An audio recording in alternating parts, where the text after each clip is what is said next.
Province. Good morning, James. Good morning to all our viewers. Yes, a very, very good day for World Sports Betting Western Province. Batted the entire day at a very good run rate of 4.1 as well, scoring over 400 runs. Just tick, I should add, 401 for 5, but good contributions all around. 2 50s, a 50 from the captain Daniel Smith and a 50 from David Benningham. And then it is Valentine Katimi as well, getting 63. And then it is this big partnership between Varenos on 136 and Simmons on 85, really putting Western Province in a very commanding position.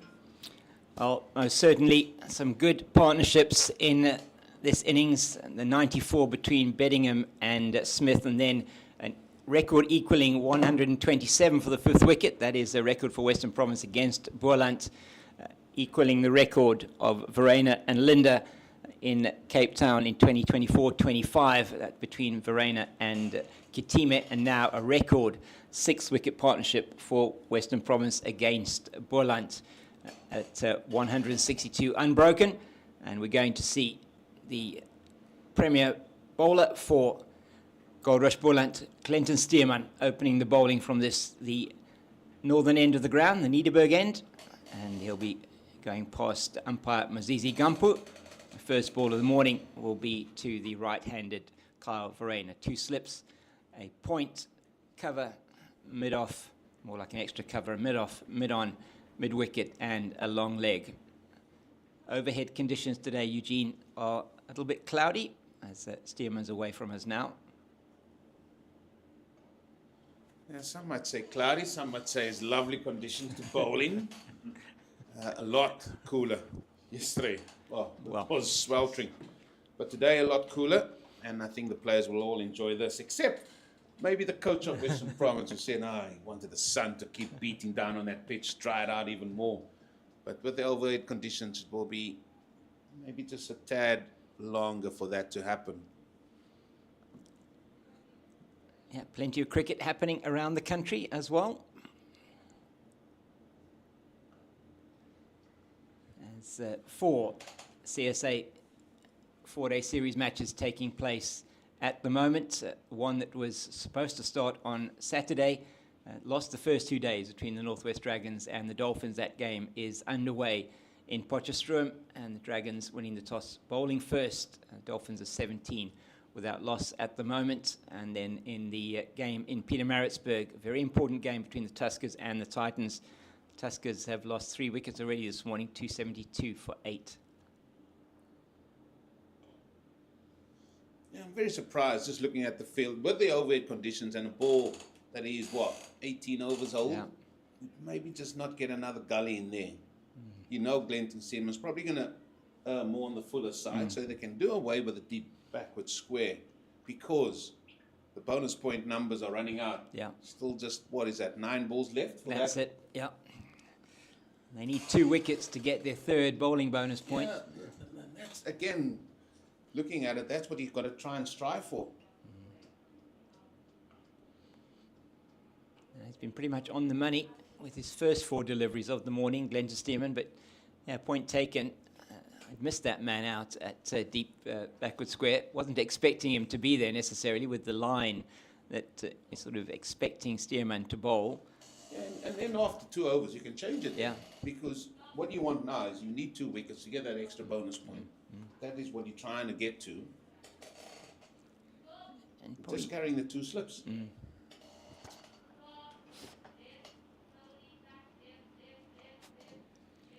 And your best chance to probably get a wicket this morning is first thing here. If there's going to be any movement with the ball, with the overhead conditions, not that we probably expect too much, it's going to be early on. Yeah, 100%. It's definitely going to be early on. And like I said, it's not going to be for too long, because 2 overs to go, and then that's the bonus point done. So again, maybe just another trick that Boland just missed here.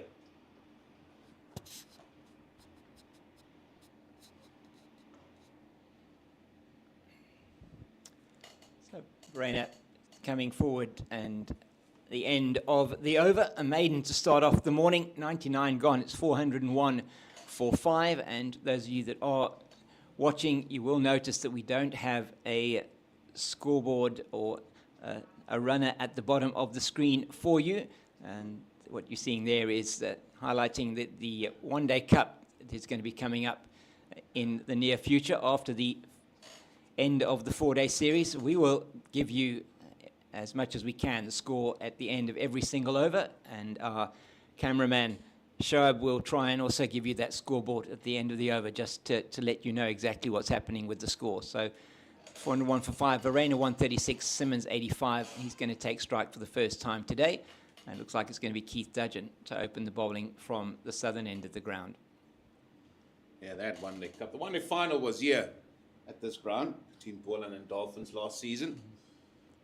There is the scoreboard, and what a scoreboard it is. A lot of information on there, except for one, when the last wicket fell. Yeah, it's interesting. I think they can put that on there, and the partnership information there would also be quite nice to have on there. I think it can be programmed to pretty much put anything on there that you want.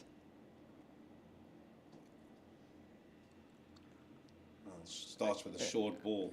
Okay, I wasn't expecting that with a man catching at a very short mid-off and the two men catching at short mid-off and mid-on. I was expecting that to be full and straight. You fell for the double bluff. Then. They got you there. They James did. King early morning. He did It's get not me. like you. No, it was. Leicester City must have won this weekend. No, they lost very badly, Oh, dear. unfortunately. At the one centre-back sent off after 14 minutes and lost at home 2-0 to Charlton. Not a great result at all.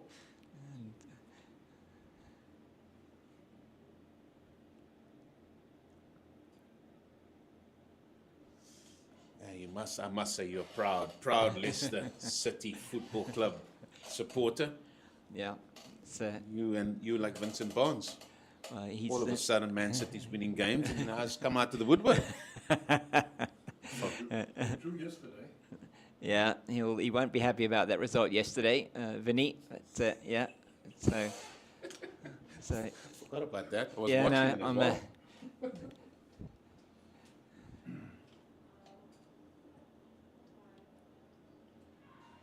There's a wicket. There's the breakthrough. Just felt that Carl Simmons, the feet were just still stuck in the toilet. But it just edged that to gully. And Boland have made a breakthrough. They have broke that partnership of 162. And it is that man, Keith Dudgeon. Yeah, this one is in that area outside the off stump. As you said, Eugene just looked a little bit edgy this morning, did Simmons, and it's in that corridor of uncertainty outside the off stump. And you have to say that Captain Clyde Rees-Fontaine got his fielding position 100% right there. The thick edge going to the man who was almost at a third slip position. Sean von Berg takes a good catch above his head, and it's exactly the breakthrough that Goldrush Boland were looking for first thing this morning. Oh, 100%. That's what they wanted. Just felt he was a little bit not at the races there. And sometimes that would happen to batters. Was batting so well yesterday for 85. Couldn't add to the score. Now, one spinner departs, the other one comes in. Josh Breert. He walks out to join Carl Verena. And he's getting a good talking to from the wicketkeeper. Say, listen, this is how it is. This is how it's going. And I go back to that over before. I said maybe one or two more catches there. Who knows? You could have maybe prize another wicket, prize another bonus point. Well, Keith Dudgeon, he's got 3 balls left to attempt to do that. Western Province already, you would have to say, in the pound seats with just over 6 batting bonus points. That's an excellent haul for them. Batting at 4 and over, very good rate in the CSA 4-day series. Sitting with the ball now and then podium. 2. Well, look at this field compared to what we've seen throughout this game. 2 slips, man at 4th slip, a leg, gully, short leg, short mid-wicket, short cover. Conditions. All out attack here. Look up. That's exactly what he wants to do. He wants to keep Josh Breert on strike here 2 balls left to try and get the 3rd bowling bonus point. That breakthrough, very important first thing this morning. It's a little game within a game here. It is, isn't it? This is what it's all about.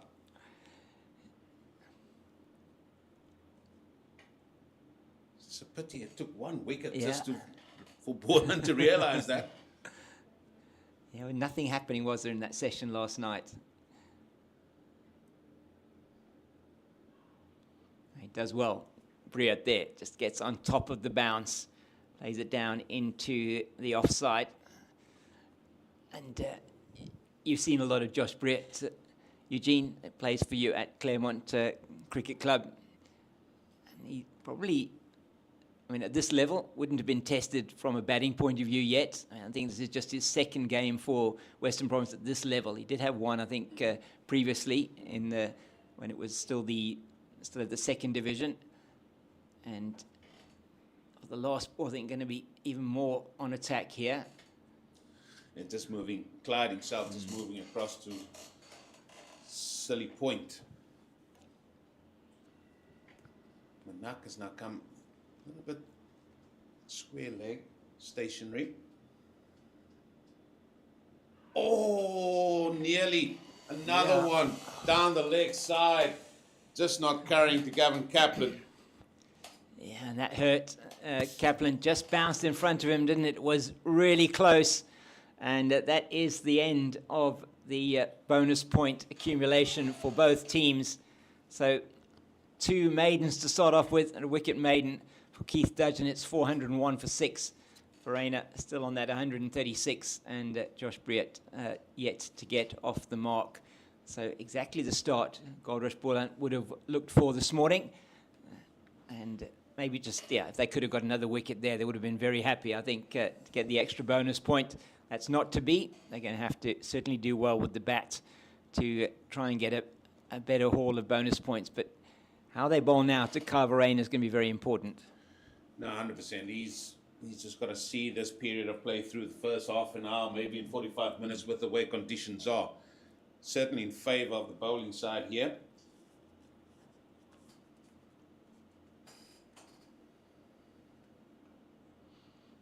Yeah, just a word on Josh. Yeah, he's a very positive batter.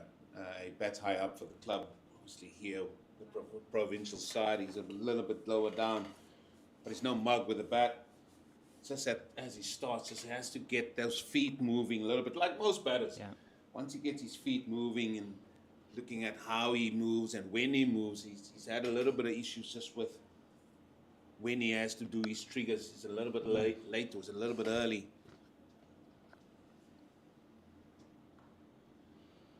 And sometimes, I mean, if you do have a trigger, the timing of it is so precise. It's not like a batter standing still. You just got to watch the ball. Batters that have triggers, you've got to find a way. They are the ones that don't want to stand still. They want to be moving. You know, although their head is still, they want to keep moving and get those feet moving. That's when they feel they really getting into it. And that's something that he's just worked on over the last period. He thinks cricket too much, I think, as well. Well, loves cricket. Well, I think that's a very good thing, and it can sometimes hamper you.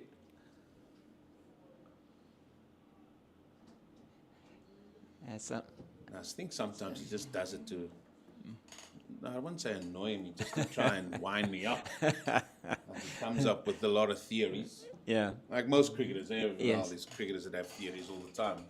But I think it just winds me up, I think, at times. All in good jest, though. Yeah, very much. It's interesting, as you talk about that, and it's,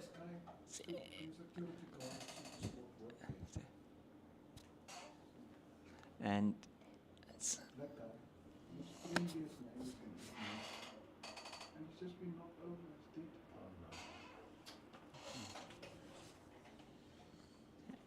it was interesting when we were chatting at the SA20. I think it was in the first game when Ryan Rickleton got that 113 in that losing cause against DSG, and he was asked a question just around it, clearly looking ahead to potentially being in the T20 World Cup squad, which he wasn't initially, and he was just saying how he gets in his head a lot, as well, that, and probably his performances in India when he really struggled in that series against India and had been struggling for a few innings.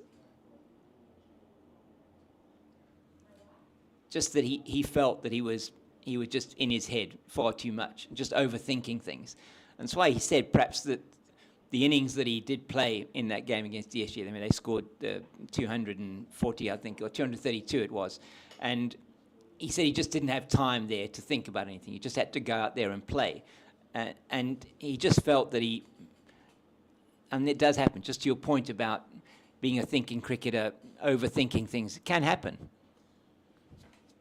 There's a good video that I saw not so long ago. It's about keeping things simple. The man behind us, he talks about the KISS principle. Yeah. But there's another maiden. Good.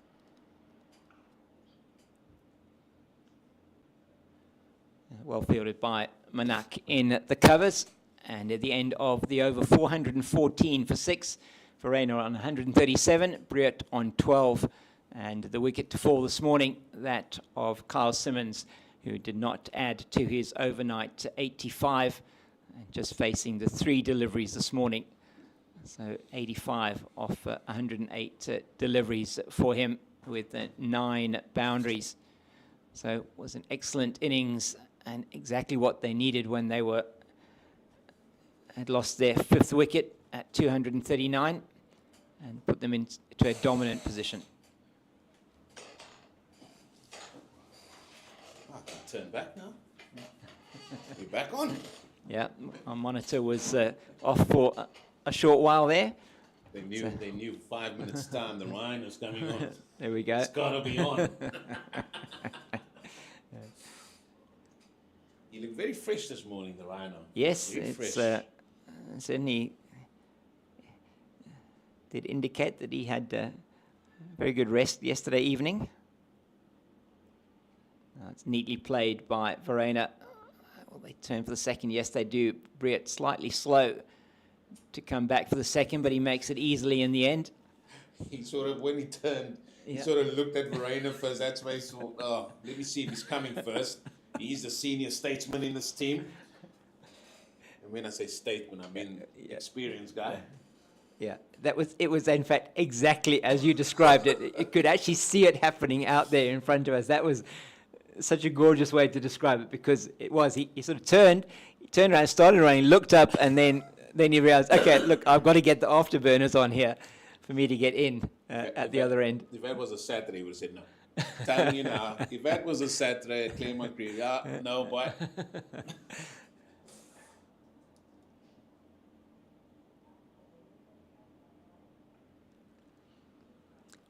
Neat from Verena, and this is what he was doing so well yesterday, is he was just keeping the strike, rotating that strike, and just making sure that they accumulate the runs on what has been a very good pitch. Yes, it's had something early on with the hard ball for both the spinners and the pacers. Yeah, and with not a lot of rough. I mean, this pitch has held together well. I mean, it is after day one, after all. But you can't blame the pitch yet, if ever. Now he's prepared some outstanding 4-day cricket wickets this season already, as Rupert Bailey. The 2 games that were here, excellent wickets.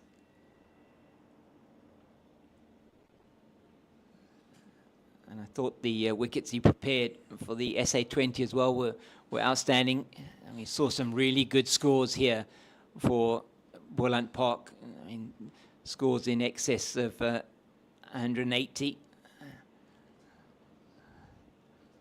which is very good. Made for some very good stroke play and very good cricket entertainment. And those pitches for the CSA T20 Challenge as well, excellent as well. So he's had a very good season, the groundsman. He's put in a lot hard yards, as Rupert Bailey here. And spoke to him yesterday and said there where Clyde Rees-Fontaine is standing at the minute, just on the right.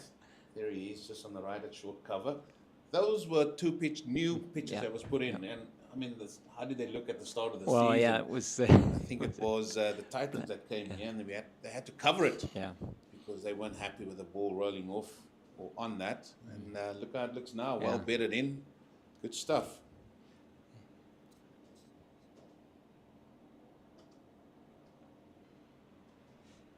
Yeah, Brett's done well here. And Dudgeon's just changed his line to him, which is understandable based on what happened in the previous over. He's bowling a lot straighter.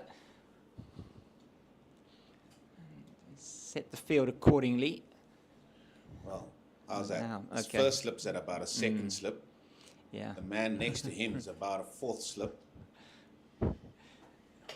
No, The man at point has moved out to the boundary now. yeah, I'm not sure that I happy with that, but let's see what he's going to do here. It's going to be outside the off stump.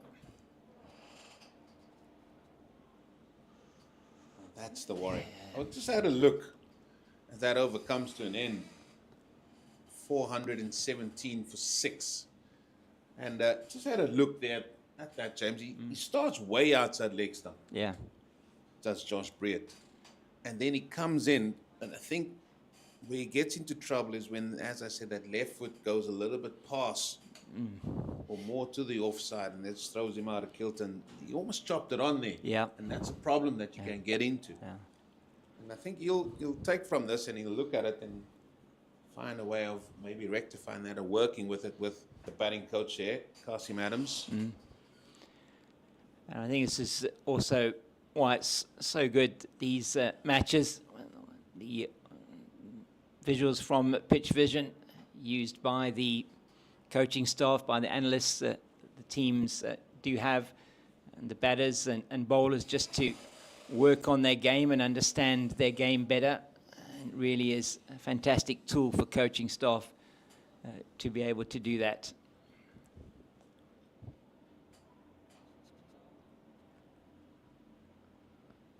Well, 16 runs scored in the first half an hour. So it hasn't come as easy as what it did yesterday, around about the same time. James. The match referees to go back to the decision. It's nicely played to the man at deep backward square for a single.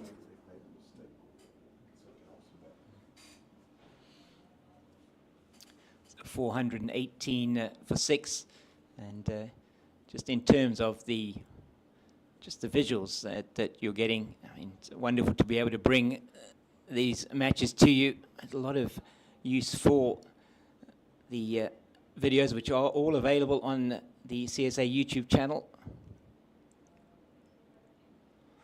Once again, he's just in behind this first time that he's actually facing up to Stearman in this over, and also helps match referees to be able to assess umpire's performance, have a look at what is going on the field, how the games are managed as well. It really is a fantastic tool. Well, they write down and jot down every appeal. Yep. They jot down the time, they jot down the ball, the over and the ball it is, for them to then just go back and have a look at it again.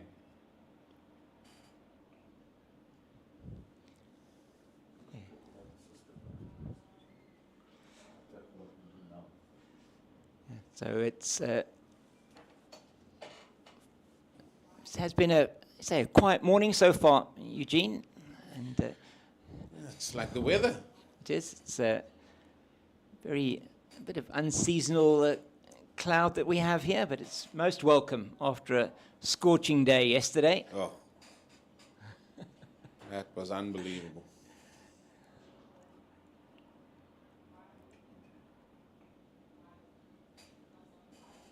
He's nicely into line. Behind that one is Briat, and you can see he's thinking about it, what he's going to be doing. He's trying to work out his options here against Glenton Stearman. And at the other end, Carverena just keeps building on to his incredible run of scores against Goldrush Boland. He has scored 2 centuries already in just the 3 matches he's played against them. So this is now his 4th match, and he's got his 3rd 100. He's only been dismissed once. Averages 374 in first-class cricket, and that is now gone up to over 500 with this innings of 141 not out. His highest score, 201 not out against Goldrush Boland, which is not quite his highest score in first-class cricket. That's 216 against the Warriors. Oh, that's excellent fielding.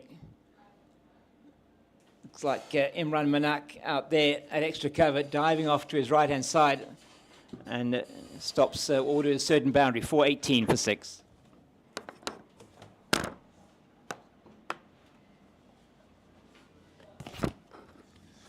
Thank you, James.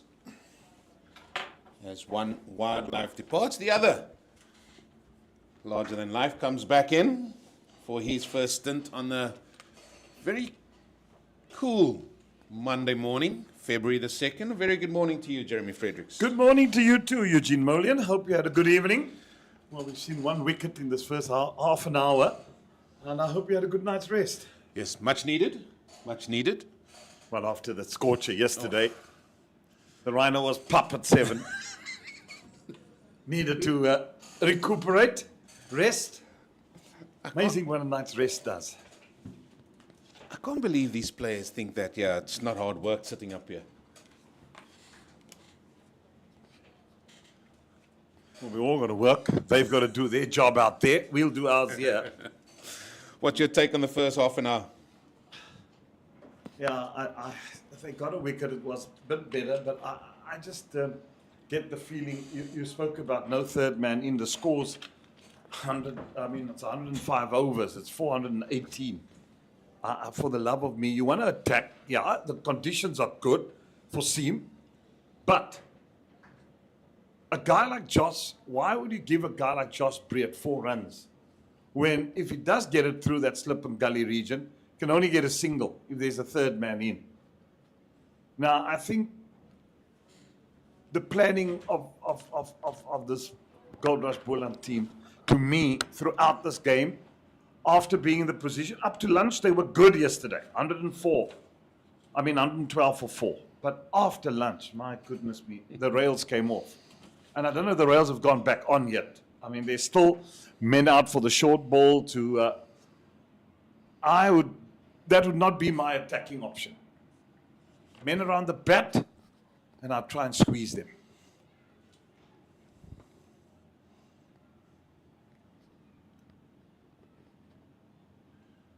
That's just poor. Sorry. It's an easy run. It's just barrel straight on leg stump, bang. So if you're bowling on leg stump, to any batsman worth his salt, I mean, even the blind man can play it. Excuse the pun, but I mean, it's just not good enough. You've got to do something different. Try and hit the top of off stump, get the ball swinging away, especially to a guy like Breed. Feet doesn't move, get the outside edge. Well, he's just gone to his, he is on his joint highest score in first-class cricket.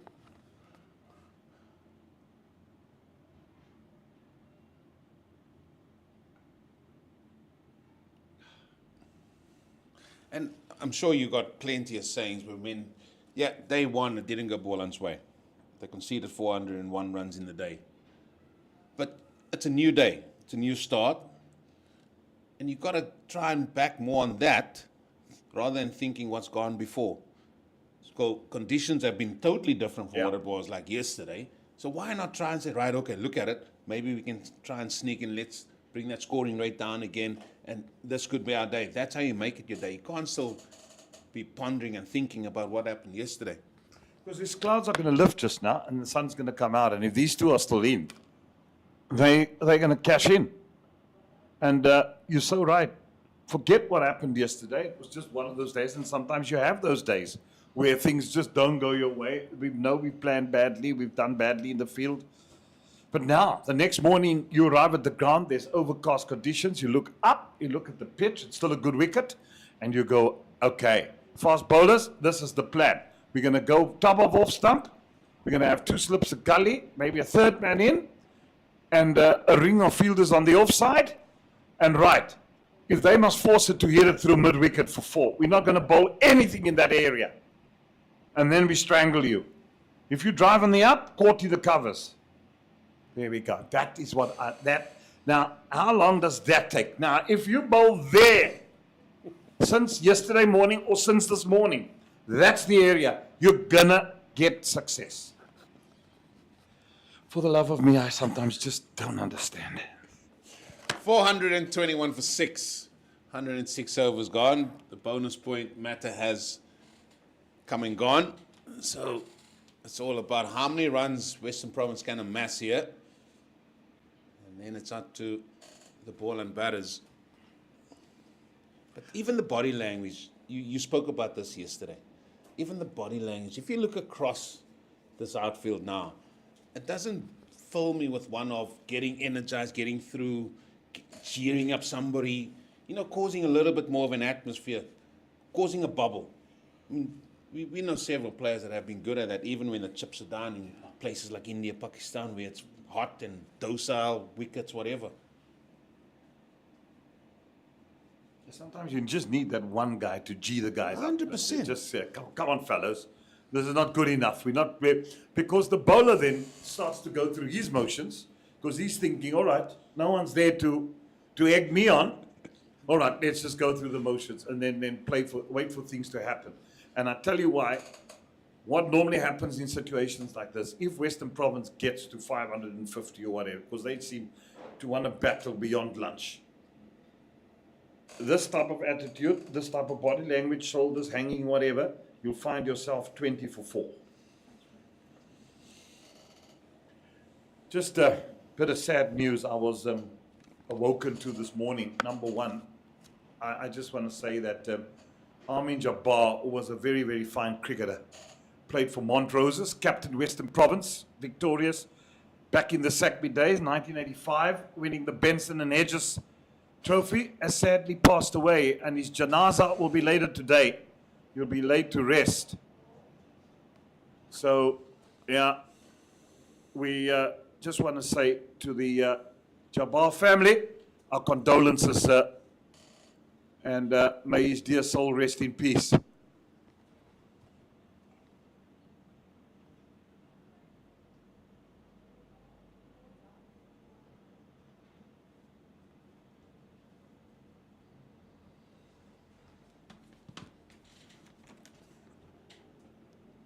Yeah, and we spoke yesterday about good men departing us now, and it's it is a sad time.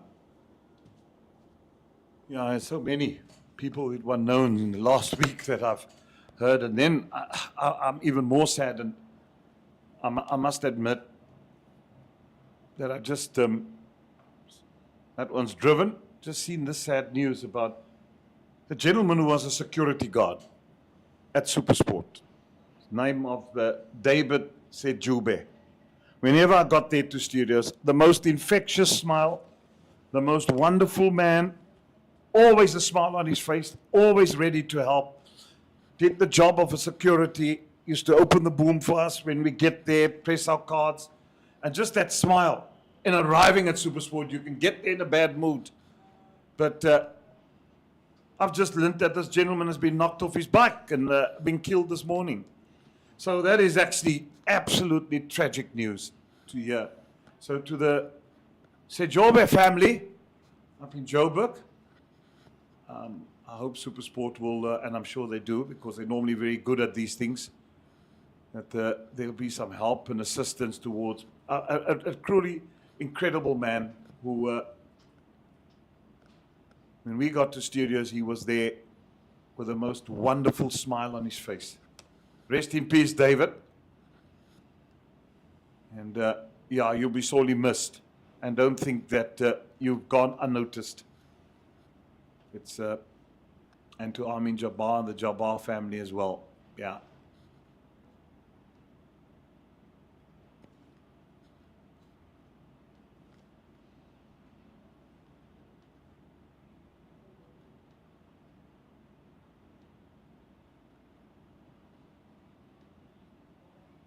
the big thing that Boland would need to do is get wickets. Try and bowl them out so that you can get batting. I mean, there's still a lot to play for. If they get to themselves and they say, right, we get Western Province out for 450, we bat, and we bat well, got to make hold of the conditions. Who knows what can happen in the second innings? That's what it's about. And that is why I'm calling for energies. That is why. Bowling them out for 450 is not just going to happen. No, job's got to be done. And then, Eugene, there's a matter of, I mean, are these guys not aware of the log tables? Do they actually look what's happening in other games where we can, if we win, because home games are so important, if we win at home, and they win their next 2 games, Boland, I'm telling you now they're in the final. But at the rate that they are going, I don't see any urgency.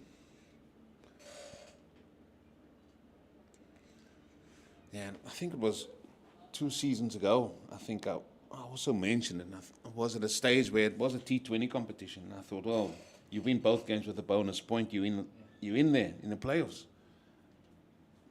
And it was just, no, we're just happy to win the game at that stage. I think there's more at stake. There's more at stake, yeah.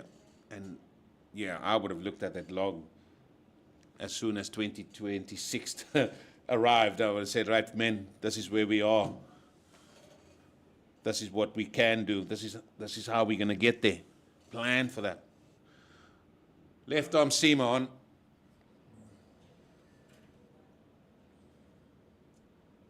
Now, it can't just be a Paarl Royal's brand of cricket. It's got to be a Goldrush Boland brand of cricket as well, where the attitude's got to be, you know, we're a small union. We're competing with the big dogs out there. Let's show what we're about, you know. A lot is being done behind the scenes. The scoreboard, I mean, the lighting here. I mean, yeah, probably, hopefully, they can get to build the stadium, build it up a little bit, have a look at their side screens. Small little things that makes a place. Those are the things that intrigue sponsors. That you come here and an unknown entity walks in and just sees, wow, these guys are playing good cricket. Guys are doing well. Wow, just look what they've done to their stadium. You can see that their field is in, they've got a great groundsman, field is in immaculate condition.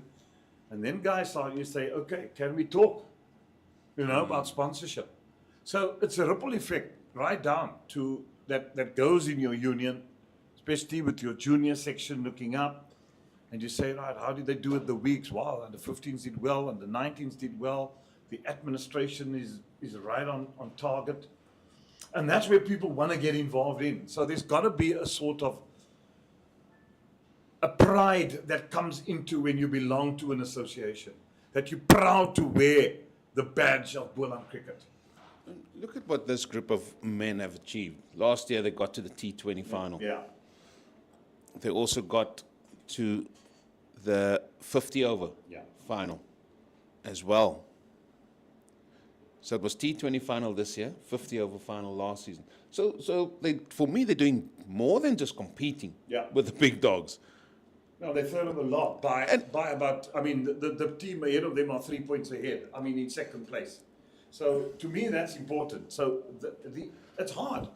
For the cricket's hard work. But who knows what can happen to these players for higher honors. Yeah. And once you get that taste of playing in finals, you want to get that taste more often.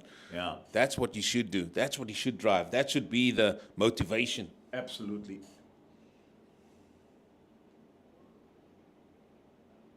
Nicely driven, half stopped. But it's the pride of wearing the badge. You know, when you get that cap, and it starts small, it starts at under 13 level, under 15, under 19. And you instill that in the youngsters, that this is your home. This is where your pride and joy should be.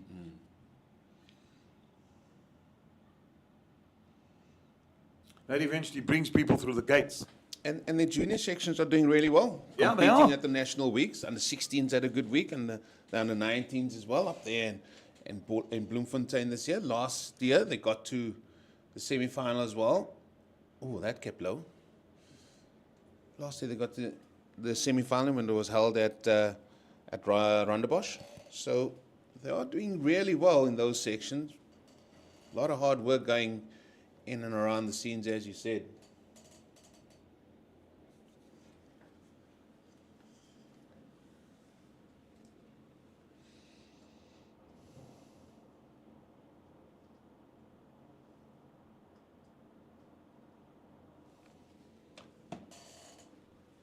It's an important little spell this for Nyaka, I feel. He's now bowled 12 overs, 0 for 46.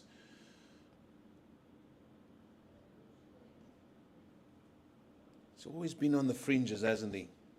Yeah, I'd seen him, having one or two good spells. He bowled well in earlier this season where he got a fifer. And really good bowling. I thought that, but I suppose you need the opportunities to bowl and bowl and bowl, and he's done a lot of it. So his figures have not been too bad. 3.8 in was 425. Hasn't been successful. He had a catch dropped off his bowling yesterday. That's right. I mean, that we could have had. That sometimes just could ignite a bowler. But this morning, I'm afraid, it's been pretty much the same as yesterday, pedestrian stuff.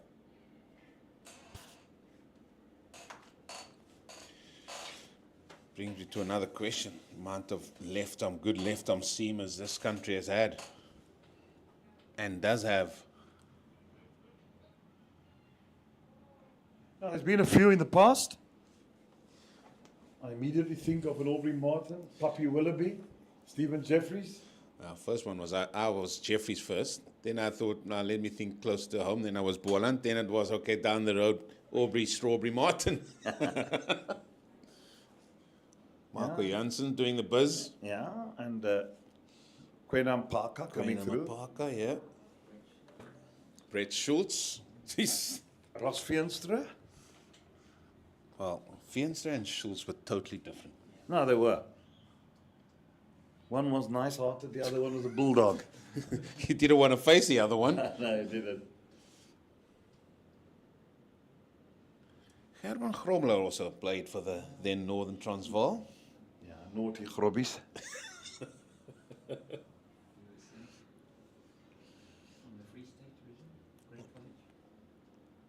Cliffy Deacon wasn't too bad himself, eh?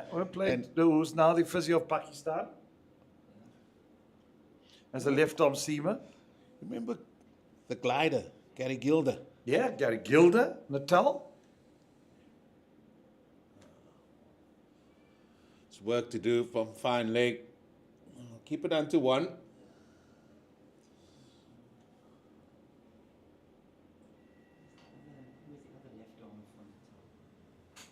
Guy that played here many years ago in Boland. They were Donnie de Toy. Yeah. They had built this little left-arm seamers too. Now I'm going back far.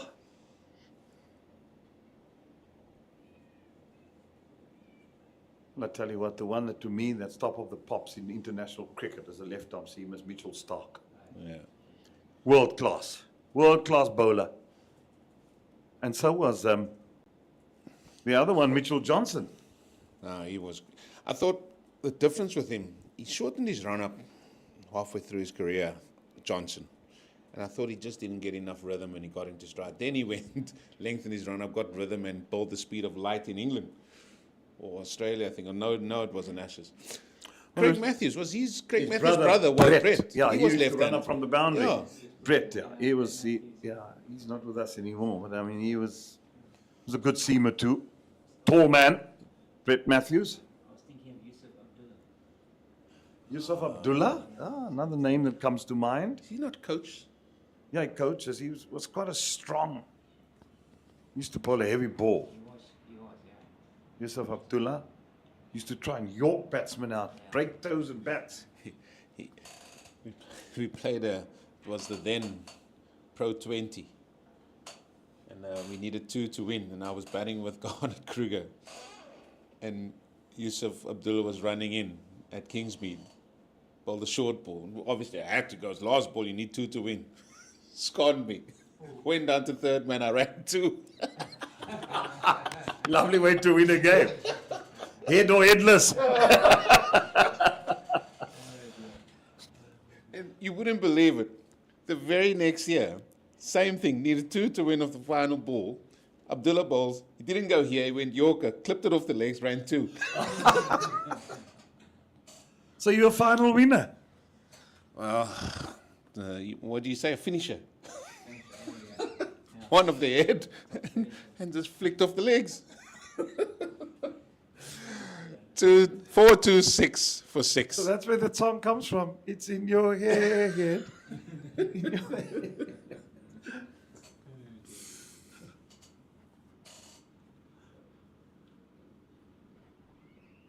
Love that song when the rugby's on and you just look at these opposition team when they play that song at the stadium and the people go, it's in your head.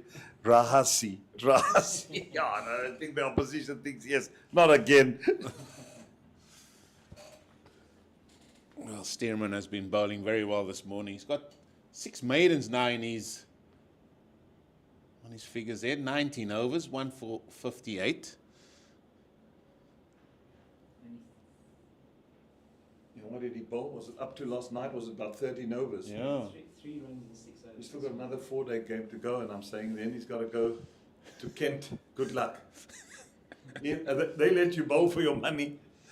You might sign for the pounds, but you're going to bowl there, boy. Happy for him. Well deserved.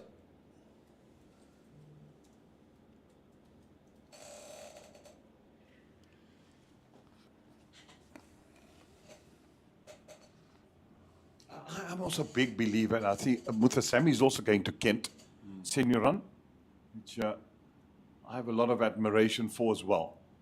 But, and then you say, did you say Dodgen's going to Essex? No, he's going to Kent as well. He's also going to, both are going to Kent, okay. Keith Dodgen, yeah. So that's good for South African cricketers.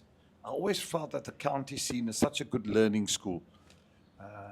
We know that Alan Donald made the trek to Warwickshire for years and years. And then so many South African players, I mean, South Africa's isolation, they had to stay in touch in what was going into national cricket. Players like Rice, LaRue, Kenny McEwen, Peter Kirsten. And they all done very, very well at their various counties, whether it be Derbyshire, Yorkshire, Essex, Gloucestershire, Proctor. It was named Proctorshire eventually. Yes, it was. And then I see, you know, the greats. What I love about this game, that to me, and I feel we don't do it enough in South Africa, like Clive Lloyd, who was the captain of that successful West Indian team, has now just been made the president of Lancashire County Cricket Club. Yeah. And just the way they honor the greats. And I mean, there's such a lovely picture of him, a stand, I think, after Farouk Engineer, who also played for Lancashire and for India, and Clive Lloyd in the same era, in the 70s. Farouk Engineer was a wicket keeper. Yeah. Yeah, very good indeed. And what a nice man. I met him a couple of times too in London.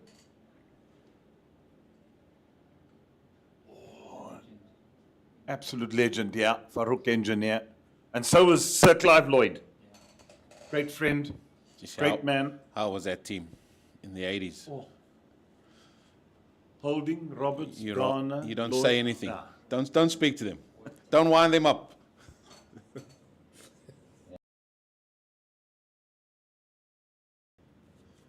think someone made a point the other day in saying that the West Indians now, they have individual brilliance, but they just can't put it together as a team.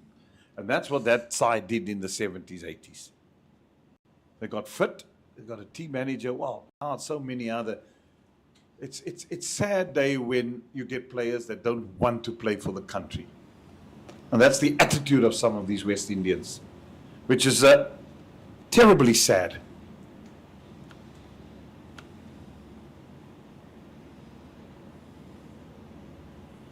You know, all the glitz and glamour of T20 cricket. And yeah, the game has changed, and I'm all for it.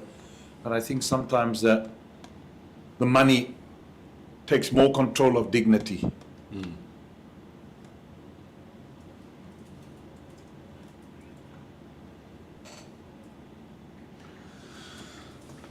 Well, it's going to be some discussion here. I'm just looking at how this game is progressing here, Jeremy, and not a lot of runs have been scored. Yeah, Boland have bowled much better than what they did yesterday, and some of the planning have been a lot better, and they haven't allowed Western Province to get away this morning. So you want to keep that impetus, Western Province, in that scoring rate, because at the end of the day, in this format of the game, you need 20 wickets.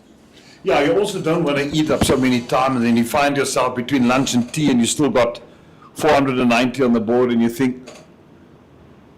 Now I just like this passage of play now, just for these couple of balls that I've seen, that a field is being set, he's not got runs. Now, yesterday that should have been, I mean, I don't want to harp on that, but I mean, we're talking about the strangle tactic, and just where you don't allow the opposition to get on top of you. And that has been Boland's Achilles heel, and we've seen it time and time again.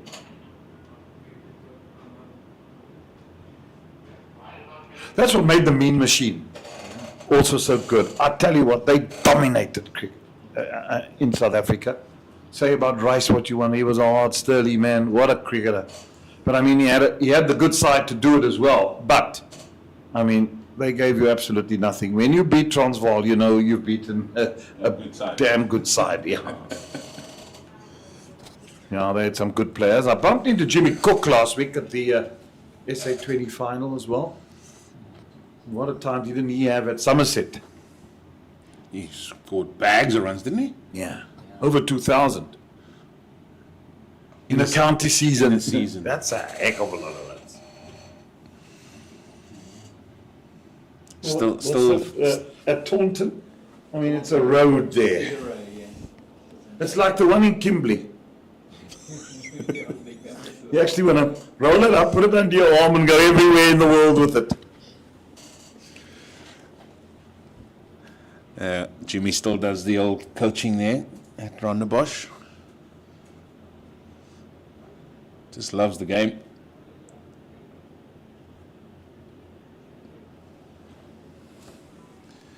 Verena on 149 now with that single. Yeah, to get those two out first, if you wanted to make inroads into that innings, Cook and Fotheringham. Yeah. What a player he was too, Henry Fotheringham. Yeah, but then you had Pollock in 3. I did Kalicharan at 3, Pollock at 4, Mackenzie at 5 or 6. Yeah. coming in with a hat. Yeah, that Neil's dad, he could hook a cricket ball. Yeah. He was a fine hooker of a cricket ball, Kevin Mackenzie.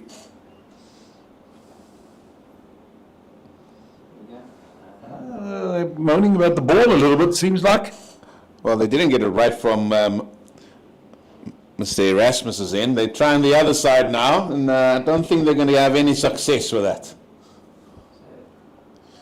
But you were going to allude to sort of the processes and what pitch vision and all these things do, not just for the players, but also for the match referees. Oh, yeah.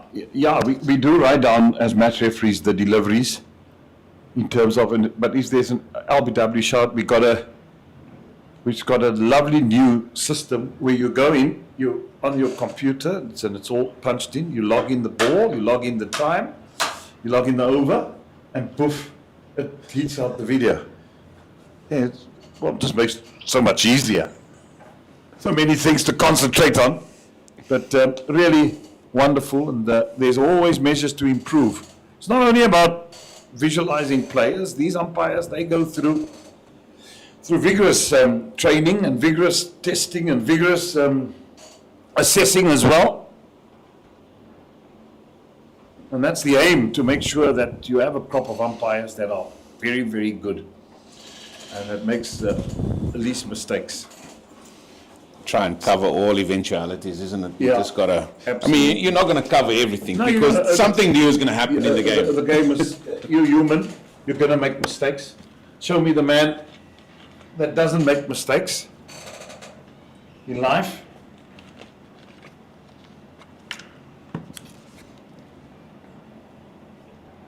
But if you can get it as close to perfect And that's just what the players want, and that's what you as administrators want and the umpires want, so that you try and get to the correct decisions as much as possible. And I'm sure as time goes on, we'll probably get more cameras around the ground for these type of games. I mean, there's such a lot of games pitch vision covers around the country. So, yeah, what's it? 1, 2, 3, 4 games on the go. There's second division cricket on the go. There's cricket around the world on the go. So, yeah, you need people, manpower.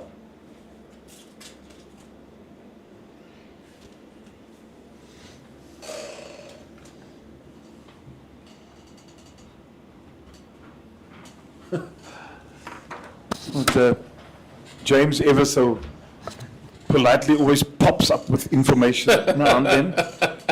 I mean, and the fox just sneaks under the rhino's nostrils. And he was just saying that Stephen James Cook, 71 matches for Somerset,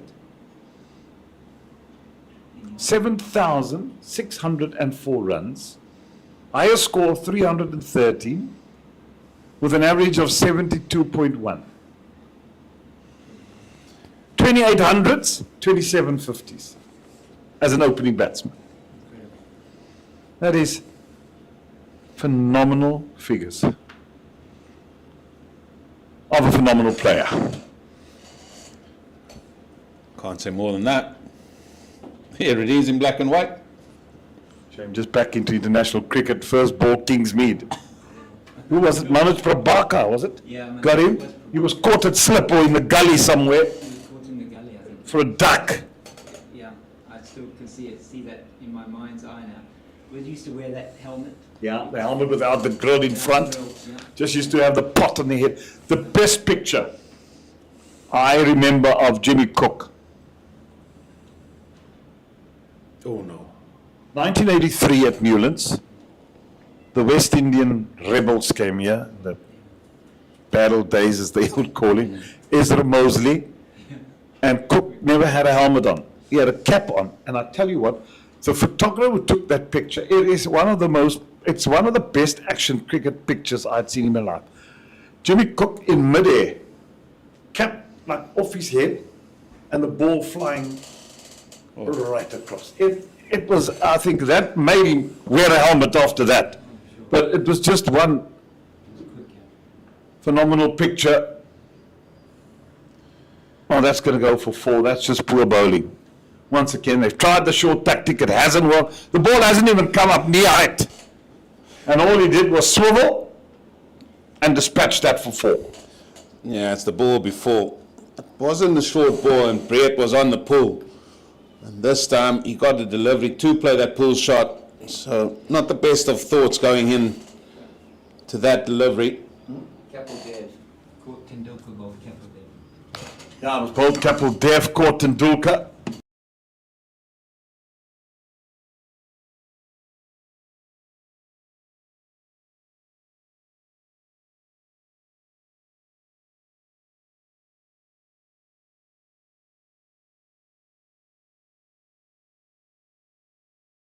Sachin and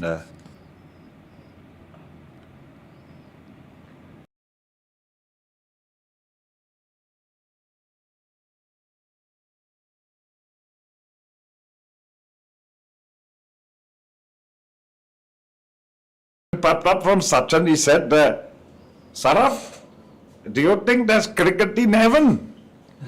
Saraf looked at Sachin and said, yes, I think there's cricket in heaven. He says, but I will find out and let you know whether there's cricket in heaven or not.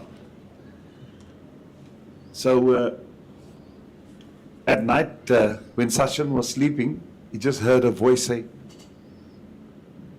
no.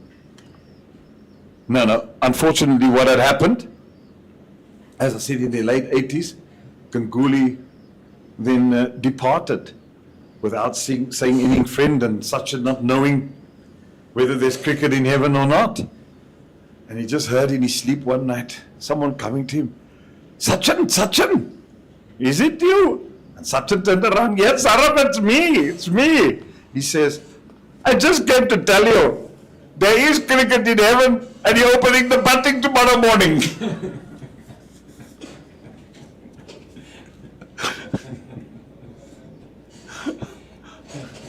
Hope you enjoyed it. Good cricketing joke.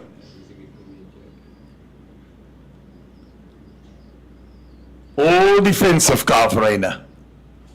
149, one short of 150. What a knock.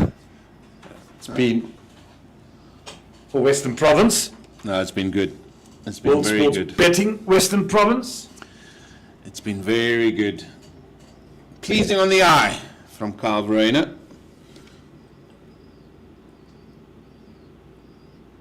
Final ball to Drinks.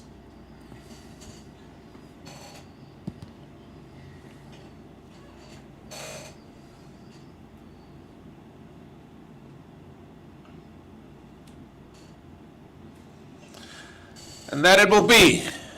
436 for 6. Carl Verreynne on 149, not out. Breert on 21.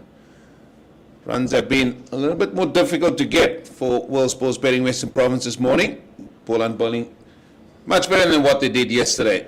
So at Drinks, we're going to take a short break and join us again in a few moments, where it will be the Rhino and the Fox taking things further.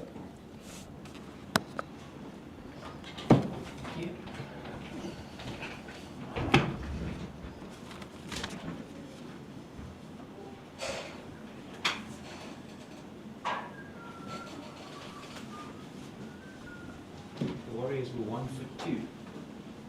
1 for 2. Jordan Hammond out for 1. Matthew de Villiers out for a duck. Lucas upon a double wicket made in his first over. Oh dear. Yeah. That is not the start they were looking for. Yeah, sorry. On there 2. Opening. You want that game to end in a draw. Yeah, ideally, don't we? I mean, big rebuilding job to do, but I mean, 2 of their best batters out. Do you know Lauren Bell? Lauren Bell, yeah, the England pacer, yeah. Oh, see, she's following me. Oh, okay. I'm following her back. Yeah, no, definitely. She's a very good bowler. Very good. England pace bowler. Very good. Very good player.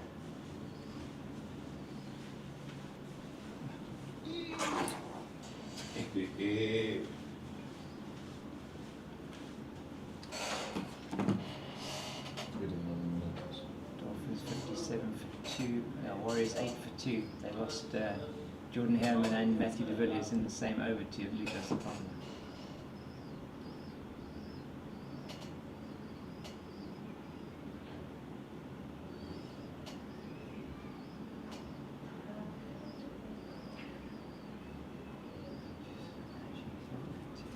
Yes, I must reply back.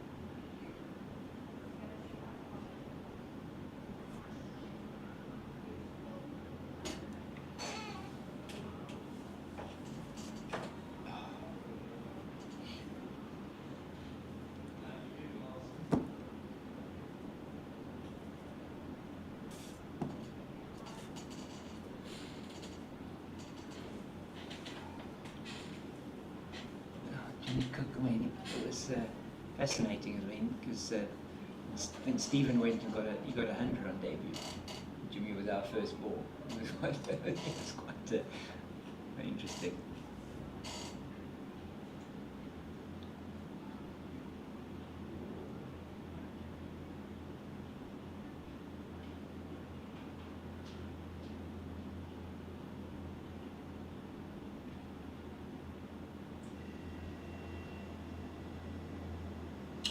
Yeah, drinks, something of the past as the players just had a welcome drink. Still nice and overcast. Very pleasant morning.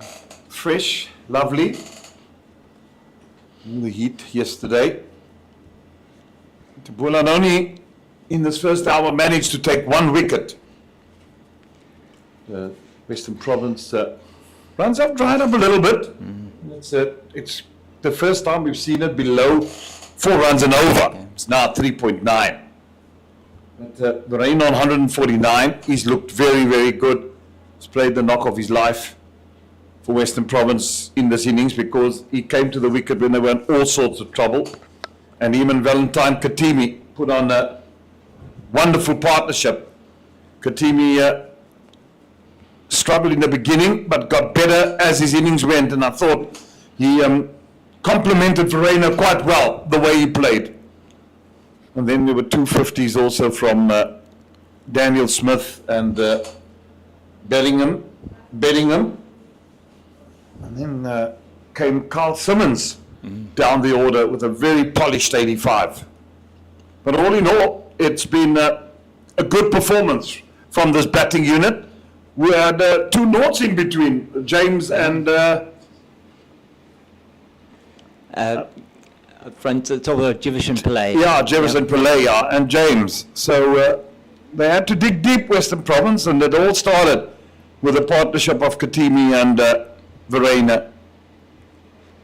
It was good to watch yesterday when they were in all sorts of trouble. They dug themselves out of trouble, and hence in this position. Yeah, Kyle Verena, very important innings for Western Province. And as he does so often, once he gets going, such a difficult man to dislodge, Kyle Verena.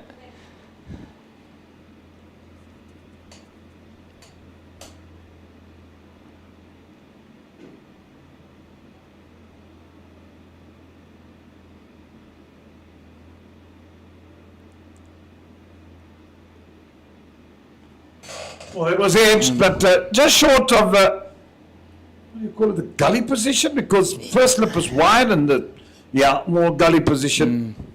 It didn't carry. Now, those opportunities that created, if there was only just a bit more urgency earlier on, and maybe yesterday, maybe those are the chances that could be created for opportunities to happen.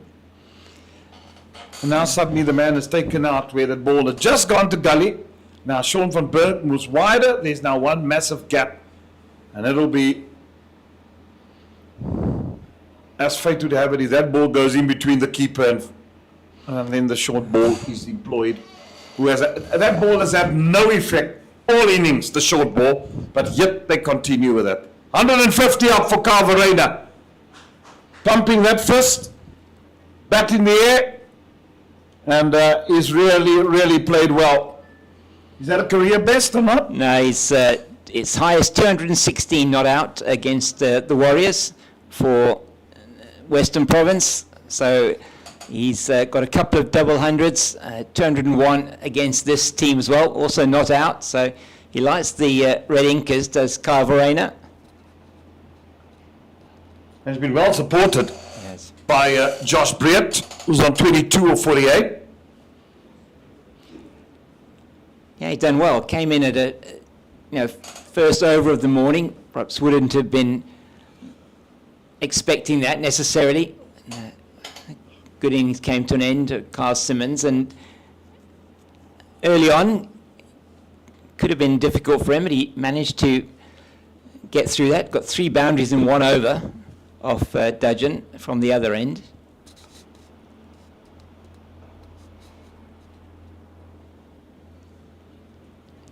And I think this line's better from Keith Dudgeon here. Just Josh Breert just playing in front of his pad. He's playing with quite hard hands. There's no real movement though, is there, Jeremy, to offer the bowlers at all? Yeah, ball's also gone a bit older now. Yeah. Nearly 33 overs old, this new ball. Well, they've picked up 1 wicket with it. Yeah, that's So it. it hasn't had much effect for them. But then again, that's their own undoing.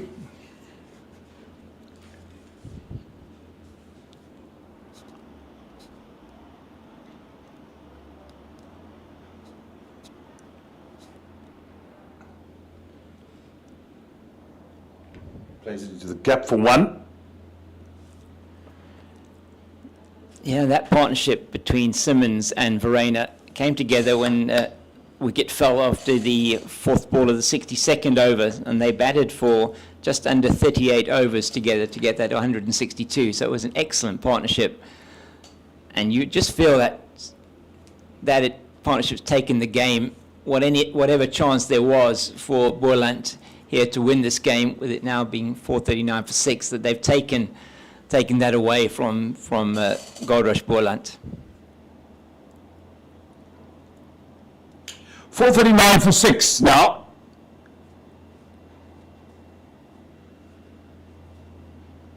Yaka now starting with his 15th.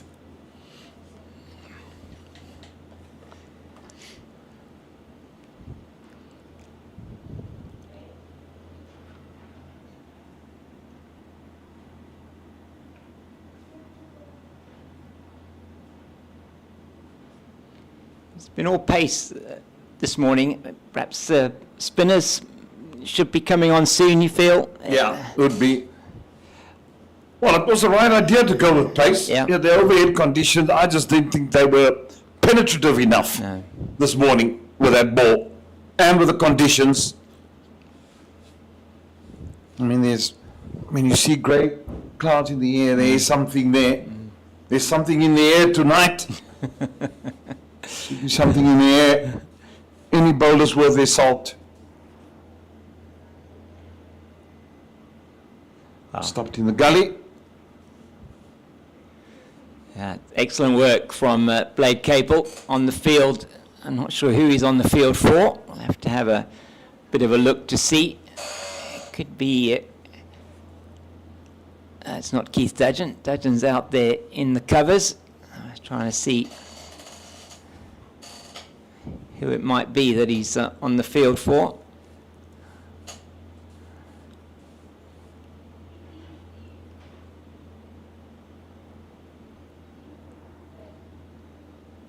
Dead ball.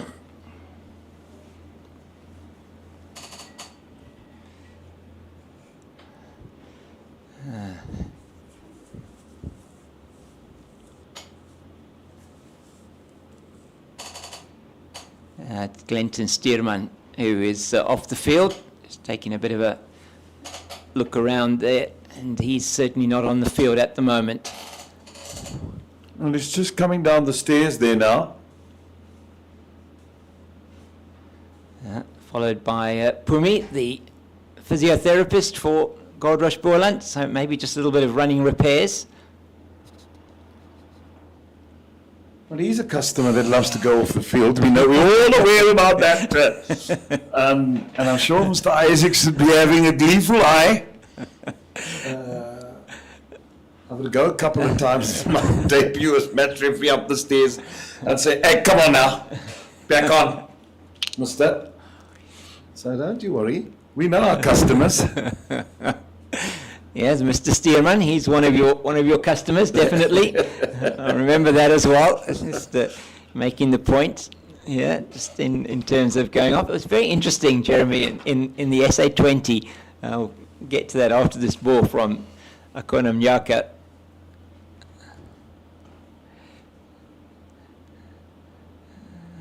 Neatly played from Verena, but you may well have even been commentating on this game, but it was the one between JSK and Pretoria Capitals.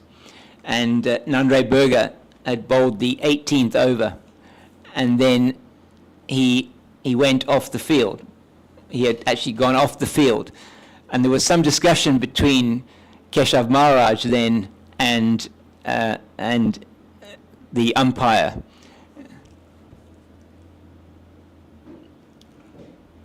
And the discussion was that the playing condition for the SA20 states that you can't go off the field and have a substitute fielder on the field. So if you bowled your 4 overs as a fast bowler, you can't can't be off the field in the 19th and 20th over and put on a substitute fielder who potentially is a better fielder, in inverted commas, a better fielder. And so there was some delay when Berger then had to make his way back down onto the field and come back for the last 2 overs to field. Yeah, no, that's true. That's in the playing conditions.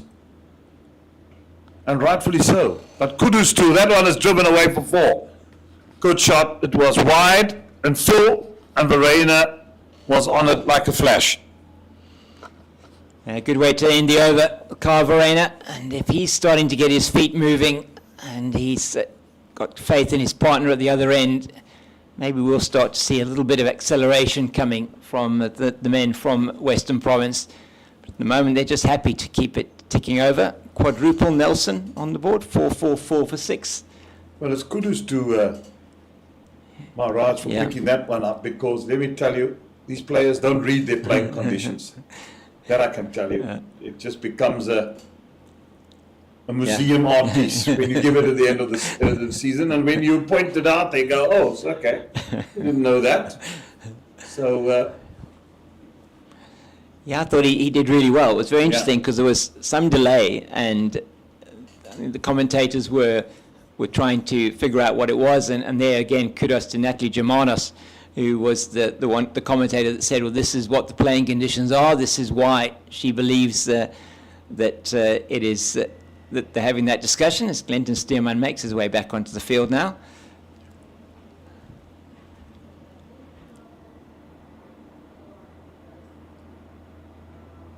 And then there's also a matter of time when bowlers do go off and they're injured. They're off for longer than 8 minutes. Yeah. Then it becomes calculations when they can come back and bowl.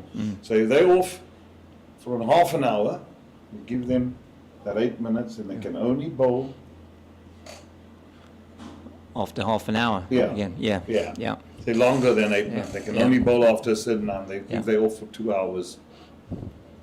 So these are all things that the match referee takes note of, puts it in a notebook.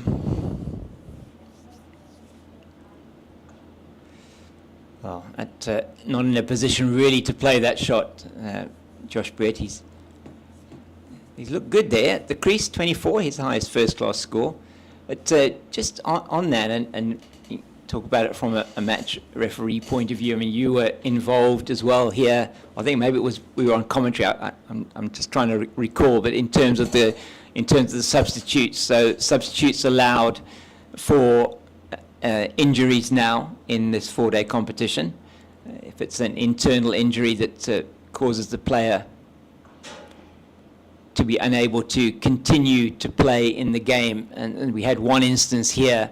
I think it was in the game against the Dolphins. I think it was where there was a situation that arose where one of the players, I think it was Marcus Ackerman, I think it was, that went off the field. Ackerman, yeah. And Andile Semelani was named as his replacement.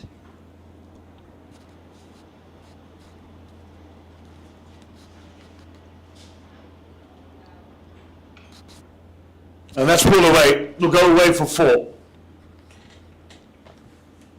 Yeah, that's too short. Gets the treatment it deserves. Yeah, he's got onto this really quickly. He's picked the length well, as Josh Brett tried to do that earlier in the over. Wasn't able to execute it this time. He does well. We say so many things that you have to look at from a and match referee point of view. Yeah. So what happens on the team sheet at the toss nowadays? You've got to give the 11, and then you've got to give your 4 or 5 players that will be replacement players. Because you normally look to replace like for like. So batsman for batsman. So Simelena, being an all-rounder, can bat and bowl, he then replaced like for like, but he wasn't allowed to bowl. Yeah. So he came on to be a batter and replace Mark Ackerman in that condition, which makes sense to me. It's just that I think the process before was that you needed an MRI scan and you needed, what is the other thing, ultrasound. But I think the one thing that players had a problem with because I sat in, I think it was, is it Oudtshoorn? Yeah. Yeah. Where, that's wide, where we also had to make a replacement. And it had changed because the coaches felt that in their meeting that, you know, to have an ultra scan done cost a lot of money, and then sometimes if you must fly in a player, unions can't do that. They don't have the thing, and the decision was taken that if the doctor gives a prescription with the physio, that's with the team, and there's consensus between the captains, the physios, the doctor, then the match referee has it be cleared by the South African doctor, sends all the forms and things through, and then the player can be replaced. Okay. So it's not just a matter, because you want to cut out where guys are wanting to cheat and faking injuries and all that type of thing. So it needs to be done. So those are the clarities that were in the law. But as time goes on, it will be cleared up, so you can replace like for like. I mean, just on that potential law change as we go forward, it's something certainly in cricket. I mean, I feel it's a good thing in terms of being able to ensure that you have got then 11 playing 11.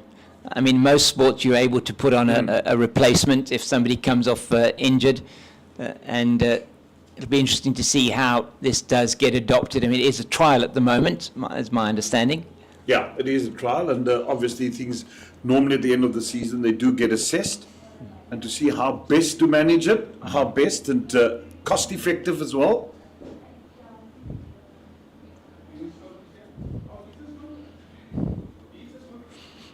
So when you in Cape Town or Boland, it's easy. The player can just trek down the road from Western Province, 50k, and here he is. The problem is if Western Province are playing at the Wanderers and you've got 13, because normally they'll take about 12, 13 players with him. It is then a matter of, if unions do afford it and they have the money, then they'll fly up a player if it needs be, because you can get up there in 2 hours. But it's just to get all the players and say, listen, you're on your way to the Wanderers, get done. And sometimes that is also a difficult process. So the like for like sometimes doesn't become that easy when you are far away. So I think that is, those certain things needs to be looked at. How do you replace? Should you say a replacement should just be a replacement? But then the other question gets asked, well, if the wicket is turning and a batsman gets injured and it's on the third day, and I pick a frontline spinner now to come, who does that advantage? So you see, those are all the areas that is looked at and trying to prevent that, and that's why the thing they talk about like for like replacements. So if it was an out and out spinner that got injured and there is a spinner, fair enough. But you can't now. You're 480 ahead. Suddenly now a top batsman gets injured. Now you want to replace, because you've got one spinner in the team and you realize now you want to replace him with the other spinner, so that you can use the conditions, because you see it's a deteriorating pitch. Those are all the grey areas where you say, no, that's not a like for like replacement, because now you're disadvantaging the one side. Well, hence you were saying with that Marcus Ackerman replacement, Andile Semelani coming into the team, but he wasn't able to bowl. Which makes complete sense. I mean, from that sense, from a Dolphins' point of view, they didn't have, I think the two replacements that they had, Andile Semelani here with them in the Cape, Andile Semelani being the most appropriate of those two replacements to come in for Marcus Ackerman and actually be able to then bat in their second innings. And that's the advantage of having all-rounders, I think, in terms of like-for-like replacements. That you have all-rounders, and if you have two with you, you know that if there's a bowling injury, you've covered that. And if there's a batting injury, you've covered that as well, if the guy can do both well. So, which makes sense to me. That instance, there wasn't, certainly wouldn't have been, I mean, looking at the comparative strengths from a batting point of view of Marcus Ackerman and Andile Semelani, it was almost that KZN, the Dolphins, were disadvantaged in some way because of the relative strengths of the two players. Dolphins still won that one, though. Yeah. And that was also where Boland lost the ascendancy. Short again, 4 more. Runs piling up. 450 now on the board for Western Province. And they are in total command. 513 minutes of 115, 16 overs. And Western Province certainly going along nicely. Yeah, they are putting the game beyond the reach of Goldrush Boland. So we're going to see spin for the first time. That is the 50 partnership between Briet and Verena. And once again, looking at the 7th wicket partnership record for Western Province against Boland. That's sitting at 56 between Linda and Simmons in Paarl 2 years ago. So 2023-24 season. So these two looking as if they are going to be getting very close to breaking that partnership, unless Sean van Berg has something to say about that in this over.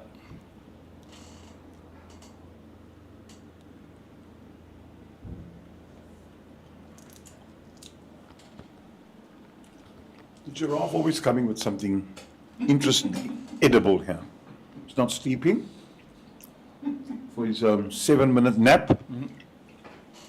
Brings us some lovely druvels. Lovely, and always nice for a fox to get a little bit of a nibble on something meaty, that's for sure.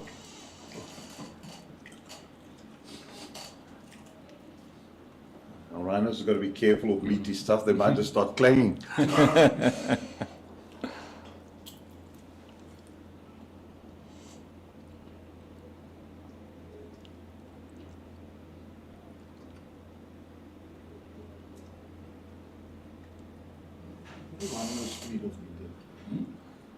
Rhinos feed off. Oh, they're yeah, herbivores, yeah.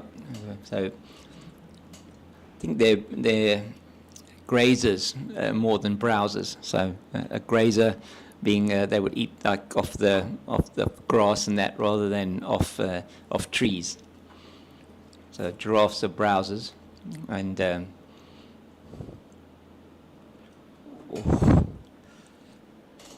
Steered that in the right direction, down to 3rd man. For 2. Definitely turn on offer here for Sean van Berg. That one had a bit of bounce as well, and he was determined to get bat on ball there. Josh Briet could have got himself into trouble. So I'm a different breed of rhino because I'm a carnivore. Oh, there we go. Yes, then that's My dear fox.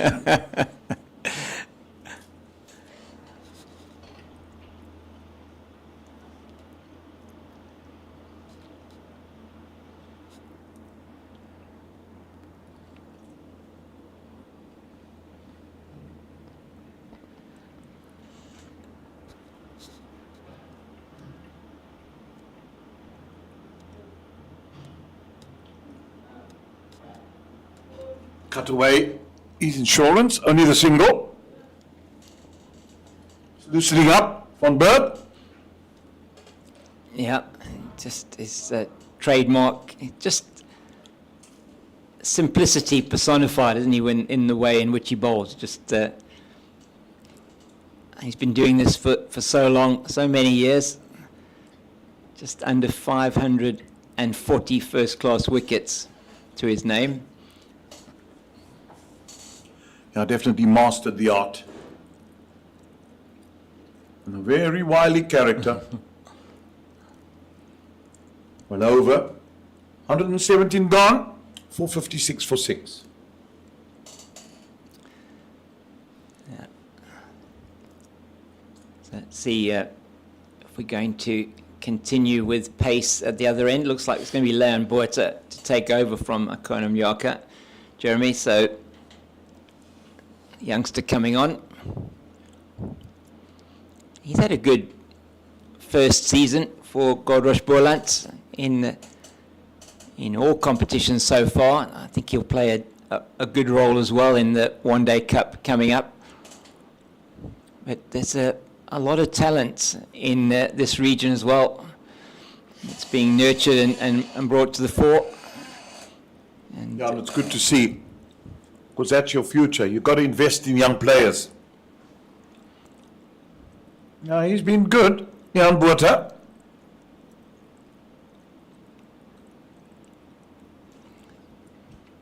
going to have a big job to do with the bat in that Boland innings. You just feel the batting lineup just looked to us, or to me definitely, like a batter light there. No Grant Rulofsson at the top of the order.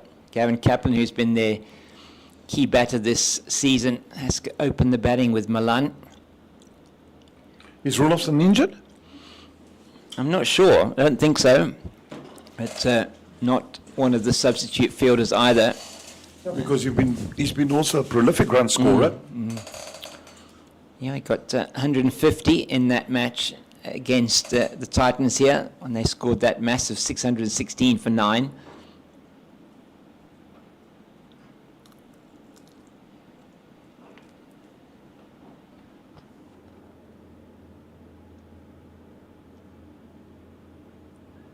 And it's got away. Desperate jump from Yaka, but it's gone away for 4. Pierre coming to his own now. Yeah, he's got hold of this one outside the off stump, short and wide from Leon Botha. And he's not going to miss out. Josh Briett, as you say, well into the 30s now, and this partnership has grown to 59 and is now a new 7th wicket record for Western Province against Goldrush Boland.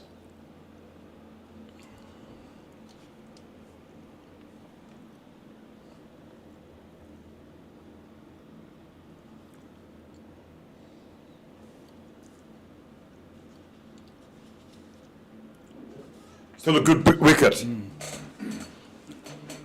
Yeah, it does look like a very good wicket for batting on.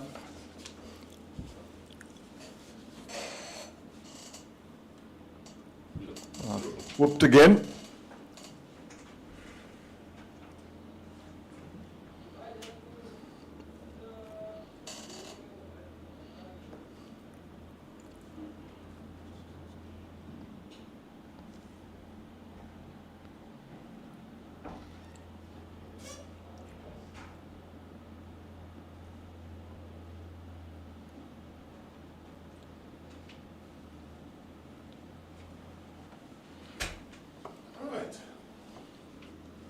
Fine. Yeah. Just need to sleep upright for 5 minutes.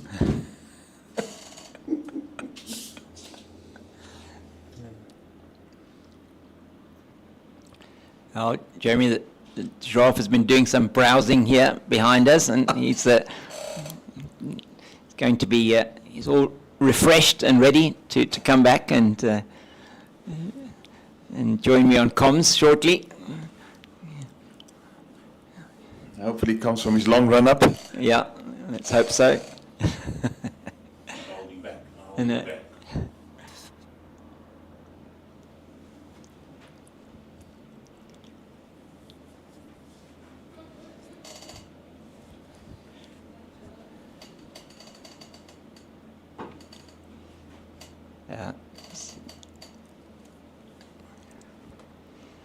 Brett has come in and done more of the same, like his Western Province batters have done.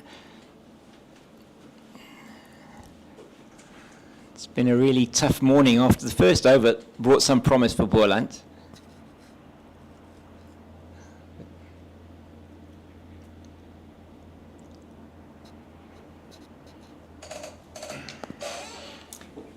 At the end of the over, and the Rhino is leaving me, and it's going to be Eugene to come in and join me. It's 462 for 6. Verena 159 not out, and Briett 36 not out. And they've put on 61 for this, the 7th wicket. And it's been a a good morning after that first over. Eugene, a very good morning for World Sports Betting Western Province. Yeah, it has. 61 runs scored for the loss of that one wicket. As we're heading towards the lunch break, which is happening in about, 27 minutes.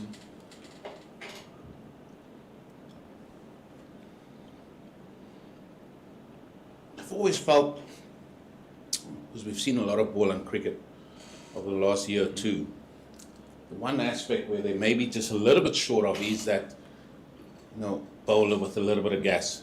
They've got good spinners. They've got bowlers that can bowl reasonable line and length. Just need that one that can just ruffle feathers on placid wickets like these.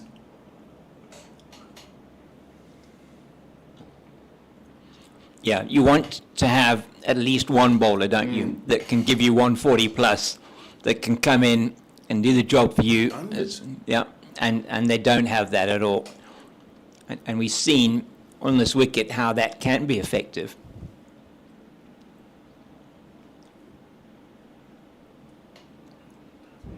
I remember, I don't like talking about games back then, but I remember Northwest playing the then strikers at Wanderers. It was just the year before the inception of franchise cricket.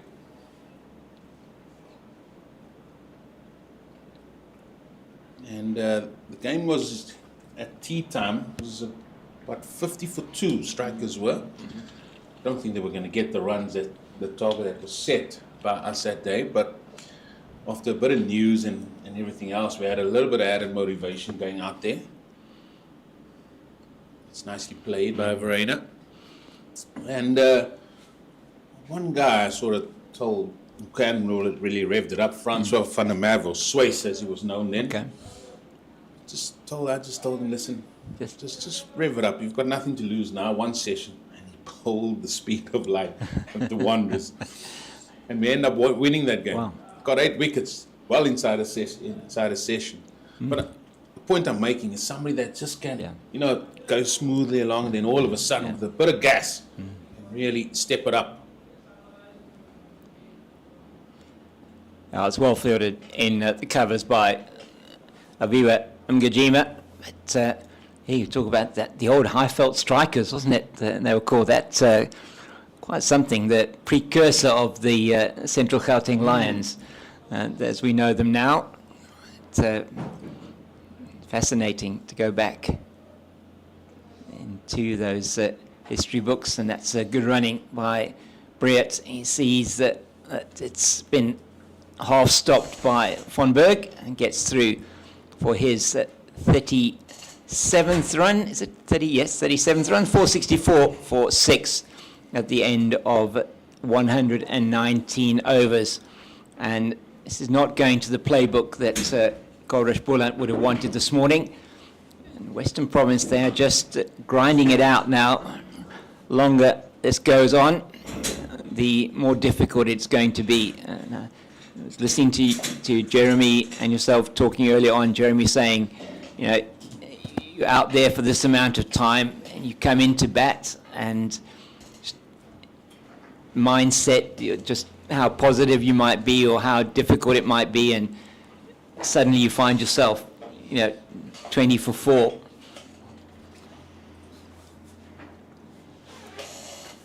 Well, those men sitting in the dressing room there, I'm talking about the bowlers, talking about Dane Patterson, talking about the Mareki, talking about a Dubé, they'll be enjoying this. If you look around, the clouds haven't lifted that much.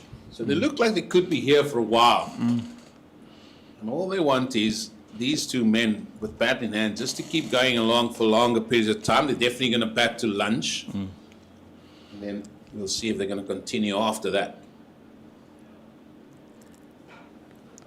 Just grown in confidence here. Josh Brett plays that one nicely off his pads. His feet are moving far better now. Not as exaggerated a trigger movement as well with the front foot. He's just getting into his work, isn't he? It's just as it goes on, and that's what happens to batters. Even batters that do have triggers. The longer they bat, those triggers become less and less. But talking about, teams that have turned it around, just looking at that game in Oberge at St. George's Park. That's lovely sound off the bat from Carl Verena. But there, Bjorn Fortuyn getting to his 100 and the Lions ending on 305 and just turning that game around from 95 for 6, and then the Warriors going into bat and Luto Sepamla getting a double wicket maiden in his first over to reduce them for 1 for 2, Jordan Herman for 1, and Matthew de Villiers without scoring, and now they are 37 for 3. Maduri Diteko, who's out as well, so Sinetembe Kweshile just at the crease. And that is nonchalant from Kyle Verena, played very nicely out to Mnyaka, who runs around from deep backward point. So that is that game is progressing quite quickly there, and it's going to take a very good partnership, you feel, down the order there from Eshile and from JP King, who are currently in, and you've still got Patrick Kruger, Senaran Mutusami to come in there, but that is not a good position for them. Dolphins 80 for 4 when I last looked against Northwest.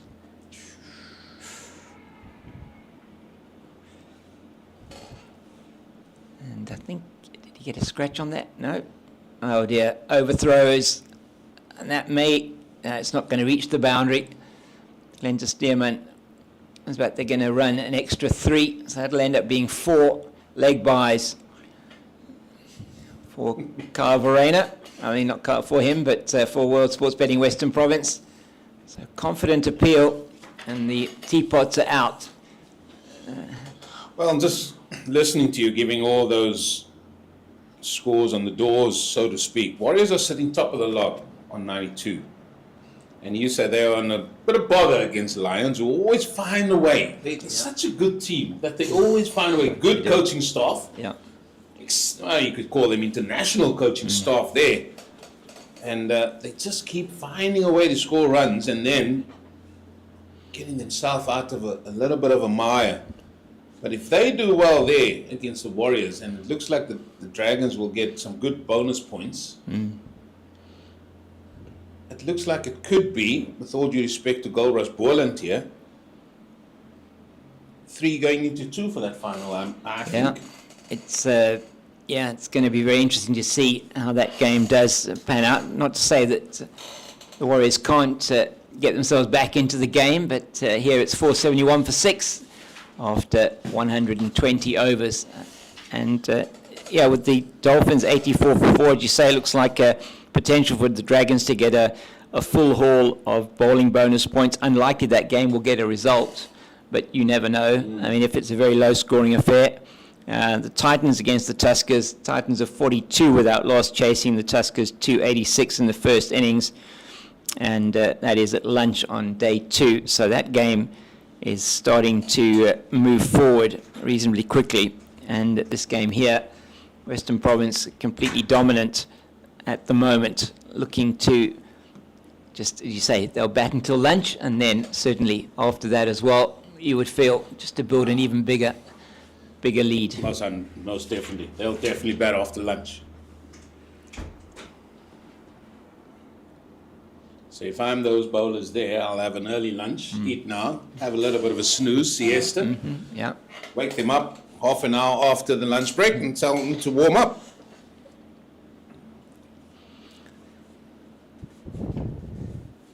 Good partnership ring here. Yeah, 70 so far for the 7th wicket.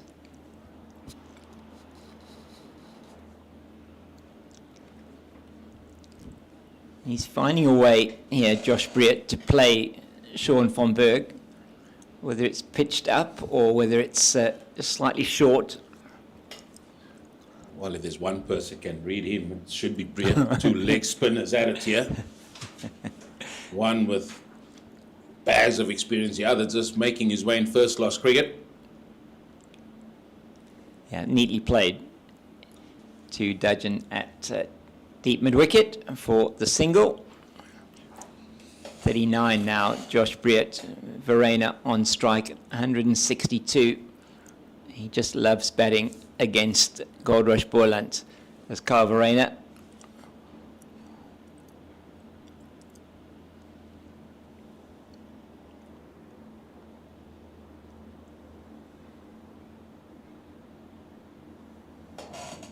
Oh, it's beautifully played. Just waited for it, played it under his eyes down to the wide third boundary, and he's going to go through for 3, chased all the way down there by Clyde Reeves-Fontaine.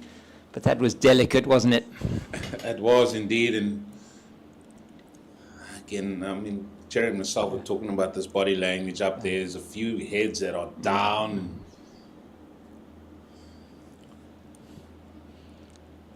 Yeah, it's quite a few. There's a couple of double teapots here. In fact, 3 lots of them that I can see. Extra strong teapots, those. They must be, yeah.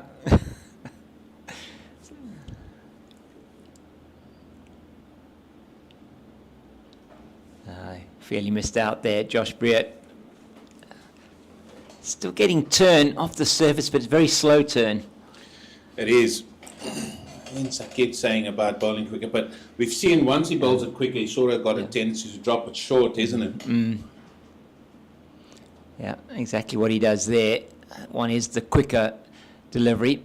It's easy to pick and didn't have any kind of turn on it at all. Played straight back down the pitch. It's 475 for 6. Another good over for World Sports Betting Western Province. And the lead just continues to grow in this first innings. It is a good pitch though, and they apply themselves. You feel that there are runs to be made still on this wicket, but that opening salvo from the Western Province bowlers is going to be very important, and just in terms of their disciplines as well. You're sure that Rory Kleinfeldt will be, and Roger Telemarcus certainly, will be giving them some very interesting plans to bowl to. That's something I'm looking forward to, the plans, and how they shape up with the plans that we've seen thus far. And looks like Carl might just want to get on with it. First time we've really seen him give himself width, try and free his arm up, hit it through the offside.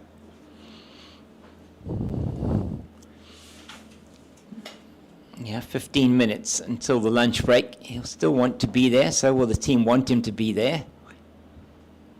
Oh, it's neatly played into the leg side. Is that... it is a no ball. I thought I saw umpire Maria Erasmus lifting his arm initially to indicate that Leon Buerta had overstepped.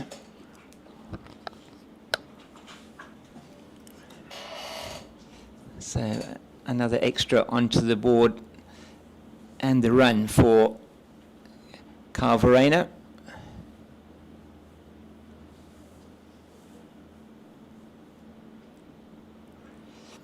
So now I've got actually an interesting question around around the no ball, because I was thinking about this the other day, and I actually need to ask the scorers this question.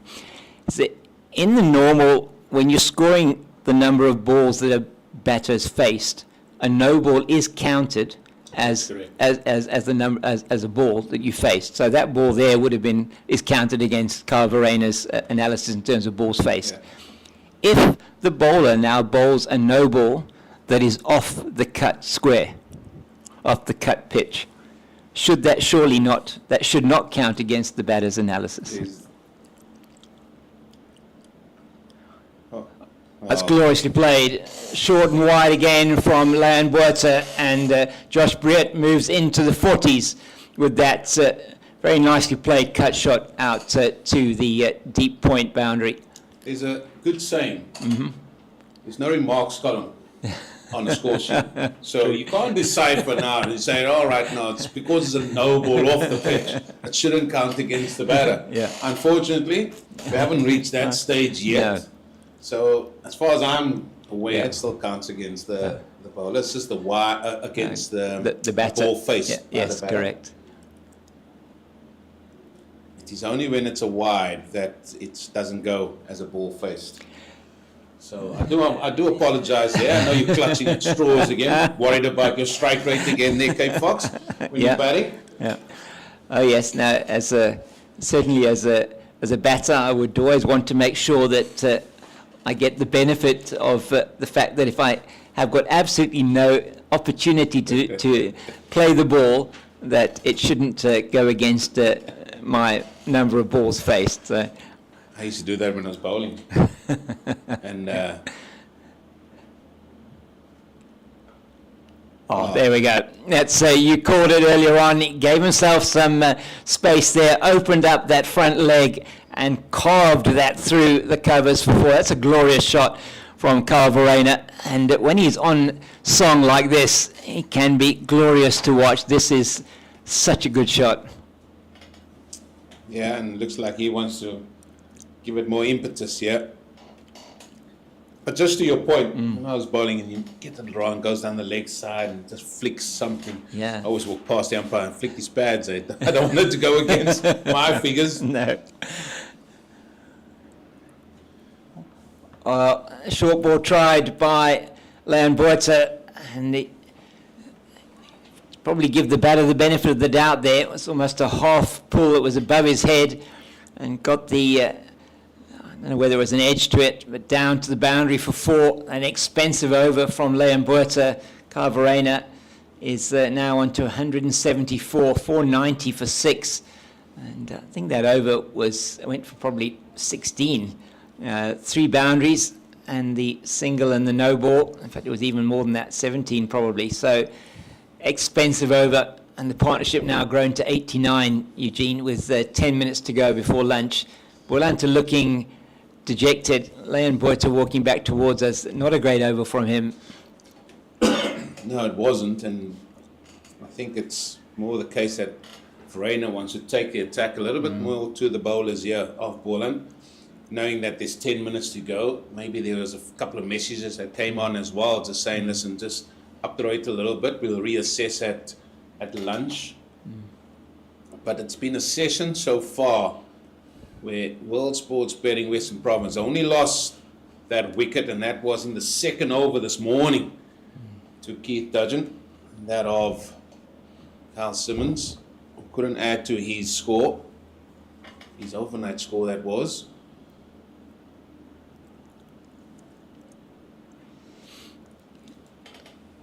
And I thought Josh Brett handled the next couple of overs pretty well. Could have been difficult, was difficult for him. I think there was Dudgeon bowling pretty well in that over when he came to the crease. And even this situation now, he's batted nicely. I have to say that. 45 he's moved to now with that single.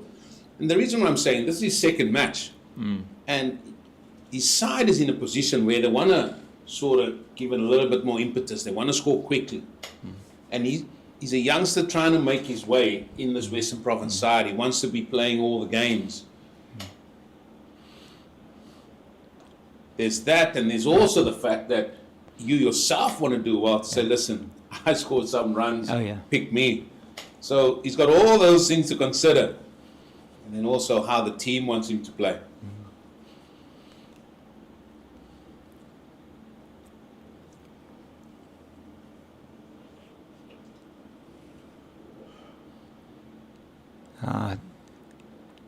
Good running from Verreynne, good calling from Verreynne early. And Brett gets through reasonably easily in the end for the single.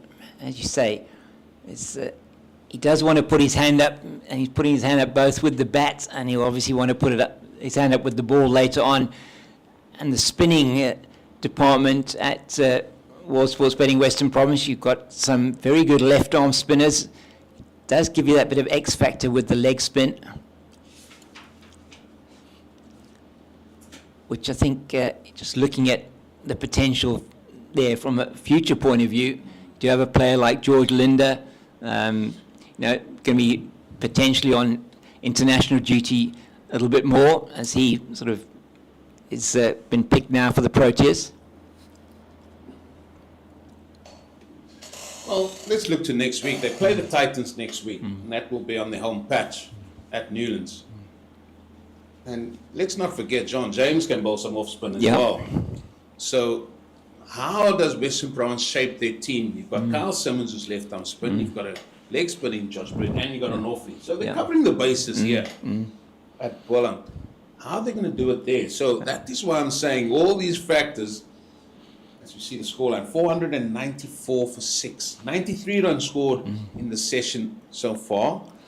Well, they've got 7 minutes, James, to see if they can score 100 runs or more per session. It's been that sort of story for Western Province. That'd be very good, considering that in the up until drinks, I think drinks they took at about 439. I think it was 430 odd.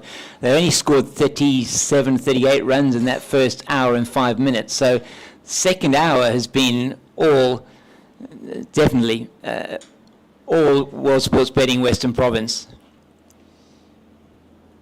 Manak back into the attack again.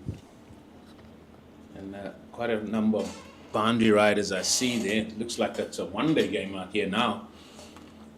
Sweep on the off, long on, deep mid wicket, deep backward square. Josh Brett 4 away from his maiden first class 50. In just his second game, just his second first class game, his first game that won against the Tuskers in Pietermaritzburg. I say the spinning department at Western Province is looking quite strong as well, with Asake Taka. Also a left arm spinner. He certainly has put his hand up as well in terms of the potential for selection.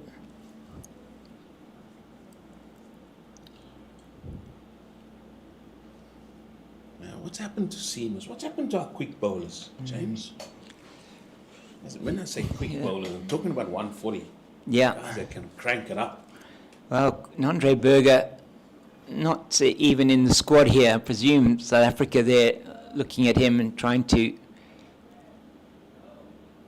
Oh, that's again neatly played by Verena, and Sean van Berg's not going to get to that, and that is the boundary that takes him into the 180s, and he played that very neatly, did Verena. 500 for World Sports Betting Western Province, and that 500 coming off 123 overs and 3 balls, so the last 50 has come off just 7 overs and 3 balls. Just shows the mindset, the intent from Western Province here. It's just 4 minutes away from lunch.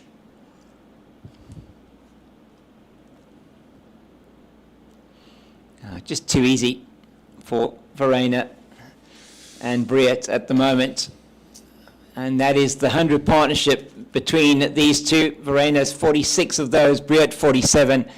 It's been another very good display of batting from these two for World Sports Betting Western Province. And what a moment for Josh Briet as well, getting to that partnership there with Kai Verena, standing just 3 runs short, as you say, of his maiden first class 50. Yeah, they've also amassed 100 runs again in a session. 100 runs or more in the 4 sessions that we've had.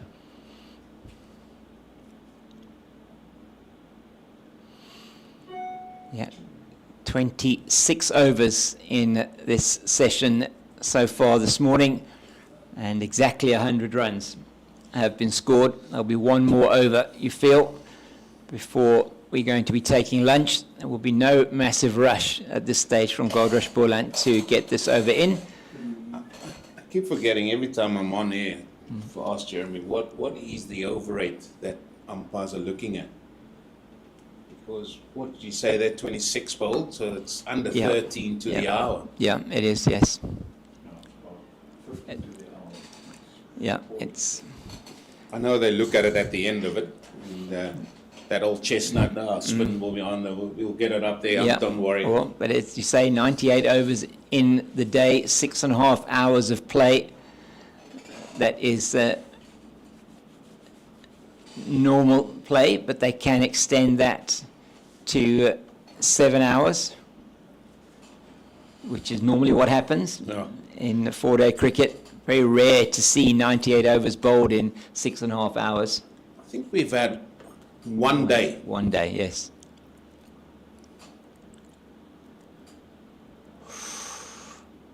Oh, it's a good delivery from Sean von Berg.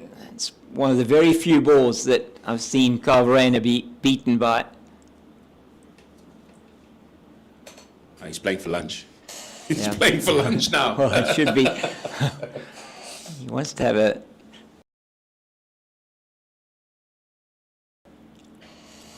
brings out the sweep in the air, just bounces short of Akona Mnyaka, and now you would think he'll probably want to try and see the rest of this over out at the non-striker's end.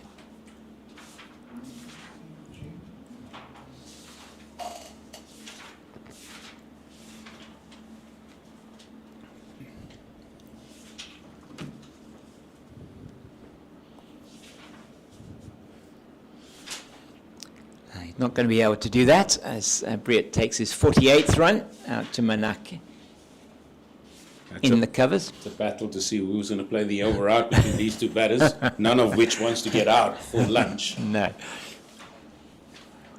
But it has been, as we're going to be going into lunch in 3 balls' time, has been a session which World Sports Betting Western Province have dominated once again. And Verena, I think, did he get something on that? I'm not sure. Looks like Mazizi Gampu. We'll see now whether that was leg buys. Was indeed. Oh no, Carl Verena, he's not happy. He's not happy at all. As soon as he saw the old flamingo, he sort of, oh, really? Yeah. That's when you, as a batter, you just run down and just Yeah, you do. up. You just show him your bat.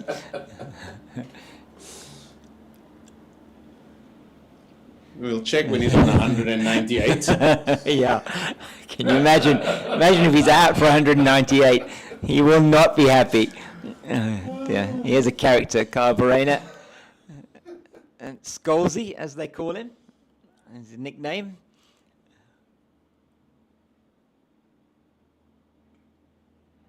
And he'll end the morning session with a single, and he'll keep the strike for the first over after lunch. And lunch on day 2, it is World Sports Betting Western Province significantly in the ascendancy here at Boland Park. It is 506 for 6. Verena on 184, he's put on 50, sorry, he's put on 48 onto his score in this session, and also on 48, it is Josh Briat. Well played to him in just his second first-class match. We'll be back with you in about 40 minutes as play resumes at 10-1 South African time. James King, Eugene Molion, and Jeremy Fredericks. It is goodbye for the moment.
Knock into the attack. He's into his 23rd over. It's 507 for 6.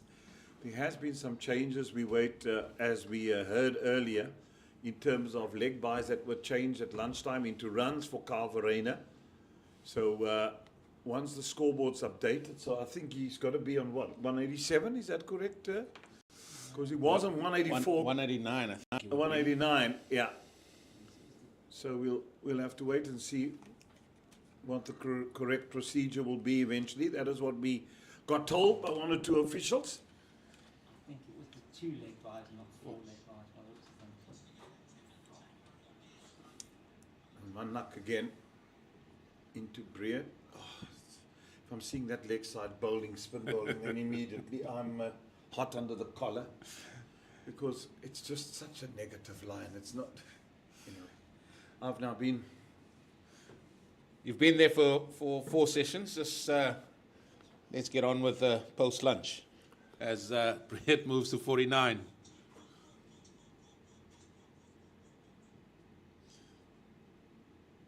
Where to here for Western Province? We've all been sitting thinking, wrecking our brain how to get this game forward for Western Province. Well, they must declare now. They must bat now for probably an hour. I'll go, and then get to 550 and then declare. The longer they drag on, the more difficult it's going to become at the end. So you've got to strike while the iron's hot. And I'd say 550 would be the target, because you're going to look to want to bat once here. And then you've got, from drinks to tea. And you've got the whole of today and tomorrow to try and bowl them out. And then if you've got to bowl a second innings, because you don't know what Boland's going to get in their first innings. Yeah. If you skittle them out early, yeah, good and well. But you want to have runs to play with. So I'd go 550. The other thing is, the clouds seem to have lifted slightly. Blue skies ahead now. This is the type of day that I'm used to.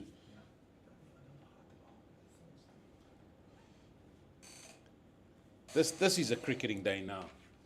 Few clouds, blue skies. It's opening up. It's beautiful now. Now I can get my whites on. Oh. Should have had it on this morning.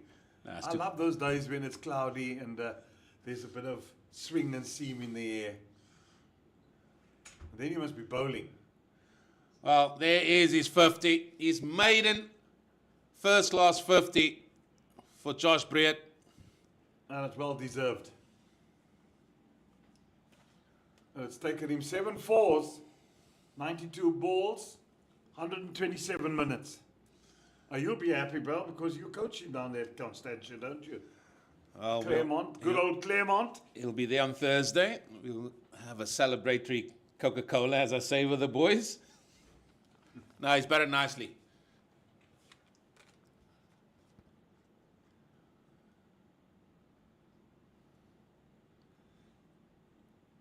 Yeah, it's good when young players come through and they show what they're about. Does he take quite a bit of wickets with his leg spin there at club cricket? It's always up there. He always takes bags of wickets in club cricket. Or down she tumbles, one of the fielders. Flat on his back. Who's that? It's Clyde Rees-Fontaine, the captain. I don't know what's going through his head. He's in at number 3. Probably thinking to himself, it's been a long time out here. Does seem like an eternity. I've seen Boland Field.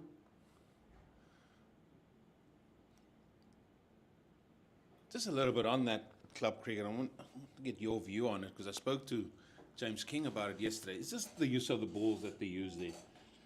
And we keep talking about developing cricketers and giving them the best sort of resources to get the best out of them. And the cricket ball makes such a big difference. What's your take on that? Should we provide our good club cricketers with resources to play with a better ball? Not saying the Kookaburra turf, I'm not saying that far. That's quite expensive. But there are balls around that are a lot better than the ones that are being used.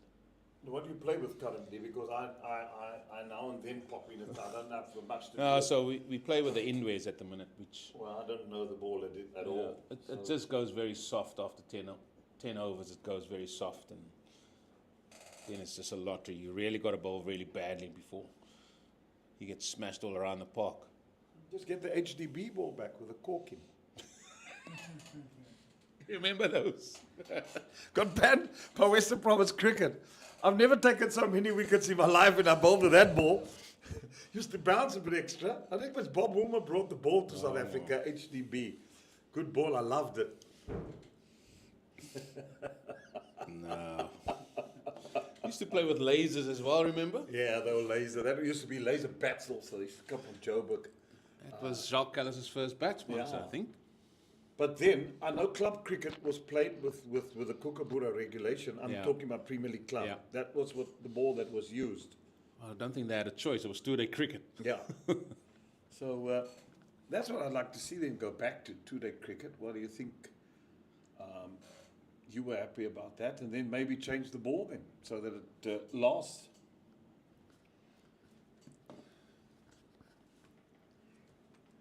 I just think we need to encourage our batters and bowlers alike. You need something. That's In the air! Gone. No, Brett is just trying to be fortuitous. He's played nicely. It was a polished knock, but a good catch in the end from Clyde Rees-Fontaine as Boland get their sixth. Their seventh, beg your pardon. So it's 513 for 7. Yeah, you can see definitely want to up the ante here and going for sort of the ramp. I think he initially wanted to just paddle around the corner, but it was well bowled by Manak, bowled it slightly wider. Meant he had to go fetch it from slightly wider outside that off stump, just getting a top edge. Good diving catch by the captain himself, Clyde Rees-Fontaine. 513 for 7. As it looks, it's like Moreke coming in. Maybe this would have been perfect for Pato. You know Pato's just going to just stand there. and He's hold going to the- swing from the rafters. He's just going to hold the bat very nice and high. And Yeah, that's just a great character, Dave Patterson. Lovely guy to have in the squad. It was nice to stand with him and Buren this morning, and we could reminisce about the tours to India, and Patter just saying, manage. It was great. It was great times. Yeah, had so much pleasure with a lot of these cricketers and the characters in their own right. Really good moments. Nice to still catch up with them now and then. You get to the field and they'll never walk past you without coming to greet, finding out how you are, wanting to know about your well-being. Roger Telemarcus this morning was, are you good, Rhino? How's the health? he looked very fresh, didn't he? Yeah, no, he's hard at work there with the bowlers and the coaching staff of Western Province with Telemarcus and Kleinveld, Rory. He'll be happy of what he's seen from his team here today, Rory Kleinveld. Yeah, he enjoyed yesterday. And I think he's enjoying today as well. Matt wanted that Clouds just to hang around for a tad bit longer.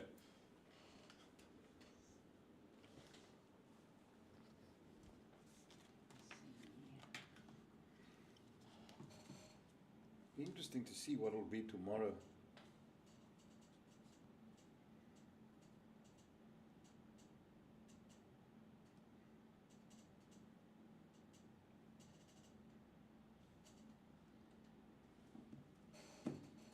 It's 26-27 today. A nice 32 tomorrow. And a beautiful 34 on Wednesday.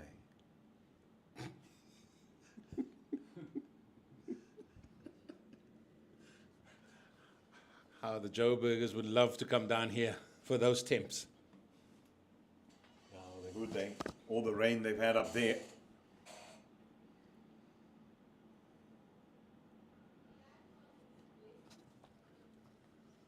So I say what a lot of holiday makers don't understand. February, Best month to come on holiday to Cape Town.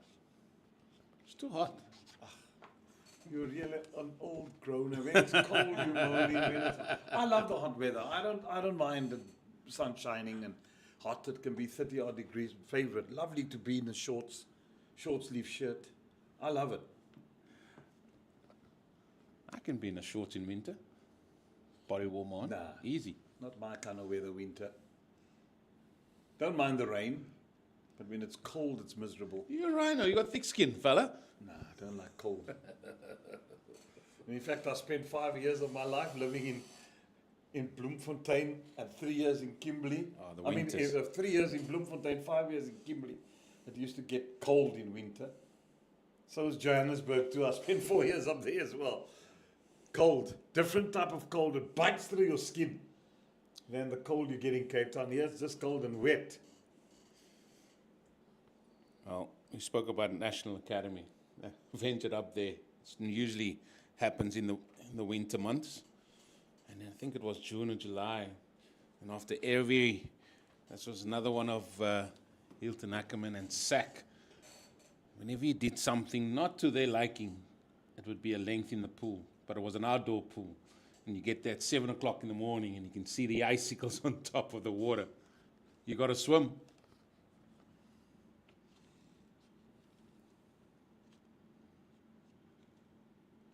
Short, pulled away handsomely for 6. Out of here she goes. 193 now for Verena. And he's marching on. Yes, they did 2 runs on. Added 2 runs. I forgot it 4. Well, it was short, sat up, and with a man deep into the hundreds, he made that look easy.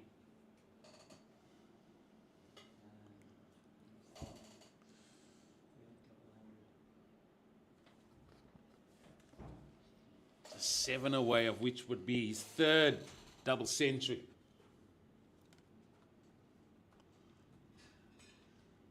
How's the running? They're going to come back for 2.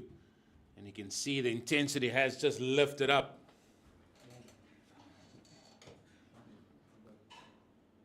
And the score is back showing on the board as well, on your screens. So great deal of thanks to all concerned there at Pitch Vision to make sure that we can get all that information now to you on one screen. Yeah, there had been glitches, but all sorted now.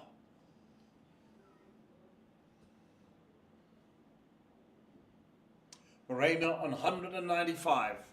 5 away from another double 100.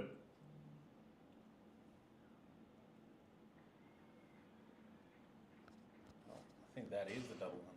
Well, they think it is. Well, there's a lot of confusion, Jeremy.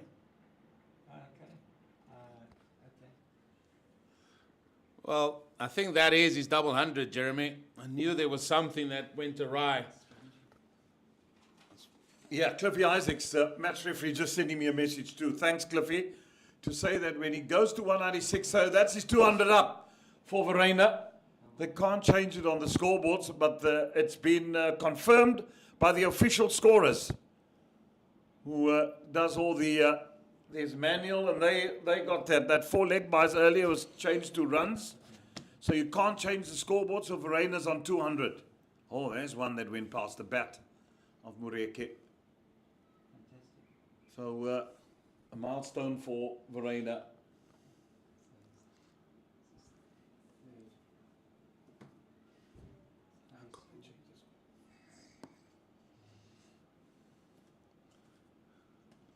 With all the technology that we have, changing somebody's score is not that easy. But it's been a good knock. Exceptional, in fact.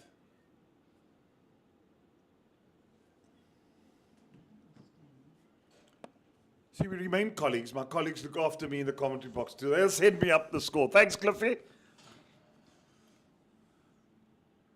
Oopsie. 522 for 7.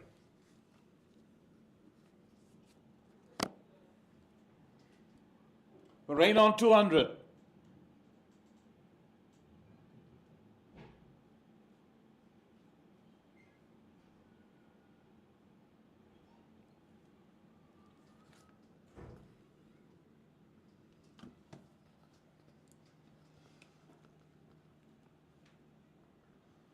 Manak. Continuing.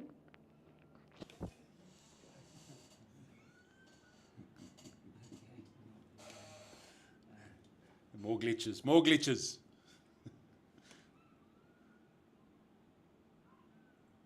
I need a copper. He's bowled 24 overs, the big fella. 2 for 90. I need a copper. Strong one.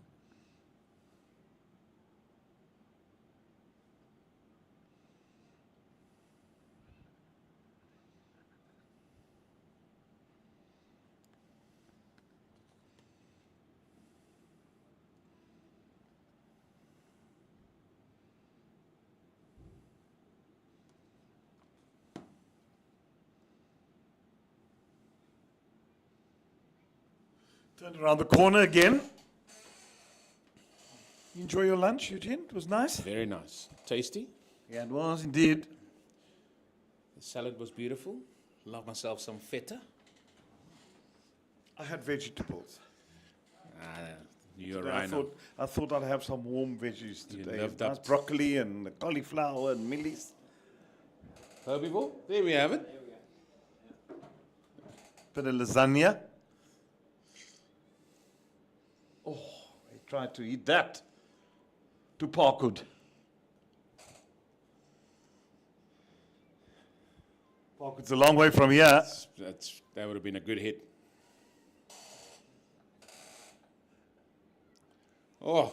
There we go. Oh. Mureki's got hold of that. And it's gone all the way. Pato who? That's what Mareki's saying to me here. Got down on bended knee and heave that for horns. The scoreboard hasn't changed. 529 for 7. We'll update that again for you. But Mareki is taking the attack. Take it off. They're fixing it. Yeah, but they can take it off the screen.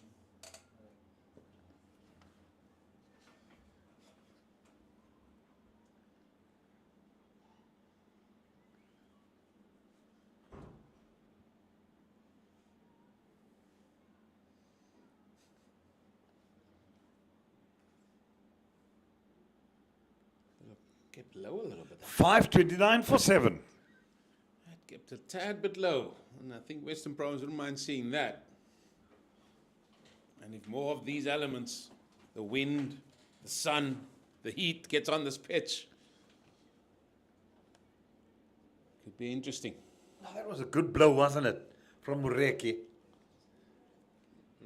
Got that in the screws.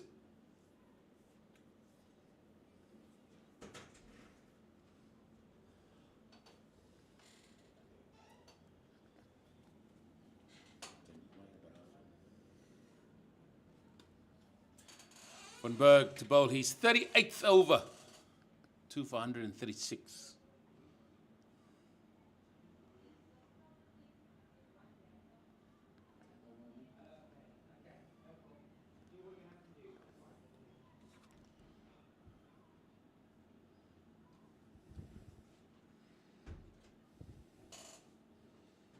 They're fixing it. They'll put it back up when it's fixed.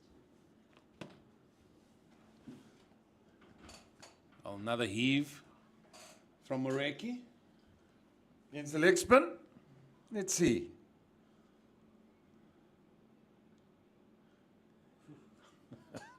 Usually when you can't read it, you just go for the old cross the line heave. Yeah. On the forward defense and just watch it turn away from the bat. Because you're playing straight down the line, you're not playing to the ball. So you say, whoop, ball's turning here. Oh, hello. The old Mahendra Singh Dhoni flourish at Yeah, the I top just there. thought I saw the helicopter coming out.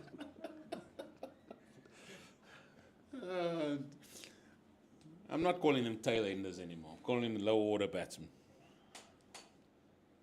They bring a smile to us all. Nicely driven.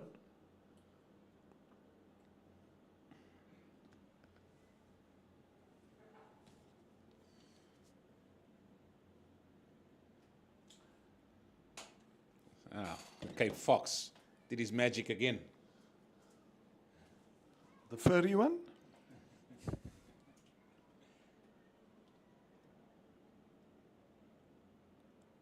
He's bowled him, has he? Yeah. Yeah. Gone for all money. Mureke, he just flighted it a bit more. He tried to play across the line, as you said. He would do, and then got castled. 5:32 for 8. Well, when Berg tossed this up and said, "Here, have a go, fella." And then when it got tossed up like it did, the eyes light up, the head goes up. And unfortunately for Mureke and Western Province, he's lost his wicket for 7. 532 for 8.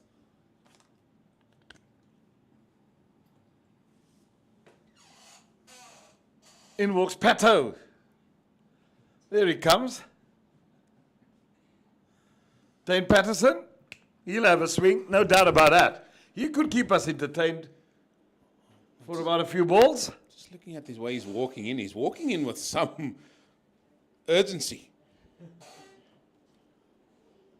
I wonder what this chat's going to be. I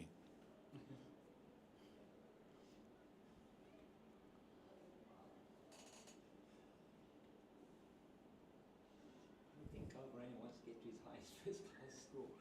What is it? 216.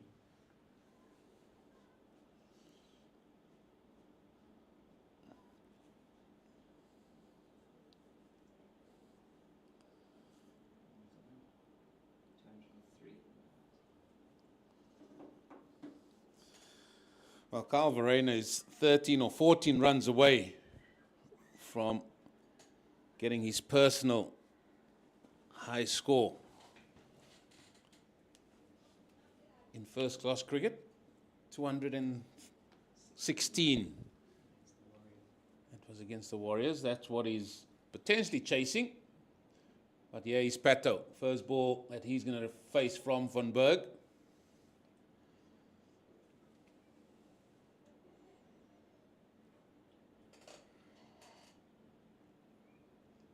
Little dab. 5:32 for 8 after 131 overs.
I'm going to take you up on that.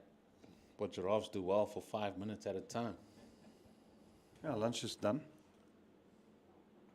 Oh. There we go. Has that gone? No, it hasn't. Pato has a swing. Pato departs. And the declaration. The men have been called in. And we've only saw, 3 balls off Pato. And then he lashed one straight down the throat of Long On. And that will signal the end of that first innings through a declaration. 9 down for 533. All thanks due to some good contribution throughout this innings there by Western Province. None so more than Carl Verena, who finishes on 204, not out. Yeah, it's been a good knock. It's been a good knock indeed. 16 fours, 1 6. Yeah, 16 fours and 1 6. It's really been good from Berg. 3 for 139 of his 38.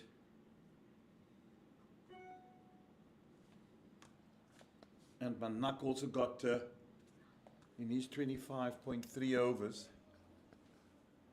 2 maidens, 98 runs, and 3 wickets. Well, this is how this innings has come to an end. Western Province then declares at 533 for the loss of 9 wickets.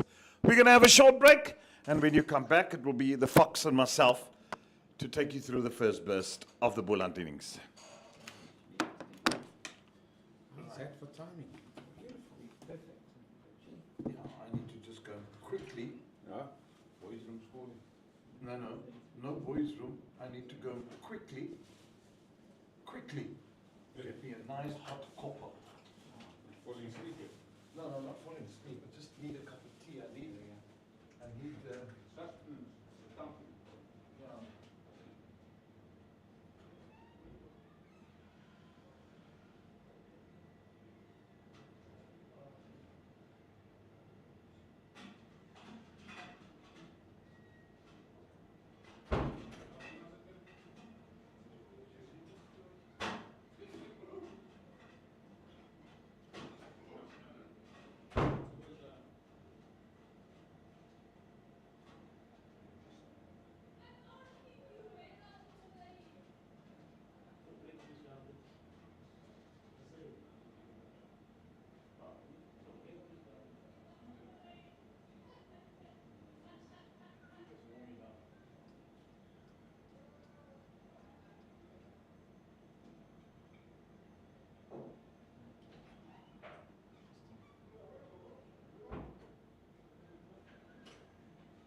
It's the innings of Boland will resume. They did get a highest total here of 616 for 9. That was against the Titans.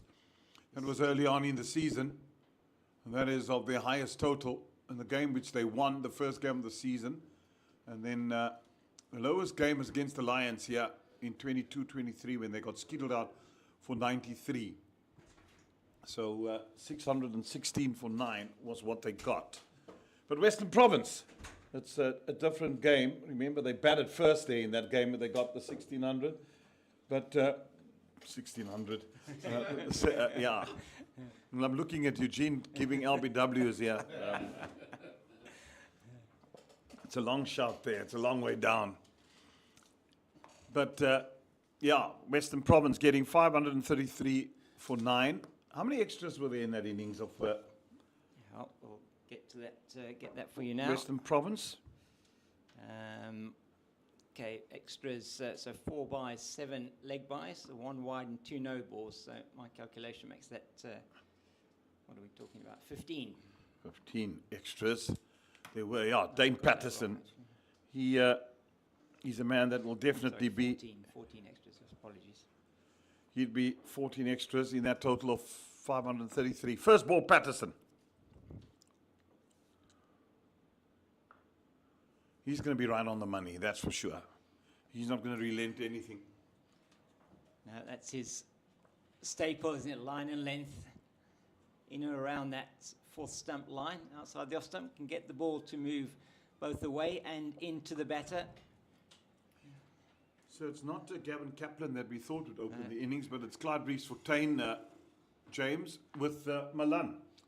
Kaplan, who's the leading run scorer in the 4-day series this season, and still the leading run scorer after Connor Esterhuizen failed in that first innings for the Lions. He's probably coming in at 3. Oh, there's a shot for LBW. Bowling to 2 slips and a gully, a point, mid-off. Well, that's how dangerous Dane Patterson can be. Yeah. Just angling into the right-hander. Really, height was more the issue there for Mzizi Gampu. 5-4 field placing, conventional. 4 on the offside, on the onside, 5 on the offside. And that gap is given between point and wideish mid-off. So it gets into a good position there. Milan tucks it around the corner to find leg for 1. And that's how Boland opens their account. I sense that Peter Milan at the top of the order is going to be key for Goldrush Boland. No Grant Rulofsson. They do look to me like they're just a better light in this lineup with no Rulofsson in the team.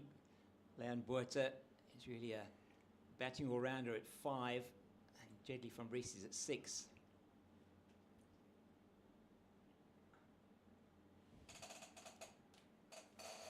Yeah, so the top 5, 6 batsmen will have to make all the runs. That's where all the runs is going to be for Boland. If they lose wickets early and they find themselves in all sorts of trouble, you could be into that tail quite soon. And that would be what Western Province would want. They'd be aware of the fact that maybe Boland's a better shy. No Rulofsson. Yeah, and they haven't brought Blade Capel in to replace him at the top of the order. Gone with more bowlers in this game. They used 7 bowlers, Jeremy. Sorry, 7 bowlers they used. Yeah, unfortunately, I mean, they didn't do the job. They were far too wayward, bowling-wise. And, yeah, I just felt they weren't on the money. They were on the money early in day 1, up to lunchtime, in a good position, 112 for 4. But I tell you what, other than that, they have rather been disappointing.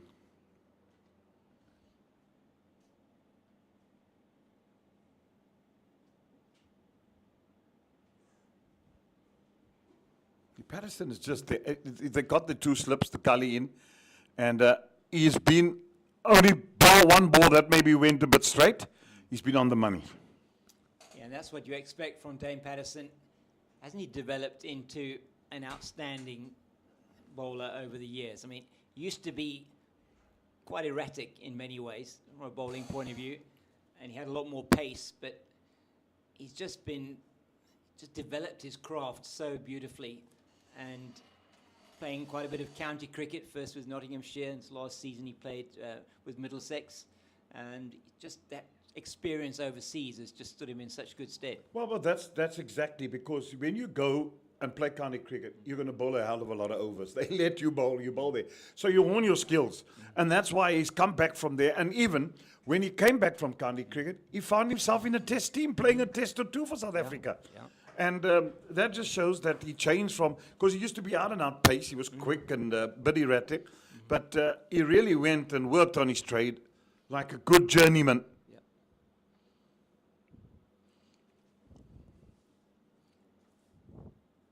And nothing beats experience. You go there, you learn the trade, and now you learn how to bowl different lines, different lengths, where to do, what am I going to make more skillful, what is going to give me also as a cricketer, because that's the other big thing as a cricketer, longevity. Yeah. Because sometimes you can be erratic and guys say, okay, cheers, bye, thanks for coming.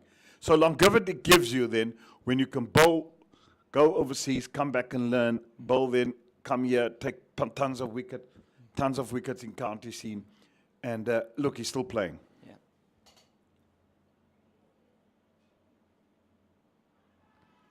Count the finger, is gone, given, Clyde race for 10, he's gone, and Boland loses an early wicket. No hesitation from Marais Erasmus as they hit the pad. Up went the finger, and out she goes. 2 for 1, Boland. The worst possible start for Goldrush Boland, and it was our fellow commentator Eugene Molion that called that LBW decision before the innings even started, and Mareki getting one to go straight, and Reeves Fontaine not able to get bat on ball, trapped in front. And Marais Erasmus, he only gives them if they're out, doesn't he, Jeremy? He doesn't hesitate to give them when they are out. Like to have another look at this, but it did look adjacent, and he was given. So that's a huge wicket for Western Province. And that is Tsepo Mareki's 250th First-class wicket, isn't it? first-class wicket. Well, I've got it down as his 249th based on the figures we've got from Andrew Sampson. I think I'll go with those numbers. So 248 wickets, that's his 249th. He needs one more for his 250. So going with the figures from Andrew Sampson that he sent through to us. So one more wicket for him to get to his 250. And Gavin Kaplan comes to the crease having the best season of his career so far. His average, Jeremy, this season, he's gone up to 52.75. His overall first-class average. Yeah, it's a good average, and he has been fantastic. But different day, and nervy time for him now to bat. He's got to weather this storm. And they're coming from all angles, Western Province.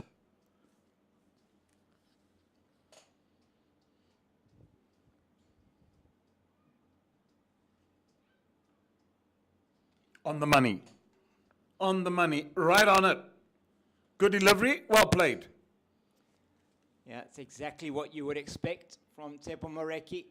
He's also a man who's played Test cricket for South Africa. There's that fast bowling attack with Dame Patterson in that series against New Zealand, down in New Zealand in 2024. That seems a long time ago, Jeremy. Yeah, we got pummeled to there. Don't want to talk about that series. No. One of those few bowlers, I think there's 5 South Africans that have got a wicket with their first ball in Test cricket. Nicely played by Kaplan. In a good position. He'll turn for 2.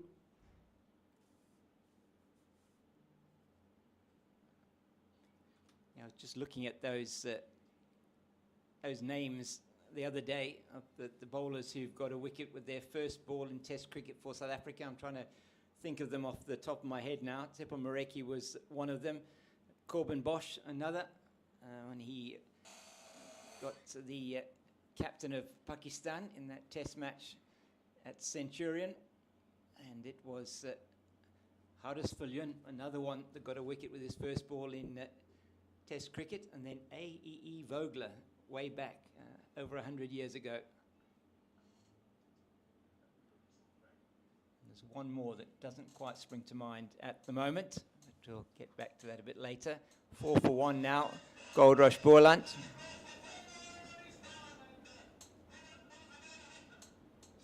My voice goes distorted when the sound goes up. Yeah. There. Someone just... Yeah, then yeah. Your...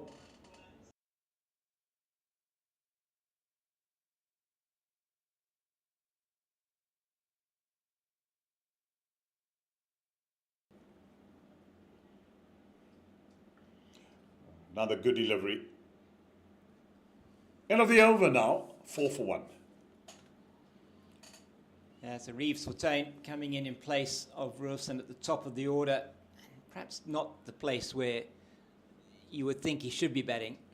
Yeah, I don't think so. To me, more 4-5. Yeah. It would be Reeves Fortuyn. But that is the juggle that you got to take when you're picking an extra bowler. Because now, batsman gone. Roelofsen would normally open the innings with Milan. So there's no Roelofsen there. So you're forced to make a change. It was either Kaplan to open the innings or Clyde Reeves Fortuyn. And to me, I like to see Clyde Reeves Fortuyn come and bowl a little bit older. Any batsman's got a bat anywhere. But in at 4 for me is the ideal. He's such a good stroke maker. And early against the new ball, well, anybody is vulnerable. And that will happen. So Western Province are right on it. Paddo into his second over. Peter Milan, he's also vulnerable early on in his innings, doesn't quite get the feet moving. We've seen him earlier this season as well. Just get trapped on the crease. And the Western Province will be fully aware of that. And to come in after this, Viwa Mgajima due in at 4. And they don't want him in early here. Yeah. Oh, James, you make such a good point about Peter Milan's feet that doesn't move early. The other factor regarding Peter Milan that you got to take into consideration, he's over 35. Yeah. And as a batsman, your eyes. Eyes is another thing. It's a crucial thing that, so you talk about, so if your eyes are going, your feet are going to be even more slower than moving early on in the innings because you might be good in whatever, and I'm not being ugly when I say it, but most batsmen, I found that at 30 odd, your eyes start going. When you can glance that ball around the corner, sometimes you just don't see it as well as what you would do 10 years ago. So, and that is just the call of nature. It happens that your eyes go as a batsman. Any batsman will tell you that has played at... doesn't matter what level, whether it be club level, whether it be top class level. Well, it was the main reason that Hashim Amla decided that he would hang up his gloves at the top level. I mean, he could have probably batted and played on for another number of years, but just felt that his eyes were going. Yeah. I tell you what, misses that, he's gone. He's gun barrel straight, this Dane Patterson. And they've got the plan they're bowling to. They clearly executed it in the previous over with Tepo Moreki. And Patterson, he's doing exactly the kind of job that his captain and his coach will want him to do.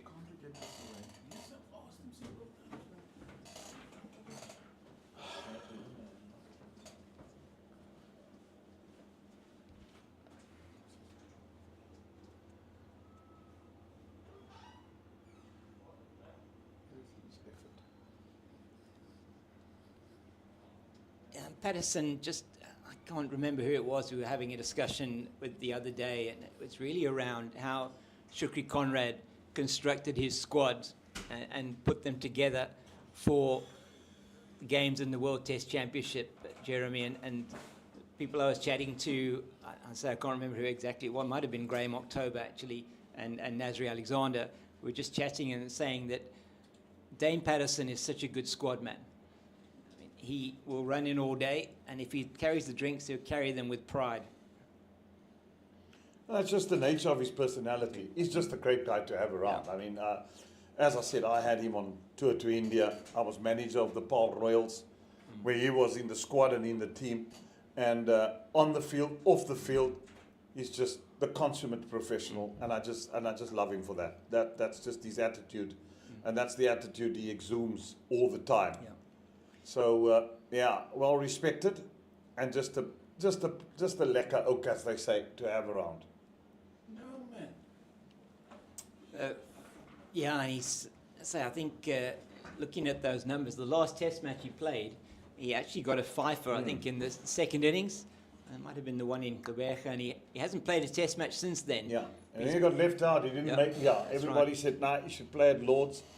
Shuki Connor picked the squad, but he would have spoken to him, and he accepted that. That's the nice thing about him. It's all about the team. That's driven nicely by Kaplan, and that'll be 4. It's excellent shot from Gavin Kaplan. Just rides the bounce outside the off stump and plays it very nicely through the covers. Not really much foot movement, but bat was straight. I think that's the key. And he does look really good when he gets going. Probably put the mockers on him now, but he has had a very good season this season.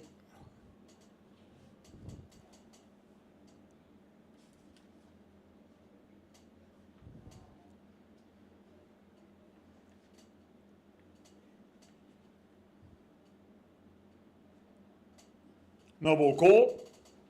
Free hit. You looked at me. You just turned and I just thought I got you there. Well, I tell you, it probably isn't a matter of, it's just a matter of time before that happens, actually. Yeah. First class cricket. I hope not, but I really hope it never happens. But you never know. You honestly never know what the way cricket is going. Now let's just leave the purest form in its purest. Please, let's do that, yes. You can taint all the other stuff, Yep. but just leave the purest in its purest. Yeah.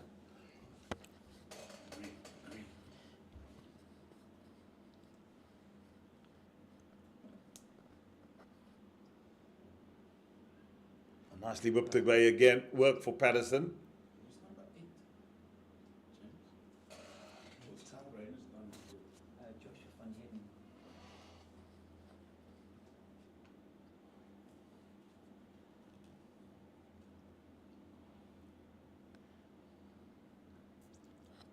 Yes, the eagle eyes of the giraffe, seeing that Carvarena is not on the field. Joshua van Heerden on as a substitute fielder.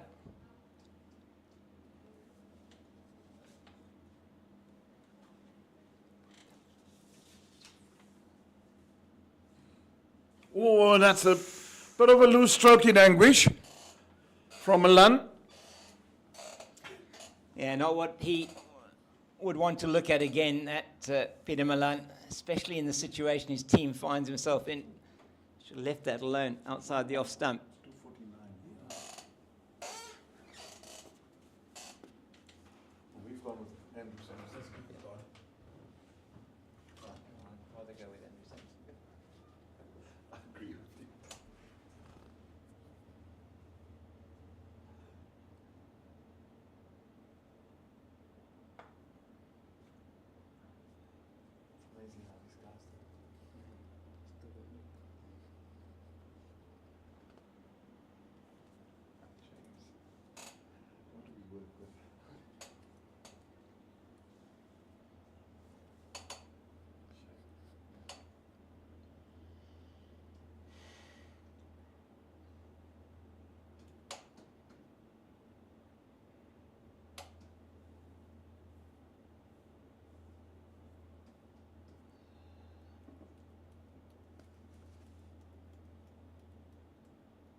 Good to see Seppo Morecki back here in the Western Cape. But Jeremy, he spent a couple of seasons up at the Lions and came back down here for this season. I think he is such an athlete, always good in the field, just and works so hard in terms of keeping his fitness there. Very rare to see him breaking down with an injury. Yeah, he's just tall and lean, isn't he?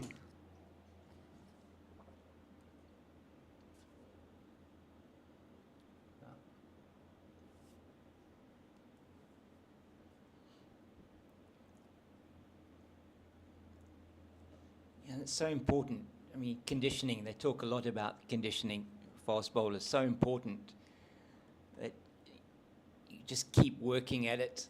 And he would be able to run in and bowl for you whenever you throw him the ball.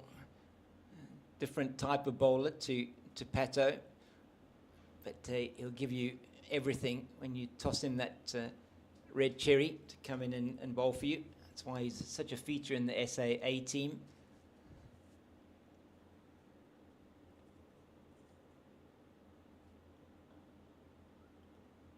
Whooped away again. Just a single.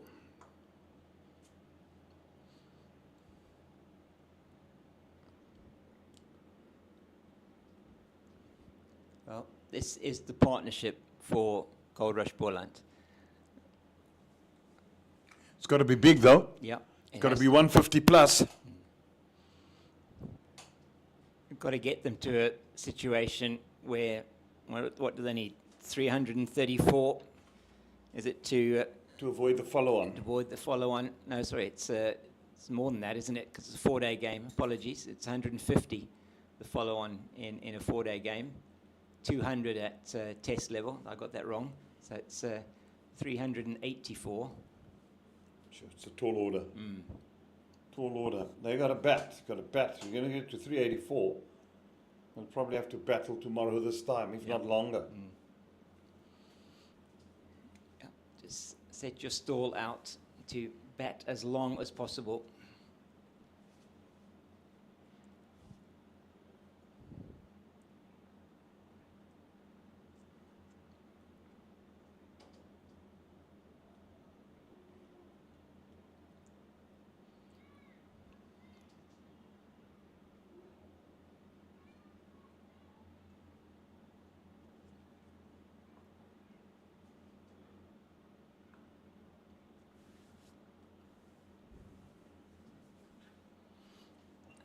The only thing really in Milan's favour here is that it seems to be quite a slow pitch.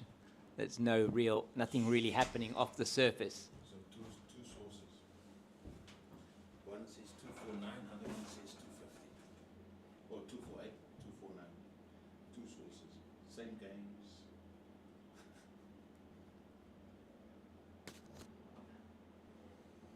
Check now, cricket archive.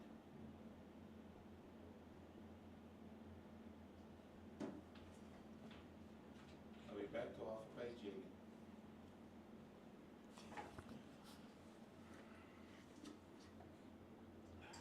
Anyway. When you off, Jeremy? 5-2.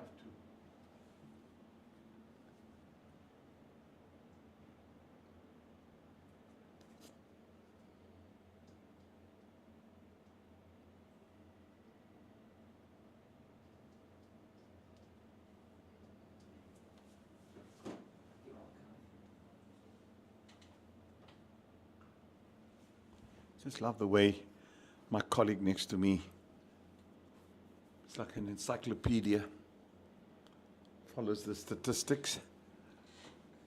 Yeah, I'll talk about the game and all that. It's not, I can just say James. If it's not James, then it's Keith Lane. Yeah. Yeah. And No, Andrew definitely Sampson. not the giraffe. Yeah, it's something I've just, ever since I You can love remember. statistics. I love the stats.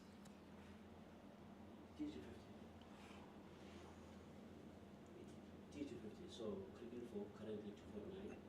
Then this wicket makes 250. Yes, I know, but on the other one, it says 248. We'll go with the T250. Is or 250? We'll go with Andrew Yeah. Sampson's 248. Before this match. Yes, 248.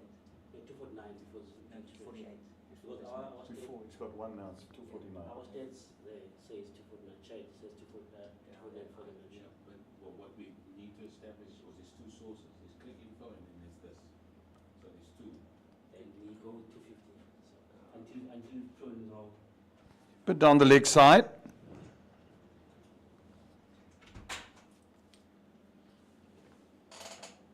I will go with the bottom one. Another maiden over, 2 of them so far for Dane Patterson. He's just doing what Dane Patterson does, keeping it very quiet with the new ball. And just no fuss about him. He just goes around his business, does what he has to do. That's his skill. You never see him get involved in controversies and that other thing. Just loves the game. He's always oblivious of the fact what's going on sometimes around other things that's not cricket.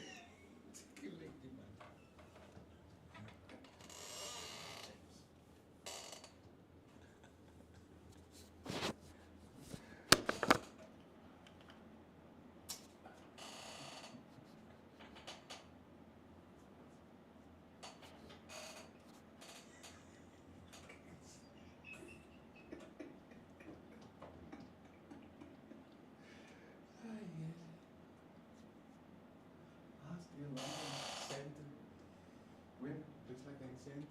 Now.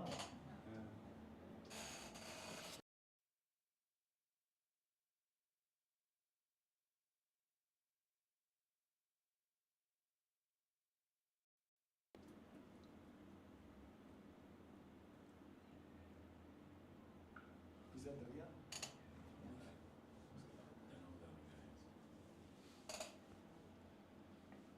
Well, Seppo Mareki here getting a warning, Jeremy, for running on the pitch from Murray Erasmus. He certainly hasn't missed that. Yeah, Maria Rasmus never misses a beat, never misses a trick. That just showed you can't teach an old dog new tricks. No, definitely not. And don't think you're going to get away with it, because he's going to watch you like a hawk. That's why he was one of the best in the world. Wonderful to have him officiating here. Oh, I mean, what it just means to the other guys. And his calm demeanor, he's, he'll just go and he'll quietly say to you. And when he needs to be firm, you'll know about it as well. And stories are plenty from Murray. Yeah, he does have, tells a good story. Incredible. Good to listen to him, to sit over a nice cold beverage and talk about all his experiences around the world. Incredible. Yeah, we all got stories, Yeah, well, we do, indeed. So, and that's what makes the journey all the more interesting, Foxy. it does. Just love to hear the stories from all the characters in cricket. And that's pounced away. And will that go to the boundary? It does get hauled in. It's good work there. Yeah, Jivishan Pillay chasing that one. Valentine Kitime, the 71 on his back. 11 is Pillay. He's in at short mid wicket. Sometimes get them confused just how the back of the shirt. So Kitime, he's a good fielder, the young man. Quick across the ground. Jeremy, I used to get, every Christmas, I used to get the South African Cricket Annual. Yes. It was my... Colin Bryden. That's right, yeah, Colin Bryden. And before him, I can't remember who it was that used to edit that. All the stats, I still got every single one of those, I think, from 1977 to past 2000. Well, I think you need to come to my place. I mean, I've got annuals in my garage on the book rack, and annuals on my cupboard in one of the bedrooms that I use as an office. Yeah. So I've got plenty of annuals as well Yeah, from all the years. it's fantastic. And Yeah. such a privilege then to meet and even share the commentary box at one stage with Colin Bryden a number of years ago. And what an incredible person he is in terms of his knowledge of cricket and what he's done, and those annuals that he kept producing over the years.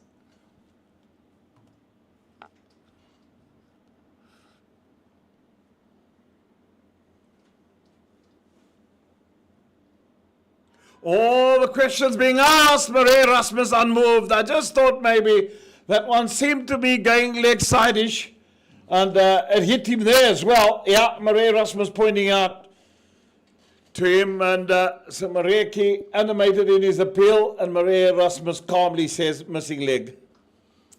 Yeah, it did look like it was angling down the leg side, and is going to be Jeremy. I'm going down leg. He's going, he's leaving us, and it'll be Eugene Molion coming in to join me as Goldrush Boland. Just a bit of a challenge here, a bit of a fight at the moment for them. 13 for 1.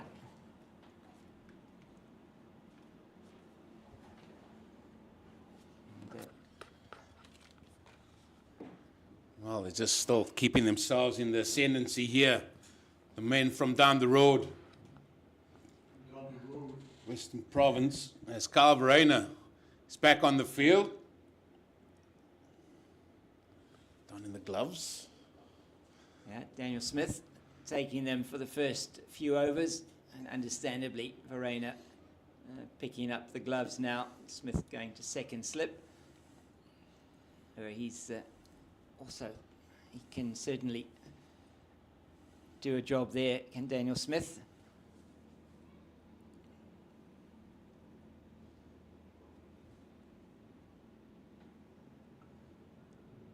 Yeah, so our score on the monitor here, and what you can see in front of you is 12 for 1. It's actually 13 for 1. We just not sure if they will, hopefully they will be able to correct that for us. That score we have is 13 for 1. That's what's on the scoreboard, and also with the official scorers. So I think they gave a few runs to the wrong person, because Milan's in fact on 3, Kaplan's in fact on 9. And there was 1 no ball. So we'll just, hopefully they'll be able to go back and rectify that, but otherwise we'll just keep you updated with where we are as Boland just seek to see off the new ball here, Eugene. I think that's the first thing they've got to do without losing any further wickets. Well, I'm just going to sit and watch how this session unravels, because the reason why I'm saying that, so Cloudberry's for Tain walking in open batting. And certainly we've got more questions, but obviously we're not privy to all the conversations that's happening indoors. As that ball just keeps low, and that's not a nice one to get first up from Carl Verena, is it? No, he won't be happy with that after having been out at bat for a significant amount of time, over 300 balls for his 204 not out. What a brilliant innings. His 3rd double 100, second highest score for him in first-class cricket, and his 2nd double 100 against Boland. So he just loves batting against this bowling attack, clearly. So I'll give you some information on the other matches happening around the country. And it is the Warriors. They are in all sorts of trouble at St. George's Park, 90 for 5.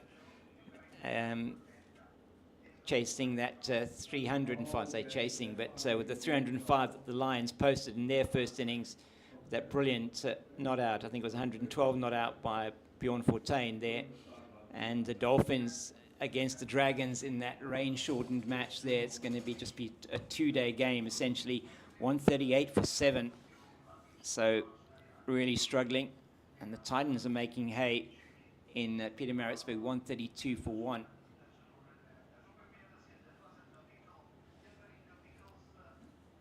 So Dolphins really struggling there. Ethan Bosch is now at the crease with Nkobani Mokoena. Bosch on 9, but nobody really getting too many runs there. Ramesh Pillay, the highest score with 34, and 20s for Bryce Parsons and Kaya Zondo, but nothing much to speak of for anybody else. JP King is still at the crease for the Warriors on 49 not out when I last looked. Well, Dane Patterson is just homing in on off stump here all the time. And one would say he's probably less pace than a Glenton Stearman or a Keith Dudgeon. But here you have somebody just runs up, pulls good line and length, one side of the wicket, boom. And I think this is what we've tried to call out for so long yesterday and even parts of today. And if you're not express pace, which is what you're saying, if you're not, then consistency is the key here. 100%. I mean, if you're going to ask him to take a risk, then you're going to be, potentially get yourself into all kinds of trouble as a batter. Just try and hit him off the length, as we see Daniel Smith bringing in Carl Simmons to bowl with the hard new ball. I think this is a good move. I think it's an excellent move. I think you've got two right-handers in. Why not? We've seen what this pitch can offer for the spinners. Now, with the finger tweaker of Carl Simmons, what can he get out of the surface?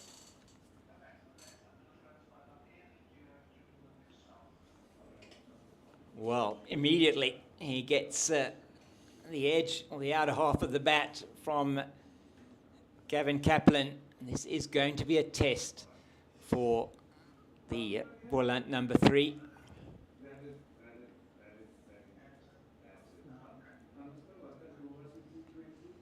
just got to be cautious. You've got to try and assess how this ball is turning, what pace the bowler's bowling at. And if it's outside your scoring line, just you're allowed to let it go. I think that shot could have only got Kaplan into all sorts of bother. I'm sure they will be, Carverena will be reminding him of that.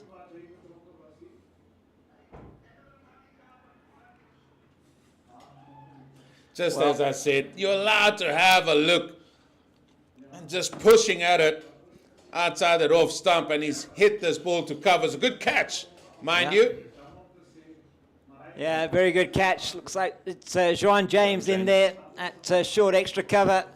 And Gavin Kaplan, that's a big fish for World Sports Betting Western Province. And we said, thought it was an excellent idea. You said, Eugene, to bring Carl Simmons into the attack, and he gets immediate reward with the wicket of the big fish, Gavin Kaplan, as going to be a drink taken here just while Kaplan makes his way off the field and Mgijima comes in to bat. So 13 for the loss of 2, and this is exactly what the Rhino said was going to happen. After you've been in the field for 100 and however many overs, 120 odd overs or more, and you come out to bat, and it really is very difficult. First up, the ball hard and new, and just hard hands, wasn't it? It's first over, and you're just allowed to just pat it back, I feel. And he has been in such a rich vein of form in this competition, Gavin Kaplan. You're allowed to just have a look. But it was well bowled. I think Simmons have got the pace of this pitch in terms of how he needs to bowl on it. And he strikes in his first over. Those men are really up for it now. Tails up. Well, that is, as you said, that's a massive wicket. And in the context of both of these teams' seasons, could be quite defining.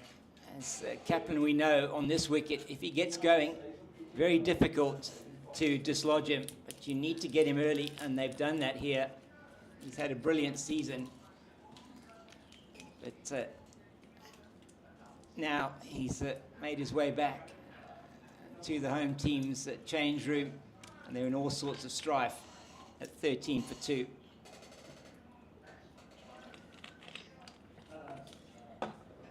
Well, are we going to see a few men run the bat now? Short leg is in place. He's been there from the get-go. What's that conversation about? Bowler and captain. They're sure to have a plan here to Avi Mgajima. These players will know him exceptionally well. Spent a lot of time at the Cobras and then at Western Province before he made the journey up the N1. He's had a very good time of it here at Goldrush Boland. Seasoned campaigner. And he's really got a big job to do here at number 4. He needs a score, though. He needs Yep. a score this season. That's Makajima. Oh, just boss. Daniel Smith is going to go for 4. Well, it's all happening here, folks. 17 for 2 now, and it could so easily have been 13 for 3. Carl Simmons, in his first over, is making the ball talk, and Boland so far have got no answer. My, oh my. All of a sudden, this game has been sparked to life.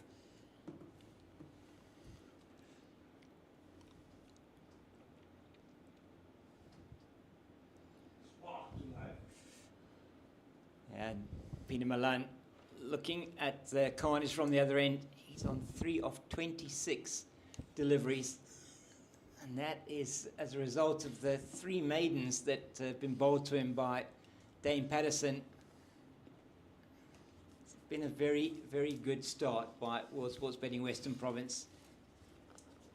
And you were saying, Eugene, we were actually chatting earlier on when we were on air, saying we'd like to see how they put their plans in place. There's 2 slips are in place now. 2 slips and still they're going at it. Yeah. Chalk and cheese, the 2 plans so far from what we've seen. 17 for 2. This is what first-class cricket's all about. Yep. You're not going to find it easy to prize out wickets, but you've got to have good plans in place to get those wickets.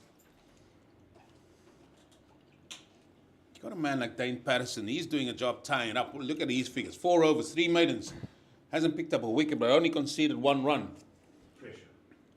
Well, you can probably say that he's, if this was in football, if it was in football parlance, you'd probably say that he got an assist, wouldn't you, on those 2 wickets? Yeah, some might say he's like a Wirtz, like Wirtz for Liverpool. Oh, there's a little bit of a feel outside that off stump. But that's what it is. Yep. He's bowling a channel. Spoke about this yesterday. That's saying to the batter, if you want to score, you got to come to me. I will give you some on that off stump line. But more often than not, I'm going to go there, 4th stump, 5th stump. Come and have a feel. Come and have a nibble.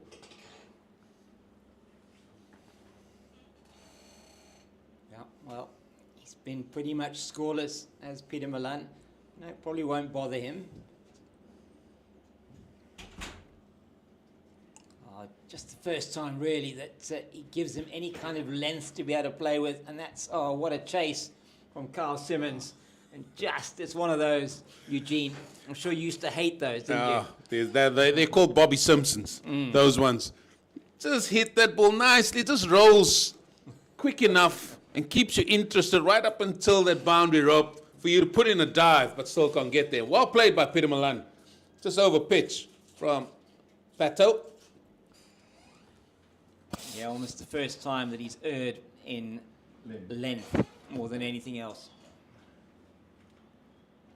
No, man. Thank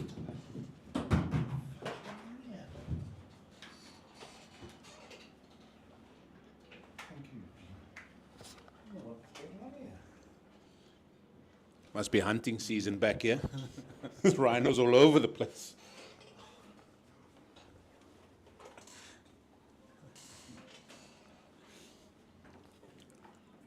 It's been a very good bowling period for World Sports Betting Western Province. And talk about hunting, they've been hunting for wickets and they've been getting them. I'm just looking at the body language. It's a lot different from what we saw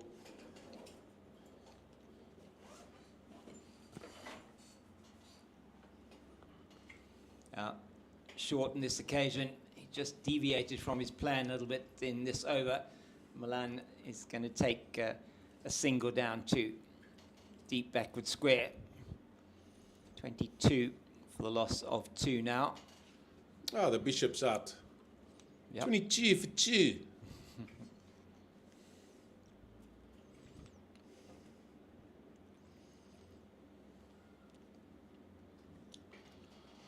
Well, if the playbook is going to be the same as the innings of Western Province that we saw, then there'll be a partnership developing here.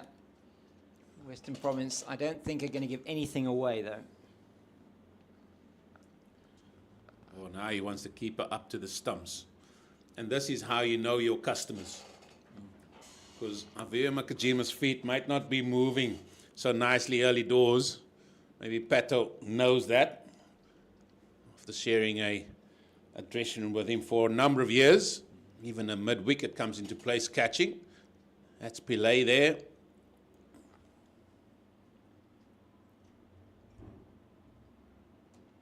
Oh, it's neatly played outside the off stump, just guides it past backward point for 2. Juan James and Valentine Katima chasing. James gets to it first and take the score to 24 for 2 now. Nicely played by Makajima. Again, the thought pattern. I like this thought pattern from Pato. It was at 4th, 5th channel again, and still the batter's playing at it. So Pato wouldn't mind that at all. And they've got the runs to play with, have Western Province. It's into the gap again. This time Katima comes around and prevents any thought of a run. The end of over number 9. It's 24 for the loss of 2. And the 2 wickets to fall if you are just joining us. Clyde Reeves-Fontaine, LBW, is trapped on the crease by Tebo Mareki for naught. And then Gavin Kaplan in Kyle Simmons' first over. He's now into his second. His first over was played with hard hands and caught at a shortish extra cover by Juan James for 9 of 16 deliveries. It was 13 for 2. It's now 24 for 2. Peter Milan and Aviwa Ngajima at the crease. That after World Sports Betting Western Province got 533 for 9 declared, 204 not out by Kyle Verena, his 3rd double 100 and his 2nd against Boland.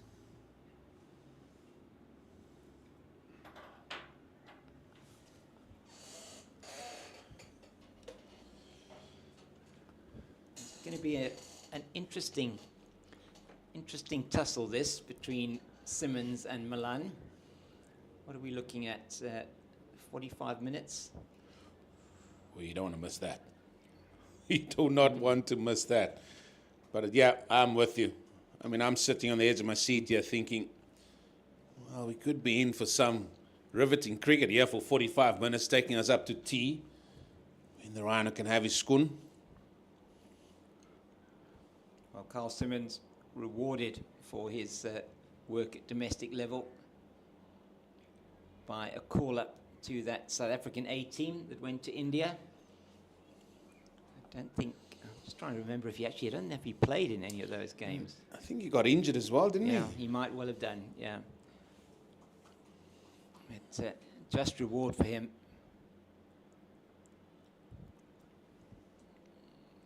He's been, since his move down to the Western Cape, such a great servant of Western Province and Cobras cricket before then. Leads the spinning line in the absence of George Linder.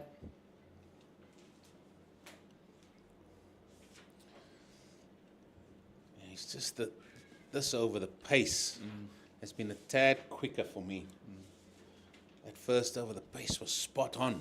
I always revert back to Claude Henderson.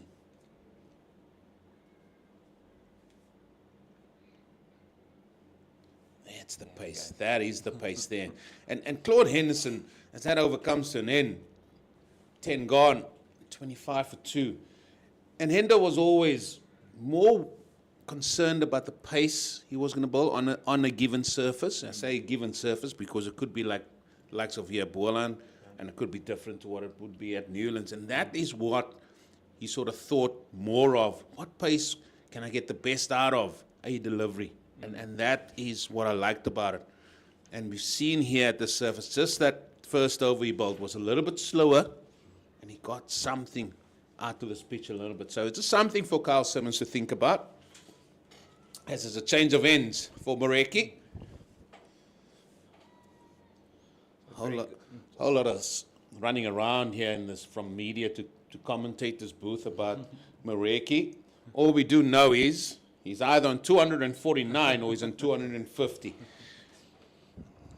But, so if he does get another wicket, then we know he's definitely got 250. Yeah, So 250-ish. yes, somewhere around there.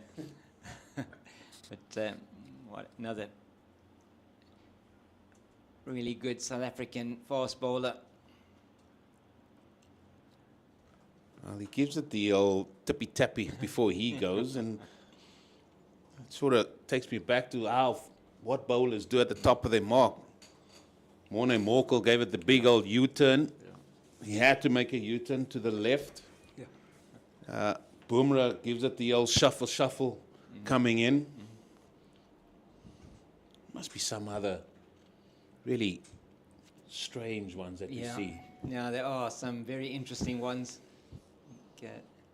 Probably the one in the ladies' game, probably Anda Hlubi is probably the one that's the most unusual. And a young lady by the name of Tabitha Lachransi, who has a very interesting way of starting a run-up. She almost takes the ball and touches her nose before she starts to run. That's right. Into the run-up and bowl. Now playing for Northwest, or has been playing for Northwest in the ladies' Division 1. And was a newcomer of the season a couple of seasons ago when she was at Southwestern Districts. So that is a very interesting way to start your run-up. As you say, Tsepo Mareki just on the spot, sort of almost running on the spot before, not really running on the spot, it's just getting the toes, the heels up and down.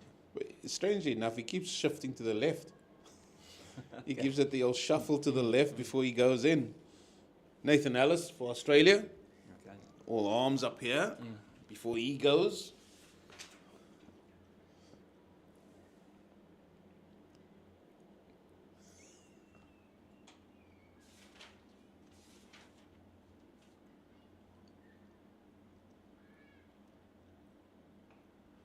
He has played a couple of tests as well as Mareki. Yeah. There's two in New Zealand. So I was chatting to Jeremy about that. Got a wicket off his first ball in Test cricket. Oh, It's Tsepo Mareki. that will always be a good opener. Will be. Around a braai. Good chat. Yeah, certainly will be. And there's, I think, 5 or 6 South Africans. I was trying to think of the others. I looked it up the other day. I think I got 4 of the 5. That there's a few that have done the same. Corbin Bosch being another one. Hardus Falyun, another one. Remember the 1992 World Cup? Yes. Alan Donald, first ball. Yeah. I don't think you can get a bigger nick. Yeah. And batter stood and just was given out, not out. Couldn't believe what was going on. Yeah. Must be the noise factor there. I'll ask Jeremy Maybe. when he comes on. Yeah, Jeff Marsh it was. That ball. And, yeah, Brian Aldrich, as Jeremy says, the umpire from New Zealand. He nicked it from Melbourne to Cape Town. It's almost like Stuart Broad Yeah. nicking it to first slip and stood. Reviewing. Yeah. Didn't have reviews then, did they?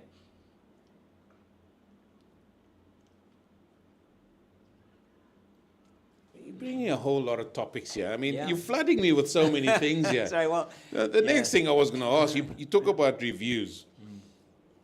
I know quite a number. I'm glad there weren't reviews in domestic cricket back then, because I tell you what, some of the batters would have thought, oh, let's review that. I was hitting halfway up middle. yeah.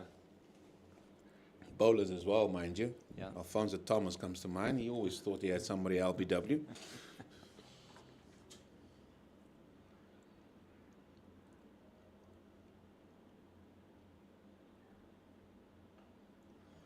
Well, there's an over. How's that? Brilliant. Bowls a good line, good length, offers nothing. Made an over for Moreke. And it was so much Dane Patterson-like that the scorers even had Dane Patterson as the bowler on the screen there. But it was a maiden for Tepa Moreke coming back, 4 overs, now 1 for 12 and 25 for 2. All to do for Goldrush Boland. Peter Milan has set out his stall here, 9 of 38 deliveries. And Aviwa Mgajima now is going to be tested by Kyle Simmons. This is the matchup. This is the matchup. If they can prize a third wicket out here, Western Province, before tea, well, they'll have an enjoyable tea break, let me tell you. Not going to get a wicket with that delivery down the leg side. Be upset with himself there. Simmons just prides himself on his accuracy and trying to set the batter up.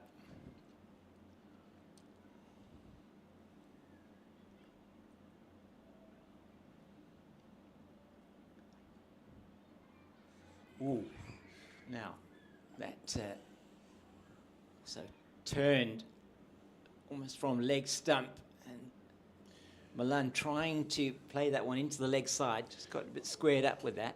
I think he's going far. He's looking for that glory ball, pitching leg, hitting off.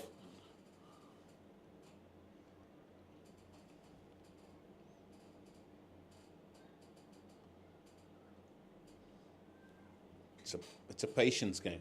It's very patient. For bat and ball, got to be patient.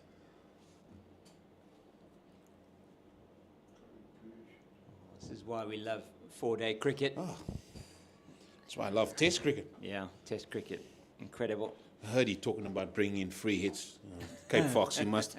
I don't know. He probably went off course there slightly. I think so, but I'm just saying, you just never know what will be decided. I would certainly not want that to happen. That's over-pitched from Simmons, and it's tucked nicely into the leg side by Milan. They're just going to turn for 2. They probably could have got 3 there, but better safe than sorry in that situation. I think there's so many. I think the point Jeremy made earlier, I think is right. There's so many other formats or forms of the game that they can do whatever they want to do with it. Yeah. And- Yeah, But absolutely. when it comes to this, yeah, I think they should just leave it as it is, as the game is meant to be played. It is a matchup between bat and ball. You don't want one part to be better than the other. No. We've seen recently they're trying to sort of narrow that between bat and ball in the white ball format. I mean the batters these days, Yeah. they are just getting so much better, and I think it's a good test. I think bowlers need to be tested. I'm not saying that, yeah, we should have it all our own way. But batters are getting better, and I think like batters getting better, I feel that bowlers should be getting better. I know Jeremy made the concerning point about the bowling aspect of South Africa, or the Proteas going to the T20. Yeah. I mean, I look at that SA20, and I mean, how many good Yorkers have been bowled in that tournament? Probably could count them on 2 hands, I would think. And that is massive for me, if you can bowl good at the death. And I think the concern is it's not about bowling Yorkers, about if you get it wrong. Yeah. That is the concern that bowlers are running in with. And I think then you're beaten already. Moreke just probing there on that line we were talking about, just outside the off stump. It's been good from the Pacers and from Carl Simmons for that matter. Simmons probably just straying a little bit. Maybe you're right, maybe trying too hard in that previous over.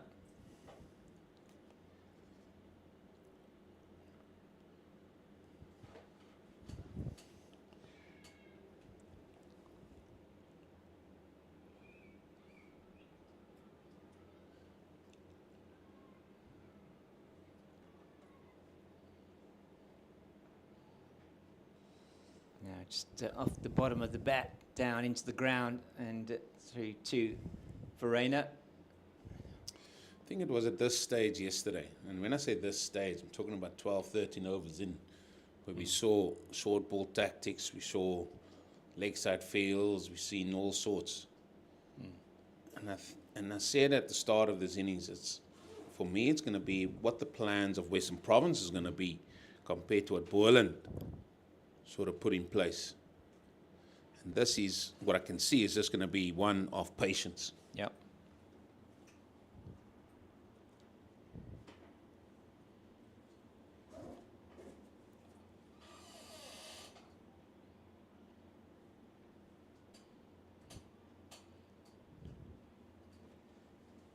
And that's the game that you want to play, isn't it? You want to make sure that the batter is the one who breaks first.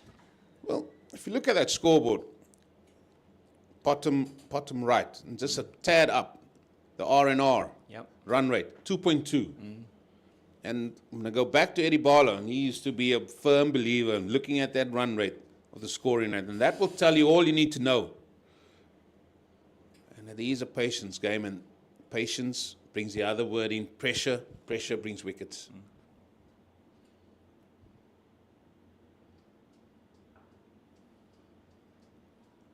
See, even when you get dished up a half volley, No, you just can't get it away.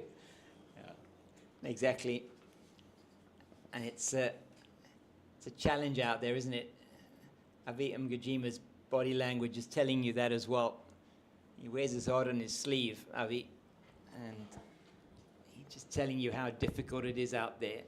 He's got to, for Goldrush Boland, he's got to stay there. He's got to make sure that he gets through this period and that he and Peter Milan can put together a good partnership.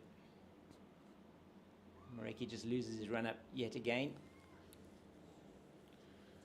Chaps, we could be in for overtime here. Still 49 overs left. Yeah, plenty.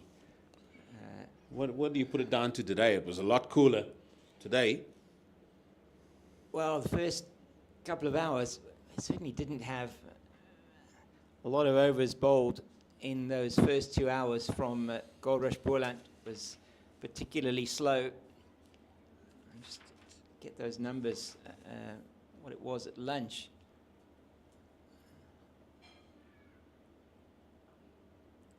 Well, that is down to the vacant third man region through the slips for 4. Not quite what Aviwa Ngujima had in mind. No, he just squeezed a very much over pitch delivery just between slip and gully. I wonder how long Mareki will bowl. How long before we see spin twins on here? Yeah, I'm sure it can't be too long before he comes on from this end. Maybe Mareki has this burst. We haven't seen Mbolelo Dube yet. Maybe he'll bring him in. It's a little bit more pace.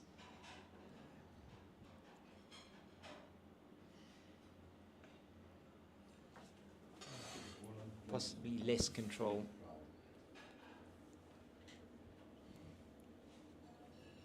So just the one match for him.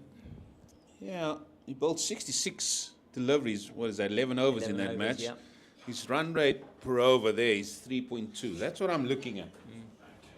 Because you don't want to give Boland some impetus in scoring. So that is something that I'm sort of looking at. Look at the other bowlers here. Josh Breert. He's bowled as well. And he goes at 3 runs to the over. So Western Province just got to be mindful of the fact they've got Boland under a little bit of pressure here. They're not getting away. There you go. There you go.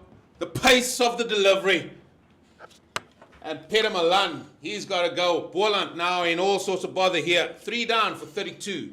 No, we saw this coming, didn't we? Just the body language, the way they played. There's no intent really. It's not positive at all. And Simmons doing the damage and Boland in trouble. Milan gone for 11. That's a good catch from Daniel Smith. And Simmons doing the bowling. Well. I just felt that previous over, Rhino, he was just looking for that glory ball, pitching leg, hitting off. Just got to stay mindful of bowling good areas, and he finds the edge. Now then, Goldrush, Boland, 3 down, still 501 runs behind.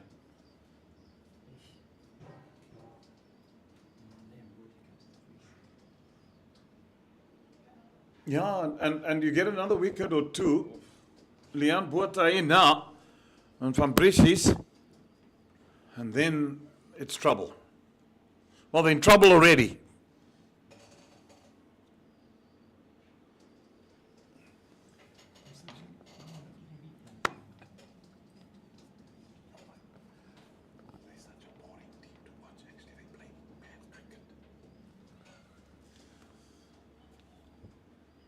Is there fight? Well, we got to see fight. There has to be fight. But we made mention about this morning. It's a new day. We didn't see maybe that little extra in the body language.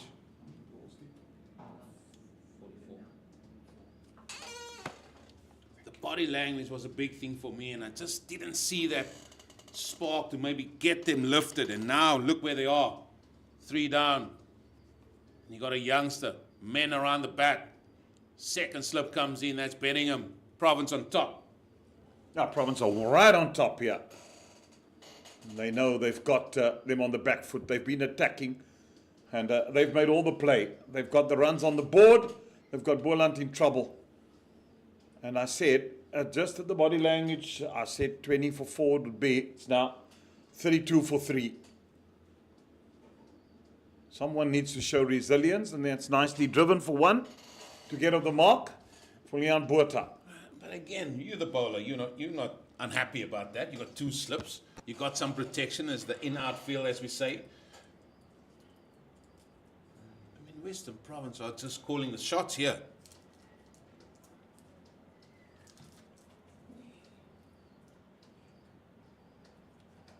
Yeah, Boland has just been all at sea.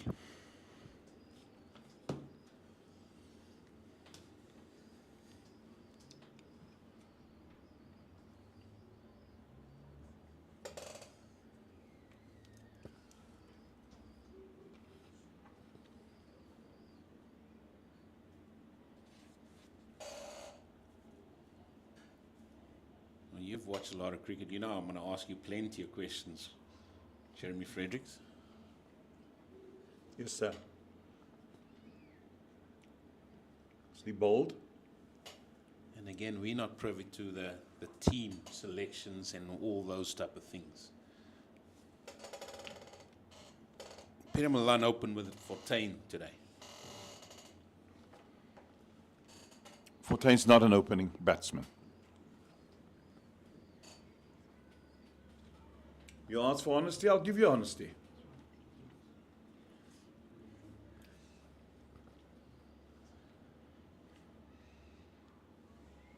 They're better shy. Well, the wildlife have mentioned that since yesterday. I'll have to say that. The fox and the rhino made that very clear, even while Boland were in the field, that there might be a batter shy. And it looks like they will need that batter. Well, it's either these two's got to dig deep. If not, they could bat again. For me, I think Clyde Riesertain is a very important player for Goldrush Boland. He's a good player. Not opening the batting, Eugene. No, that's not the point I was going to make, as that one is cut for 4. The point I'm making it, he's been in the field for plenty of overs there. He's had to think about a lot of things. He's moved, he's run around. They declare, and then he's got to come out and bat as well. Sometimes, as said, you've got to have clarity, and I think maybe he deserves himself to give him that opportunity to just come down. He's been doing well at 4 and 5 for Boland, and give himself at times, because he's a good player. He leads this team. maybe just a tad too early, and then he got trapped leg before wicket.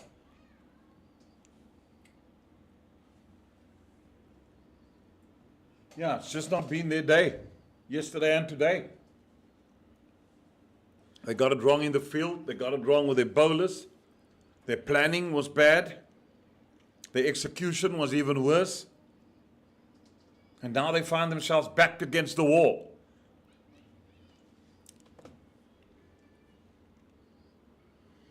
Can we have just nice, good old-fashioned cricket where two batsmen grind it out? Western Province is right on top. You need these two to get hundreds for you. And they are capable, not incapable at all.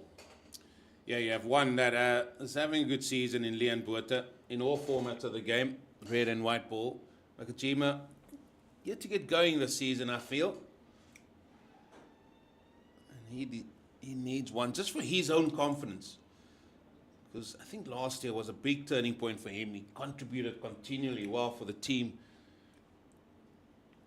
Just needs a big one here for Goldrush Boland.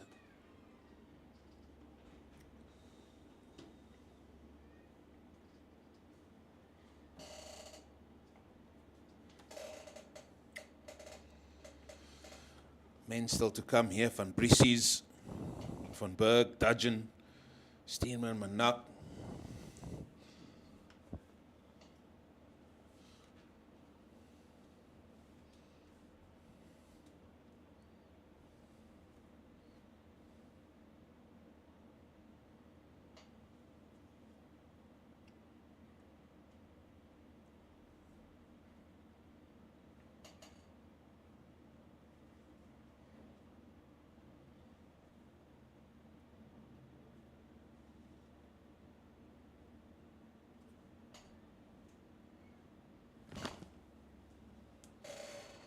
That's a good short delivery. They've used it sparingly, that delivery. And I know who also started similar to that. Cape Fox, at the top of his mark, before he ran in, a certain Franklin Stevenson. For Free State back then, at the top of his mark. Gave it the old little shuffle, and then gave it the all arms, legs. Amazing slow ball. Yeah, with that big gleeful smile. With the Colgate white teeth, Franklin Stevenson.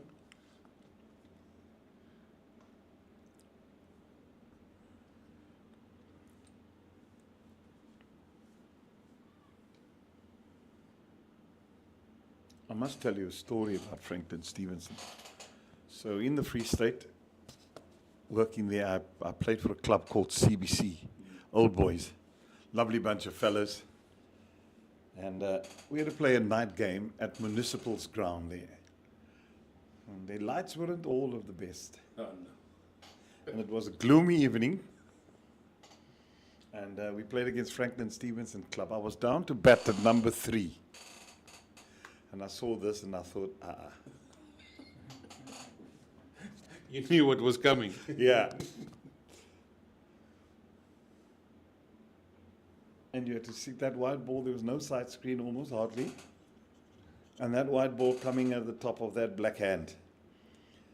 And I decided to slip down the batting wood. First time I shirked responsibility, I thought, Eventually I couldn't hide anymore. I had to come out and bat. As I got to the crease, Frankie smiled. The heavens opened and it started raining. Off we went.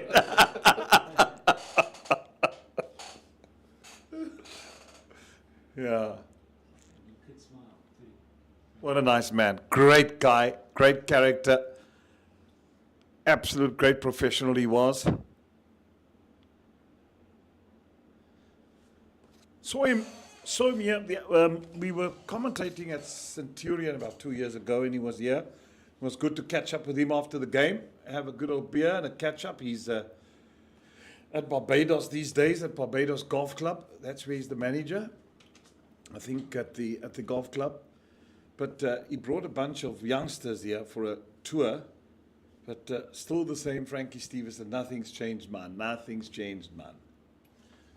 All the West Indians got character. Yeah, wonderful people. Wow. I think we were, in South Africa, we were blessed to see some of the greats play, the West Indian players that have come here. Western Province had Desmond Haynes, Oh, what a player.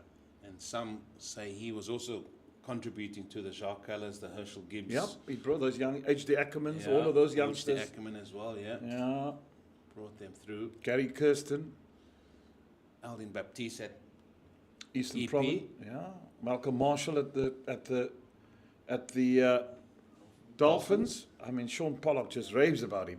I mean, he brought through young Pollock, and he just said what Malcolm Marshall meant to the side was incredible.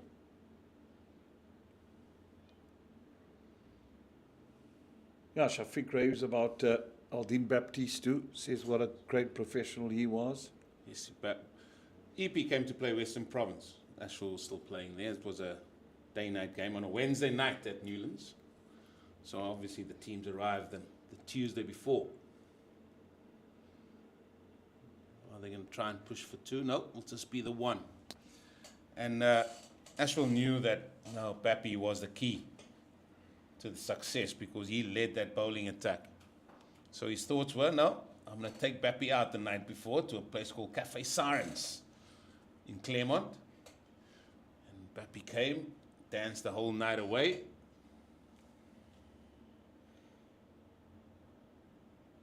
And he thought, oh no, he'll be too tired the next day and everything else. Comes out, takes a 5 against Western Province. But every wicket he got, he gave it the old jig like the night before. Yeah. Thanks for coming.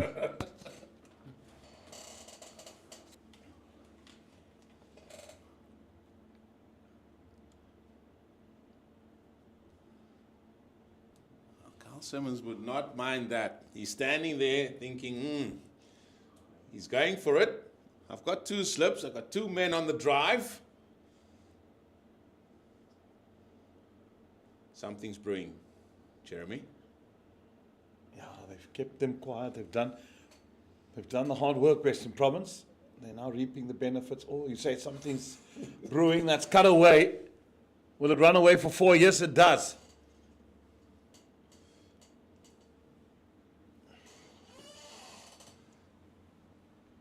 Short, wide, put away.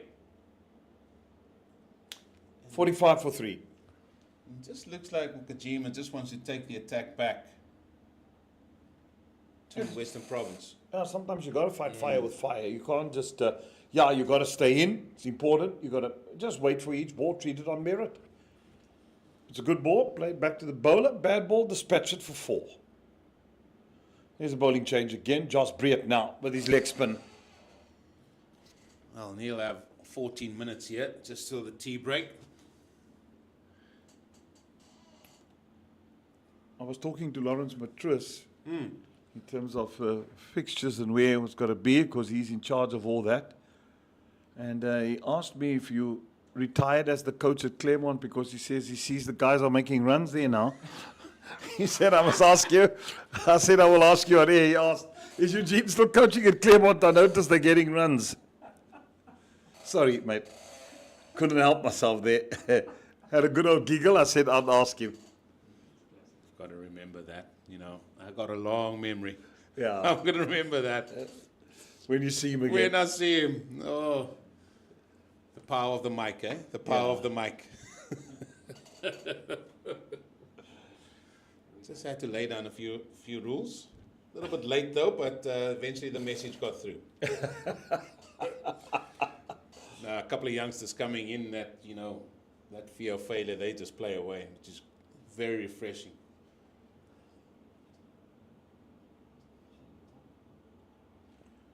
Oh, first up. Right on the money there. More worried about where he's running to. Josh Breert. Now, let's compare this pace to Sean van Berg, that what we saw, and see what he gets out of the surface.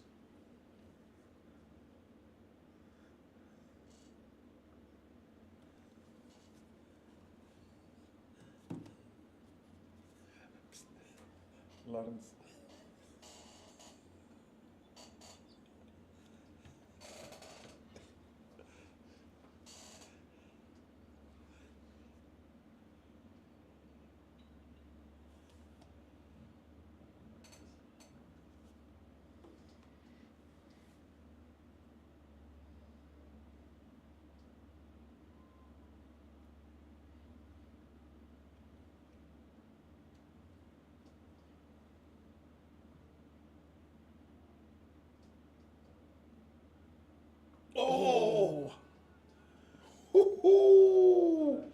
Divison. That was close, wasn't it?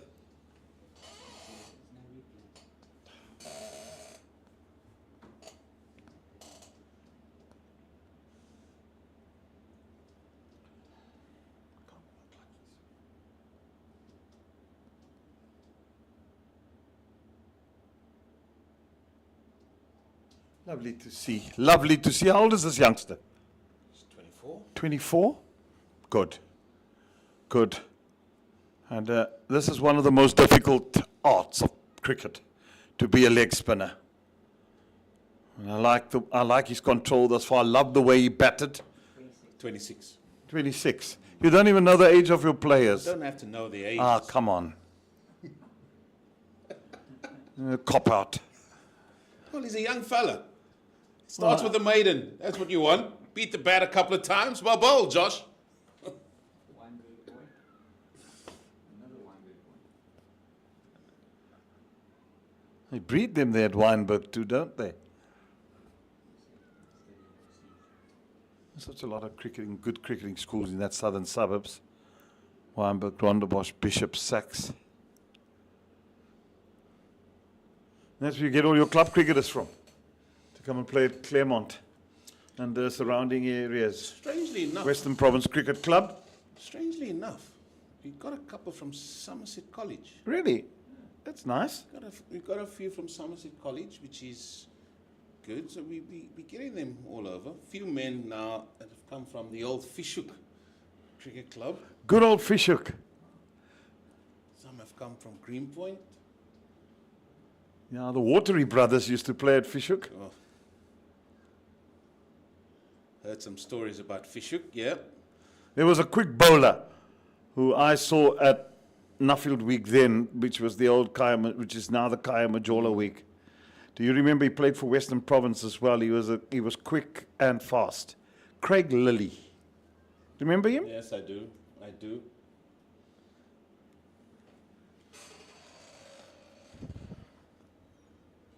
Yeah, and Paul Harris comes from there as well. Yeah. All the surfers come from Fishhook.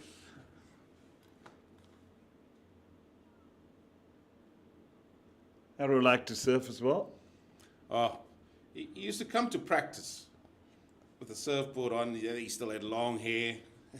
And he would tie up at the back end, come and bowl for 2 hours non-stop.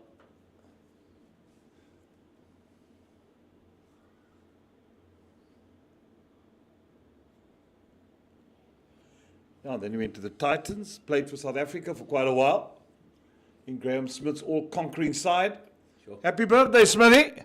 It's his birthday today, Graham. That's right. Yeah, it's a big Biff's birthday. So he celebrated after he said 20, and he's celebrating today. He has to celebrate today. And I can imagine with who it will be. The usual suspects, Dougie Worth, his good old mate, and one or two others. Dugworth. Graham Smith. It's a good cricketer, Dugworth. Yeah, knew his mom very well. She taught at St. Stithians when I was there. I'm starting to wonder where you haven't been, Jeremy. I've travelled around South Well, Africa. that's what I'm saying. Got a lot of mates around the country. I'm diversified. I heard that at lunch. I definitely heard that at lunch. I think we all have. Made an over from Simmons. He's now got 6 overs, 1 maiden, 2 for 19.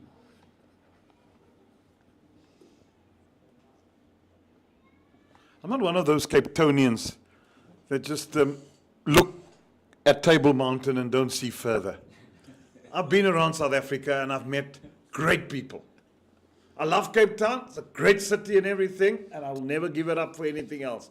But there's more to life also outside of Cape Town, not just in Cape Town. You've seen the heights of Table Mountain. You've seen the holes of Kimberley. Yes, the big hole. indeed. Oh dear. I just feel there's a little bit of a working over here. Wrist spinners. Well, I must admit, cricket has given me those opportunities, and it was great. And I've met absolutely wonderful, wonderful people out there.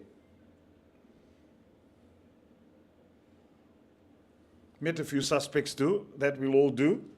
But by and large, I'd say 99%. I met some wonderful, wonderful, glorious people who are still mates. I can go to Joburg tomorrow and I can phone up old Shalty.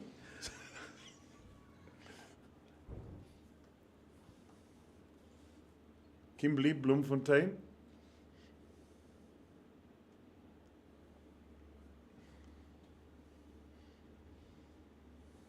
Good laughs around a cricket field with people. Always. Well, now they're going to tempt him. They know Avio Makajima loves to sweep, so they brought in deep backward square, just up behind square, trying to save one.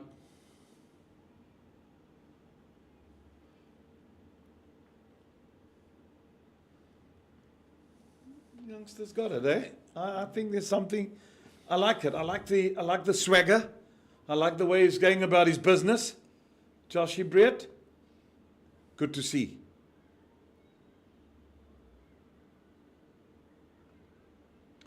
Nicely driven. The good thing is, he's driven it, there's protection. I love this field placing. And the right thing to have as well. Just, as you say, in outfield. Yep. And you want to come after me, you got to go after me. And I tell you what, if they do look to go after me, they're going to get in all sorts of trouble.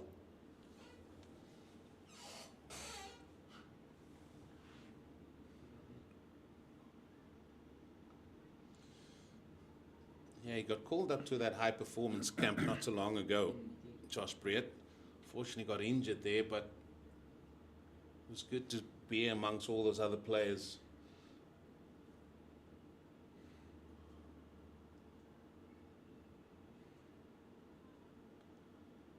Nicely bowled, son. 47 for 3. Well, I'm watching it, how quickly he gets through his overs, because at club level, it takes forever. You guys talk too much there. Well, you know how we struggle to bowl 50 overs in 3.5 hours. I mean, really now. And it's not the seamers, it's the spinners. That's why I said that old chestnut. Spin. Oh, they get spinner now. It doesn't work. Yeah, the highs and lows, aren't they? Yeah, no, you've seen me there early on the season. You Yeah, I saw did. me. I saw you were grumpy. I sat there, watched you. Came there the one Saturday, which was great with you, Faiki Davids, and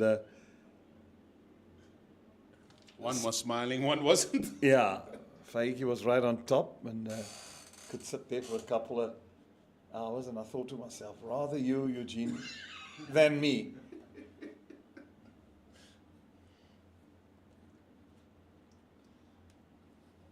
Hey, you have to have a lot of patience. I don't have much of that these days anymore. Not that I always had.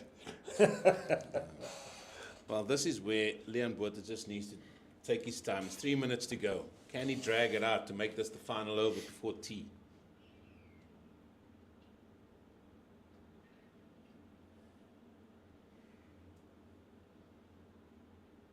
This is where that gamesmanship, the game awareness just comes in.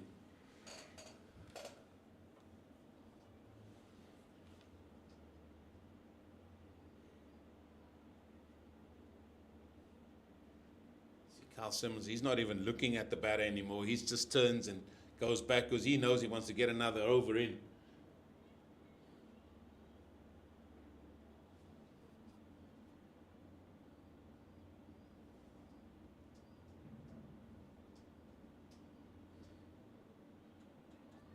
Make him wait, Leon. Make him wait.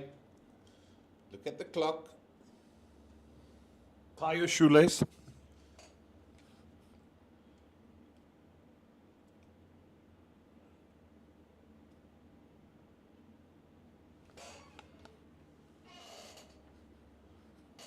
The 49th run.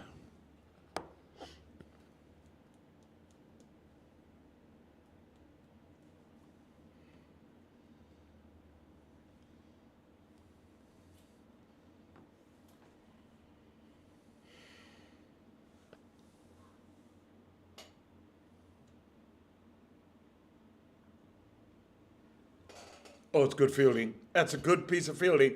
Who's that, Valentine Katimi? It's Pillay. Oh, it's Jefferson Pillay. There's a good, got a good grab on it. And then getting another over, 50 on the board as well, just before the tea break. Oh, I know a few men that would have done some gardening and all sorts. But we'll have that final over before tea. 50 for 3 after Western Province put on 533 for 9 declared.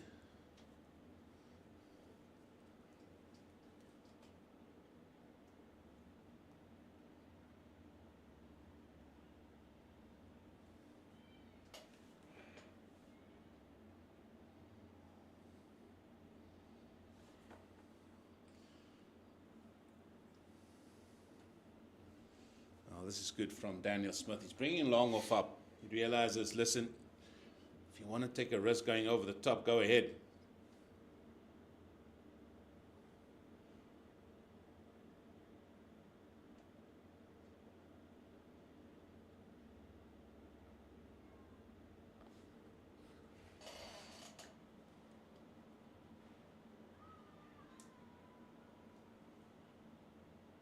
Just shows you how good Shane Warne was, wasn't he? I mean, no matter if it's his first over, his 50th over, men around the bat, pulls it on a ticky. Big thing is, he got selected then for Australia, went to India. What did he bowl? 30 overs, none for 150. Everybody was raving about this kid and thought, oh, okay, what's special about him? Well, I'll tell you what, the rest is history. Well, we're going to get somebody around the bat now.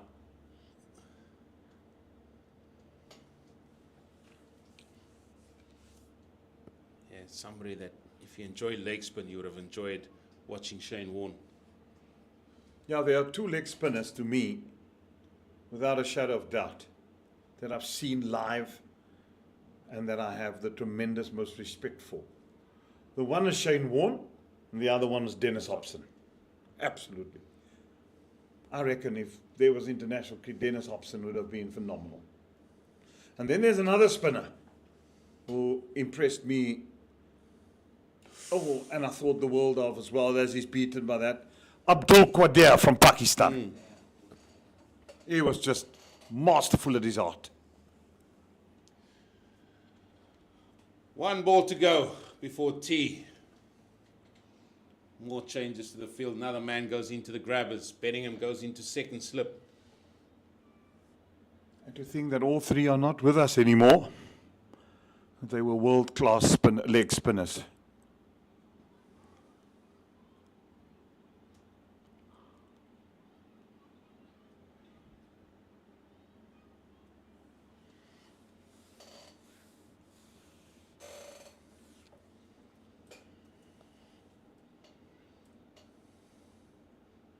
Has he got his man? No. Tea time, day 2. And what a period it was. Boland survives with 3 down, 50 on the board. And Western Province are right on it here on day 2, tea time. We're going to go for a break. And when you come back, we'll continue with the commentary.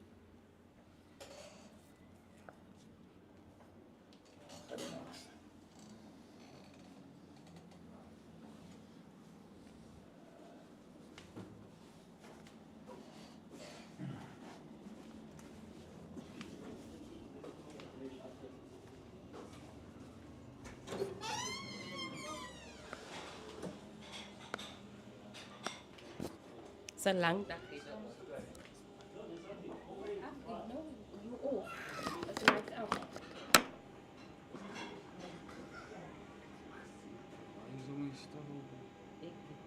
Maybe it's there.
Good to see that they're right there in the middle before the fielders, so they know they've got a job to do. There would have been probably a good chat in the change room at tea how to go about this.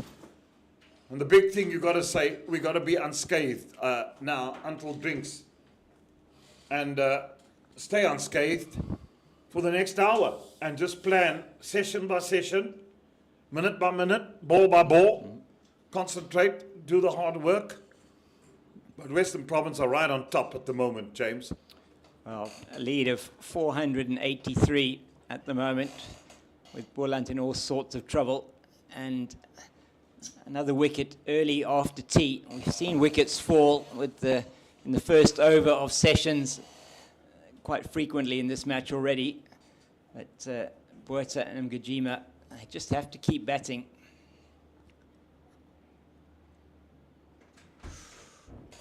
Well, it Bit goes of an outside edge there, eh? Jeez, where second slip would have been. Down to the boundary for 4.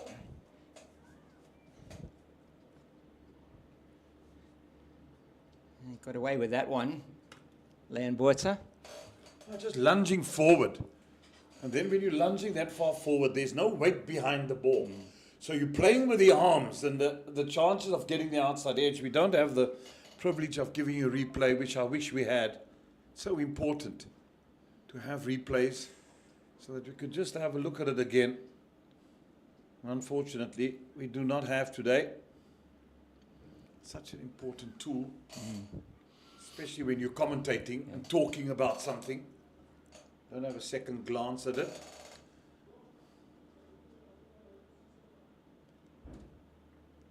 Yeah. Yeah, it's the same like cutting. When you're cutting away from the body, you're always looking to play upish. But when you're into the ball, you can get your wrist over, roll the wrist. When you're hitting the ball, you've got to be in command of it. You're not going to be out of command. So if you pull away and try and cut, there's no power into the shot. It's the same like playing forward. If you're playing forward tentatively and you're just lunging where the ball, the bat is so far ahead of the feet, you're looking for trouble, especially when you're reaching for the ball. That's what I'm talking about, when you're reaching. And notice this in the, we were commentating on the Schools SA20, Switch Schools SA20, not this past weekend, the weekend before. And very interesting is what you're saying is you, when you go forward, you're actually going forward, your upper body's going forward, you're going to be over the ball. That's in control. Nicely driven for one. And making sure that all your energy is moving through maybe through your elbow, through the ball as you play that shot. Whereas what I saw quite a bit there, youngsters obviously learning the game, they're school cricket, and often when they're trying to play the ball through the offside, they're leaning back. And it's exactly as you say, you're leaning back, you've got absolutely no control. Your bat then coming through the ball, what you're going to do is put it up in the air or you're going to edge it. And it is all about where that energy is going into the ball. That's why you spend hours and hours in the nets perfecting it, making sure the feet gets in right position, the head is still, head's got to be still.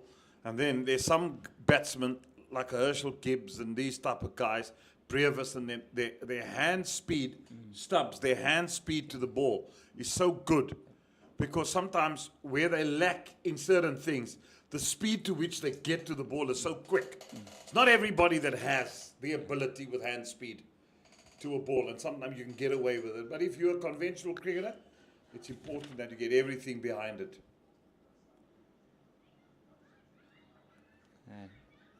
The big thing that you always have also is that some batsmen just have so much time. Yes. Gibbs had so much time to play. Brevis, De Villiers, A.B. De Villiers, oh my Incredible. goodness. Just had so much time. Besides their hand speed and eye coordination, they just had so much time. And that is the hallmark of a brilliant batter, isn't it? Yeah, that's the hallmark of class. And Greatness. Yeah, and those that you've mentioned, some of them the greats of the game, some of them potentially the emerging greats of the game. Yeah, and to me, I have a problem that the word great. That's a great cricketer. This guy's a legend. That gets branded out so cheaply. You know, you've got to earn those stripes. Yeah. I mean, if you're a legend of the game and a great of the game, you've got to be a great in every true sense of the word.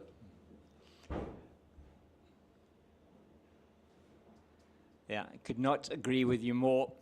It's also don't necessarily like the phrase the greatest of all time either, because I think you can't call somebody the greatest of all time when you're looking at different eras. You're looking at the sport played at. There was they're one. very different. There was one, the greatest of all time. In cricket, you're talking about. Muhammad Ali. Oh, Muhammad Ali, yeah, the greatest. Yeah, yeah, I know. He was incredible, wasn't he? Yeah. The rumble in the jungle. That's right. And the thriller in Manila. That's right. Yeah. They float like a butterfly, sting like a bee. Yeah. What an incredible man he was. Very sad that he ended up. Dementia, and Parkinson's, I think. Parkinson's disease first. Yeah, it was very sad. That's that's what that sport can do to you. Yeah, with all the blows he took to the head as well. He was a tough cookie. It was. But he was dancing shoes, could dance around a boxing ring. I like this here with Fabriette, the 2 slips in place. I think that's very good from Western Province. You've got a team 58 for 3, and you've got a lead of 450 odd, whatever it is, that you can afford to attack. Well, how else are you going to win a game if you don't attack? Yeah, exactly. You can't have 400 and then you're going to feel spread out. And you can attack for the whole day. Yeah. You can attack tomorrow as well. Batsmen are not scoring that freely, so you've got to attack. But It's the only way you're going to go win. You've got to have that positive intent. But I've seen, I mean, too often, and Jeremy, you would have seen this as well, too often when teams have got 500 on the board and they've got a team in at bat, maybe they're 3 down, the batters start to hit a few boundaries, they suddenly then start putting the field out and go defensive, which really is not the way that you would necessarily want them to go. Wouldn't be the way they're necessarily going to be able to get wickets. They've exerted a massive amount of control over Goldrush Boland. Well, if you don't have positive intent, you're not going to win games. You know, you're just going to amble along and, you're going to be there and thereabout. The important thing is that you've got to be positive. You've got to look as if you want to win the game. And that's half the battle won. And then you've got to be mentally strong, and then you've got to execute, because that's also important, to execute. And you've done the hard yards to get to that total. There we go. There we go. Positive intent, gone. Well, Simmons gets his 3rd, and it's Ngajima that has to go, slashing it outside the off stump, and Verena on the 2nd grab takes it. That's a good catch from the Proteas wicket keeper, and it's 4 down. It's all going horribly wrong for the men from Goldrush Boland, and it is Ngajima out for 23 off 49 with 3 boundaries, but more importantly, the 4th wicket down with a score of 59. No, trouble now. All sorts of them for Boland. It's Carl Simmons yet again, 3 for 27 now. What an asset he is for this Western Province team. Yeah, indeed, he's a massive asset. And Van Brissie's now. Jadley Van Brissie's in. And how are they going to salvage this, Boland? Yeah, it's very hard to see how they are going to do that. Not that experienced, Jedley Van Brissie's. Played some first-class cricket for Southwestern Districts. And his numbers, 29 matches. This is his 30th, 47 innings, 1,121 runs, and just an average of 25.47. Highest score, 122 not out. He's got a 50 earlier on in the season. But at this level, at Division 1 level, yet to be really to show that he's got what it takes to make it at Division 1 level. This is a huge opportunity for him to show exactly that. It's going to need to be an innings of rare quality from him if he's going to do that.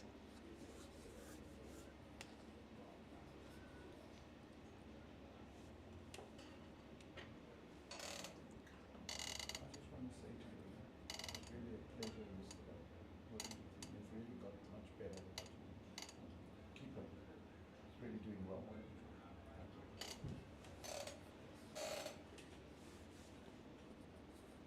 It was such a pleasure yesterday. Yeah, I enjoyed it. Enjoying today as well.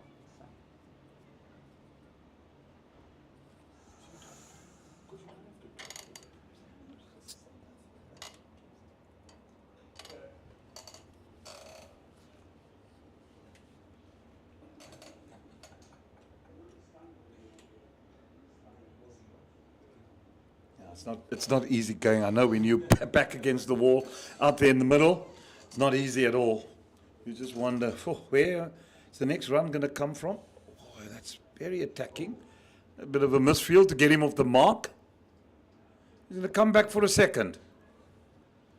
And on the other hand, you've got to show positive intent as well. You know, to look at, but you've got to pick the right ball to hit. Yeah, and then Avi Umgajiman not picking the right ball to hit there, and execution was poor from the Boland number 4.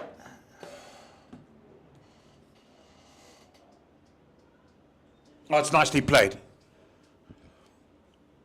He's quite nimble on his feet, this youngster. Yeah, very quick between the wickets, exceptionally quick. But in the outfield as well, although he did keep wicket for Boland in that first innings. Well, the pot's off. I don't like that.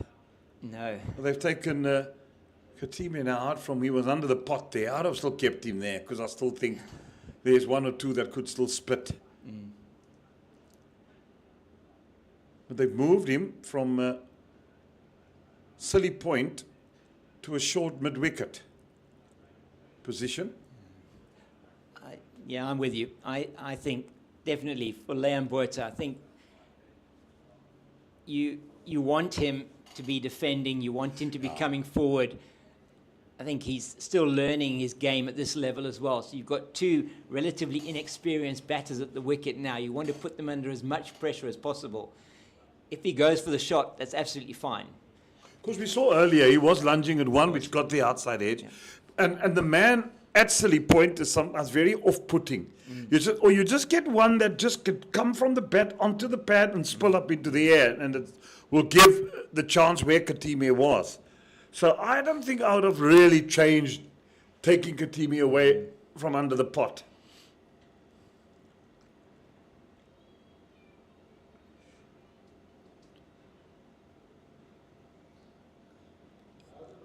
James out in the deep.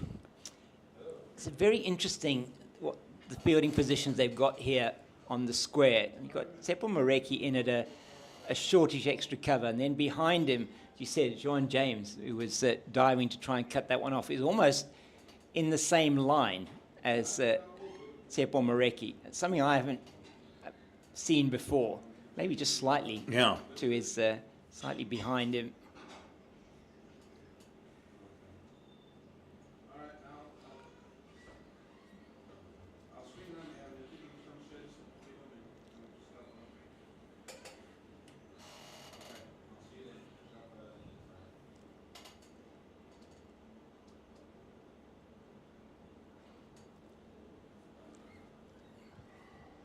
I watched Josh Breert in not really for an extended spell like this in the flesh. Did see him bowl against the Tuskers online. Just liked what I saw. Yeah, I watched him at club cricket a bit there at Claremont and was impressed by the young man. And now in this Western Province team, got a 50. And still wicketless, but I reckoned he's gonna be fun and games here still with him around. And he's shown all these balls. He's into his 5th. He's only gone for 7. And he's shown signs to me that he's got control. That's good. That's what you want. You want to be perfect every time. Maybe the speeds and the revs eventually that comes. He does give it a good little rip. That was what I like as well. So the signs are positive as far as the young man's concerned. And I just love the way he pivots on that front foot. Yeah. To me, when a bowler gets over that line and you can really see that he's giving it that rip. Is a signal, isn't it, of just how much turn you're going to be able to expect from him. Yeah. And you haven't seen, I've seen 1 or 2 googlies, Yeah. but you haven't seen, well, he's trying to pull the flipper and then he's he's concentrated. What I like about it, it's line, it's length, it's conventional leg spin. I saw the odd one, but all those variations come with time. But the big thing about leg spin bowling is to have control. You've got to have control, and he's got that. And that's so nice to see. Yeah, pretty much there in that over. 5 deliveries, all pitched. I think if you were a bowling coach and you had the cones set out for him to get it into the cones, that's what he's been doing. It just looks like he's going to go off the field to, not quite sure, maybe get some work. He's chatting to Brent Martin there, the physio. Yeah, the one thing with leg spinners, let me tell you, sometimes you can bowl and you get this finger and you get a bit of warts there, or sometimes you can tear the skin off. Yeah. I know there are times where Dennis Hobson used to say he used to bleed. Yeah. Used to bleed because you Yeah.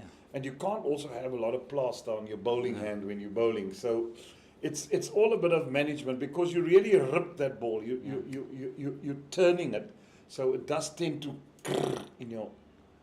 in your hand.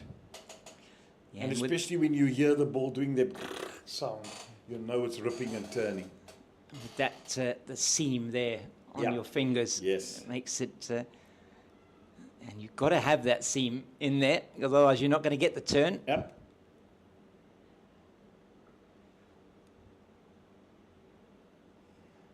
He's using his feet here from Breezy's quite a bit.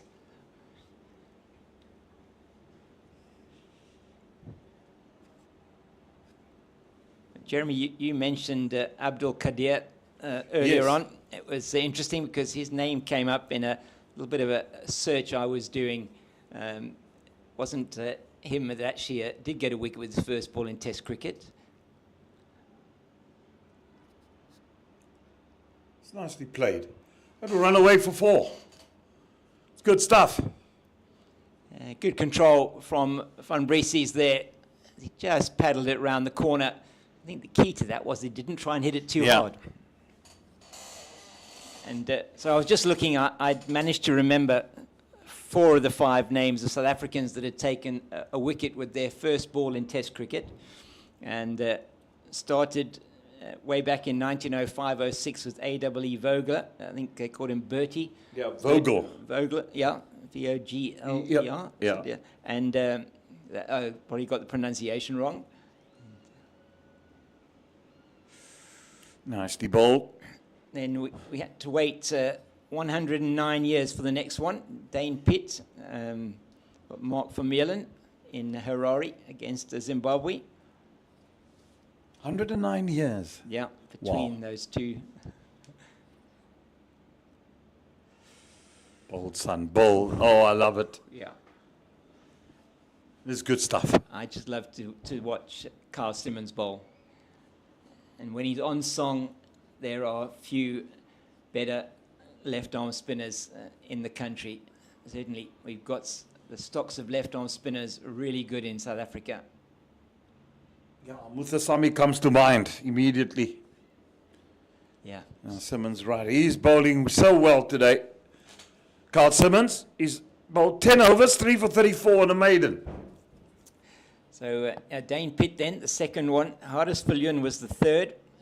Alistair Cook, he got with his first ball in Test cricket at the Wanderers. And then Tsepo Mareki, it was why I had a look for these numbers. Devon Conway at Mount Maunganui in that test match, the first test of that series against New Zealand in 2024, and then the final one for South Africa, Corbin Bosch. Got the Pakistan captain Shan Masood with a terrible delivery outside the off stump that he slashed to gully, if I remember correctly. And it was, he's the 5th South African. But they are amongst some of the notables there. Intikab Alam would be a name that you remember, the Pakistani. He was mainly a batter, but also bowled leg breaks as well. He got a wicket with his first ball in Test cricket. Richard Illingworth. Yes. The now Later umpiring. became. Yeah. No. I'm thinking of the other Illingworth. Ray, you're thinking of Ray Ray Illingworth. Illingworth. Yeah. It was eventually. Was it his dad? It was his dad, yes. Ray Richard Illingworth Illingworth. is Ray's son. Ray, who was played for Yorkshire originally, and then was a Leicestershire captain for many years. And then also became convener of selectors for that's England. right. He did. Ray Illingworth. Yeah.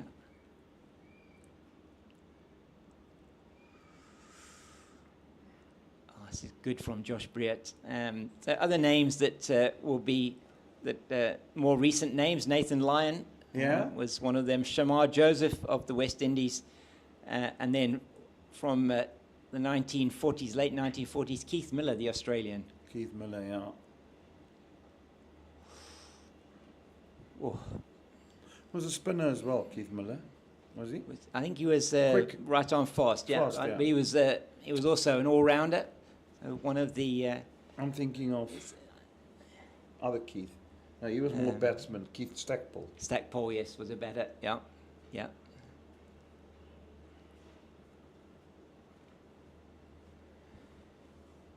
He played in the 40s, Miller, did he? Yeah, he was played. Did he play in that Bodyline series?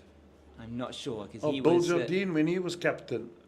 I don't think so. He was he was a fighter pilot in the war, Keith Miller, and Did he play? He played with Bradman. He played didn't with Bradman, yes. So they would have played against Bill May Jardine, England's captain. may well have been. The Bodyline series. Was that in the late 40s? Yeah. Yeah, he may well have done. I think 48, 49 was his Test debut.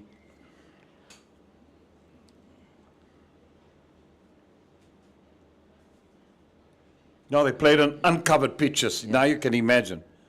So if it rained, there were no covers on the pitches, so they would stay uncovered and they'd just come and play on it. You can just imagine the minefield there. Yeah. Yeah, it took some bravery to be batting on those pitches. What an excellent over that was from Josh Briett. Jeremy, he's really getting into his work now. I mean, 6 overs, 0 for 7, 3 maidens for a leggy. That's excellent. Incredible. You very seldom see a leg spinner coming in at this level and doing that well. Normally they heck of a nervous. They're going to bowl a lot of short balls. That's why you have protection on, because the ball turns from leg to off and you have the boundary riders on the fence. But he's been right up there and he's ripped some past the bat. It's great to see the control.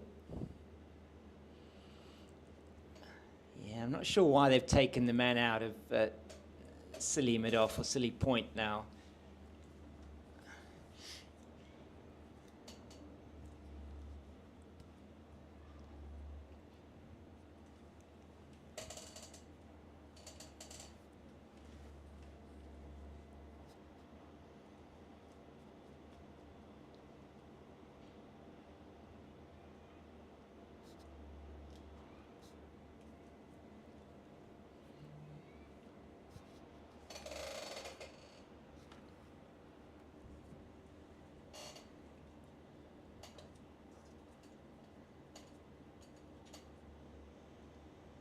This one's given air. Actually tempting him to go over the top, but he's just pushed it in the gap from Bressis.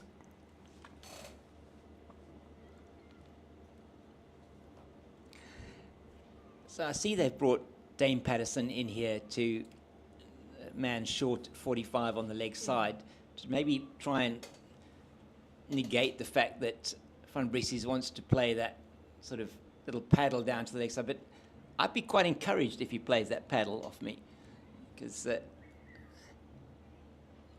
could so easily just misjudge it, get the top edge.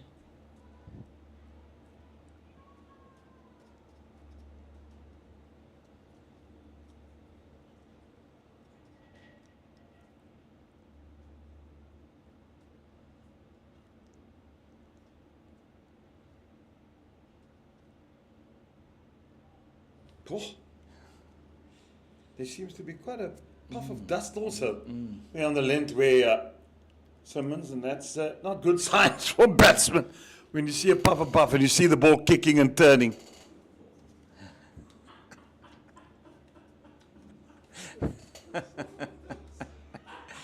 Oh, I think Eugene's listening to us and thinking you're talking about the magic dragon there for a minute. The magic dragon, yeah. Yeah, so no real difficulty too much in that over. Just that one delivery. He said that just a bit of a puff of dust as it was played down to the third region.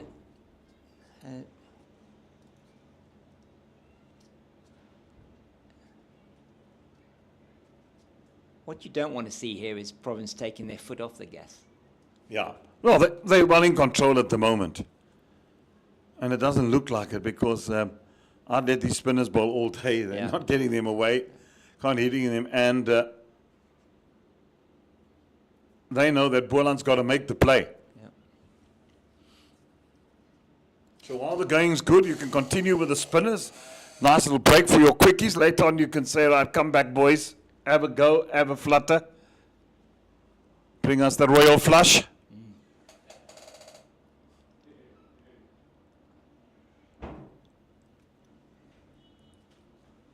Good tussle this. Really enjoying this spell from Josh Breert. Every time you say it, Eugene just pushes his chest forward a bit more. Well, that's short. It's a drag on, and it's dealt with decisively.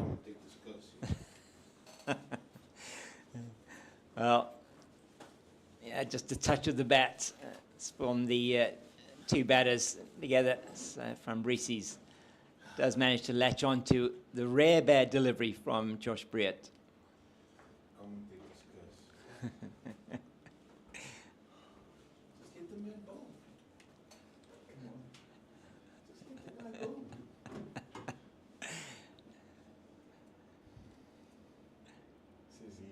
Yeah, calling it as we see it here.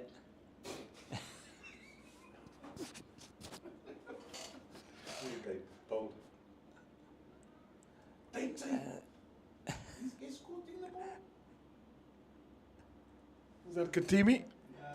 Pillay. Pillay. Holds that in. Valentine Katimi, he's also quite quick around the park.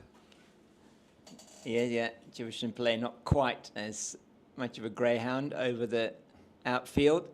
But that man, Jedley van Breeses, they got through for an easy 3 there. He runs very well between the wickets.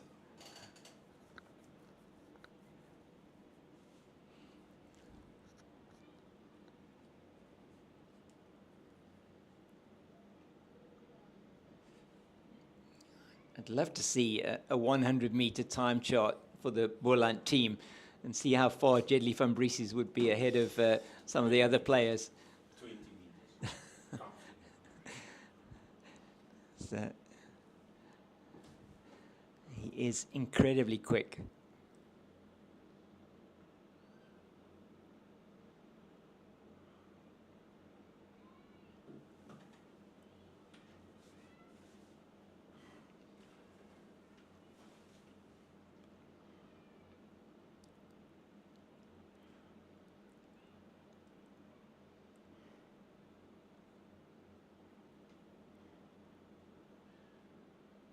Short again, pulled away this time. Maybe the young lad's getting a little bit tired.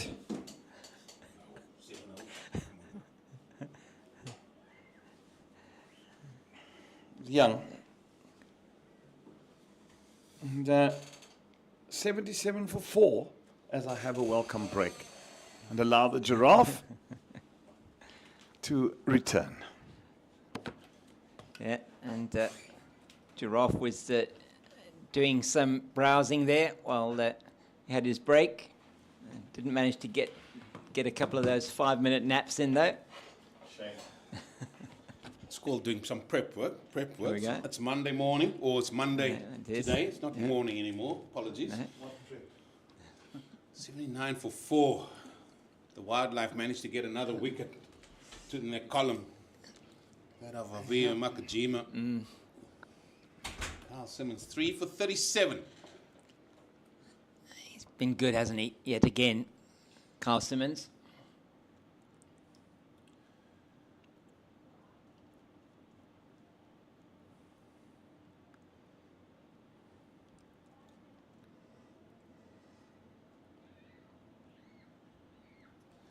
Well, nicely played. Van Briesie's down to the man at backward point, coming around from his position at point. That's Bolela Dube.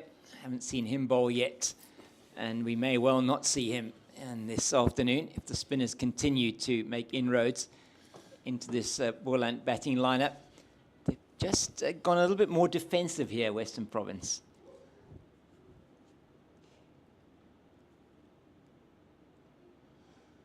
Yeah, they just feel that the Boland batters are playing a few more shots. Still got a slip in, still got a man on the drive on the offside. Still a cover. It's not the easy gap to hit. But this is more the type of plan I'm accustomed to seeing in this format of the game. Yeah, they had the man under the lid at forward sort of silly point, but taking them out now. Just have that man short catching. David Beddingham just got the ball now and shining it. Just a little bit of a cursory shine.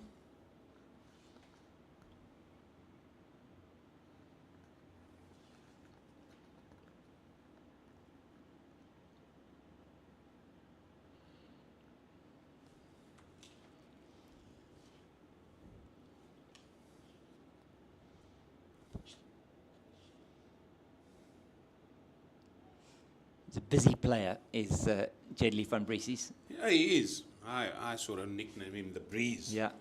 Because of his quickness, which you kept talking about. And to answer your question, that 100-meter dash or 100-yard dash, I think he'll win by 20 yards. Yeah. Comfortably. He is very, very quick. But what Boland needs from him here is to stay there for a very long period of time. 30 overs gone. 81 for 4. Still 32 overs remaining, James. And I just don't know. This overrate thing is just really bothering me. Yeah, it's 2 hours and 5 minutes that we will have left in the day's play. Undoubtedly, we will go through past 5:30, which is the scheduled close. And it was Boland this morning that were guilty of meandering through their overs in the morning. And that's put us behind in terms of the in terms of the over rate. Yeah, previous over. Josh Brett just getting it a little bit short. I'm not sure whether he's trying a little bit too much. He wants to get something in that wicket column. His consistency in the first 6 overs that he bowled, absolutely brilliant. As you say, he went off for an over after he bowled his 6th over, came back on. I'm not sure what treatment he might have had. Yeah, he was struggling with a little bit of a shoulder issue when he was at that high performance camp and sort of flared up again. But he's back bowling and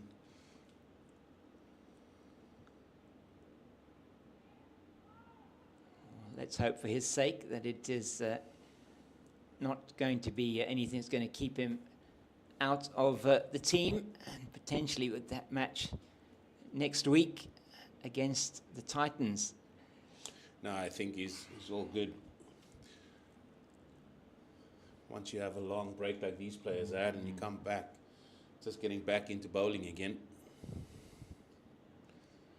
Yeah, something not right there. Well, that's I've seen that before. Yeah, Accustomed sure. to seeing that. The Josh Breert shuffle at the crease.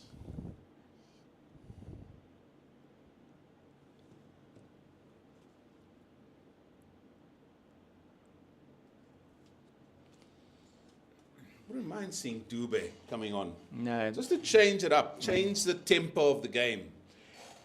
Doesn't have to be for a long period of time. Maybe just give, if it is Josh Breert that needs a little bit of break, maybe just from his end. give him a burst with the ball. Oh, it's good delivery. Bit of bounce as well, an offer for him. But you were talking a bit earlier on, Eugene, and you were asking me just around the speeds and looking at Josh Breert. I mean, had a chance to look at him now bowling a bit more. He bowled 2 overs, I think it was, or 3 overs before the tea break. But certainly, he's got he's much faster through the air than Sean von Berg. Yeah, he is. You can see it. It's all generated through that run-up. A little bit more in the run-up. That's a difference. Quicker through the crease. That's a difference as well. And it's difficult to see literally when Josh Breert bowls his ball, goes a little bit slower. Everything is still the same. Like that one. Like there. that there. Yeah. But when Sean van Berg sort of throws in the quicker one, you can see the arm coming over a little bit quicker. It's another maiden. That will give him some more confidence. 8 overs, 4 maidens. 0 for 16 so far, his figures read. Yeah, the only thing missing for him, as you say, that number in the W column. And he'll be very happy. He's only gone for 2 and over. So will his captain, Daniel Smith. He also plays for him, with him, should I say, at Claremont from time to time. Yeah, and in the games that he's come in, he's just been magnificent. I mean, he scored 100 in no time against Cape Town Cricket Club. And then he scored, I think, a quite breezy 40 off about 12 balls or less. Well, you've got your wish, Eugene. It's from the southern end of the ground, Stables End, Mbolelo Dube. You're going to see him in the flesh for the first time. No, I didn't know this was actually going to happen. I'm not a fortune teller. I just think that game just needs a little bit of a shake-up, and then you can always turn back to Carl Simmons back then. I thought maybe they're going to go from Josh Breert's end, but maybe the breeze, maybe assisting from that end a little bit more. And maybe they're going to, maybe Simmons will come on from the side. I don't think so yet, but let's see what Dube can do. I'm looking forward to this. Saw him bowl in one of the CSA T20 Challenge games and really was impressed with the youngster. He's got quite a bit of pace and comes from the Guguletu hub, plays now for Rylands Cricket Club, and he's really burst onto the scene, represented South Africa at the Hong Kong Sixers earlier in the season, and I'm looking forward to him just letting the ball go as fast as he can here. Ooh, now that is not something that no batter like to see. No, not at all. And that bouncing a second time before it thudded into Carvarena's pads, that kept exceptionally low. Oh, that's on the stumps. Jedley van Brieses is in a serious amount of trouble. Not just him, anyone. Yep. Anyone. Well,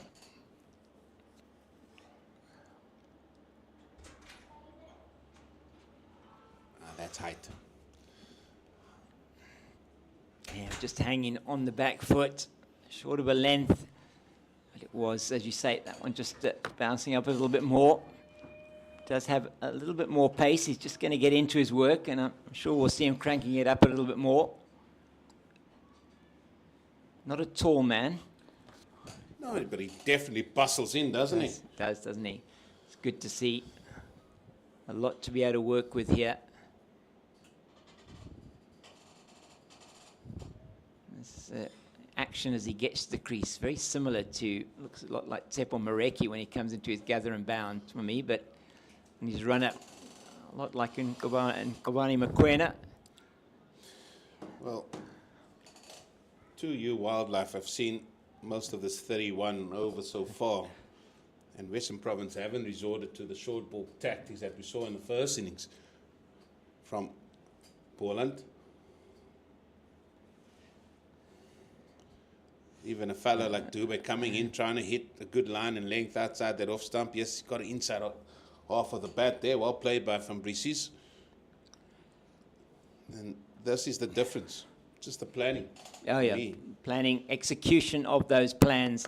You can see exactly what the coaching staff and Daniel Smith have put into place, like the captaincy from Daniel Smith. I think he's been very good today. He's been innovative when he's needed to be. He's kept attack going. He's still doing that at the moment. He's a thinking captain. Well, and right next to him is a guy like Carl Verena, who has captained Western Province before. A lot of experience there.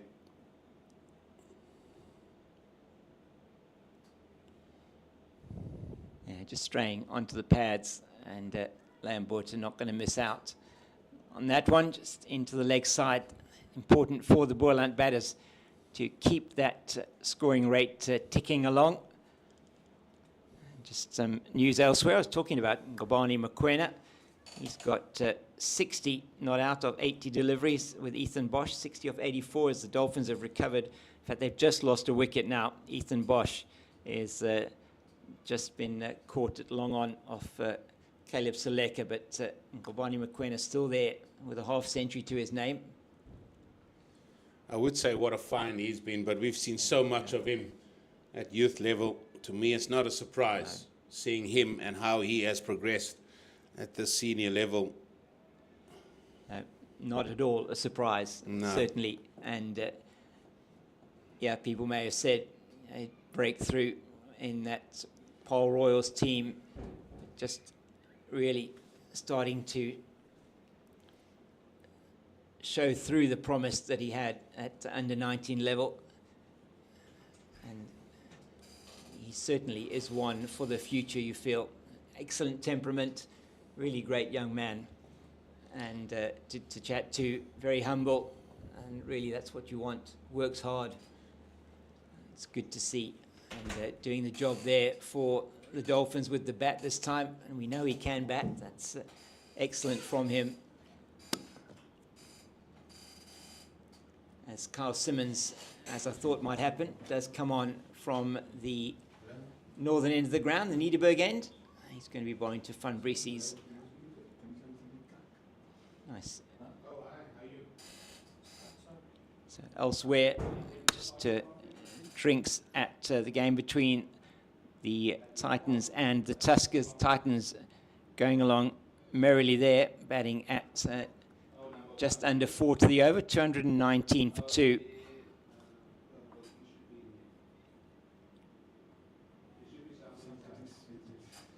Luandre Pretorius in now with Neil Brunt, and the man that is out since I last gave you an update, Keegan Peterson.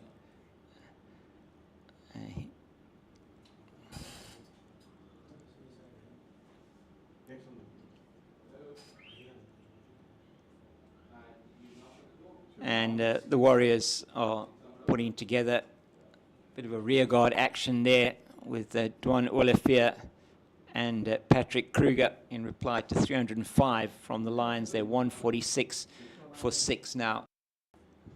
And they're in all sorts of trouble and still not out of the woods yet. And Boland here are in even more trouble. So the man comes in again at that silly mid-off position, Valentine Kitime. A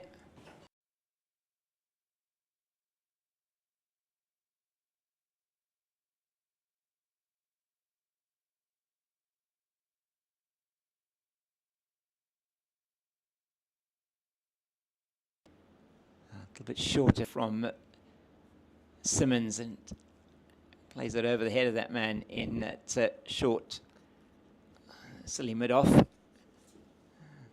Valentine Kitime is going out of that position now for Leon Buerta. Buerta 20 off 53, Van Bries's 21 off 31. trying to wrestle the initiative back from Western Province, are these two.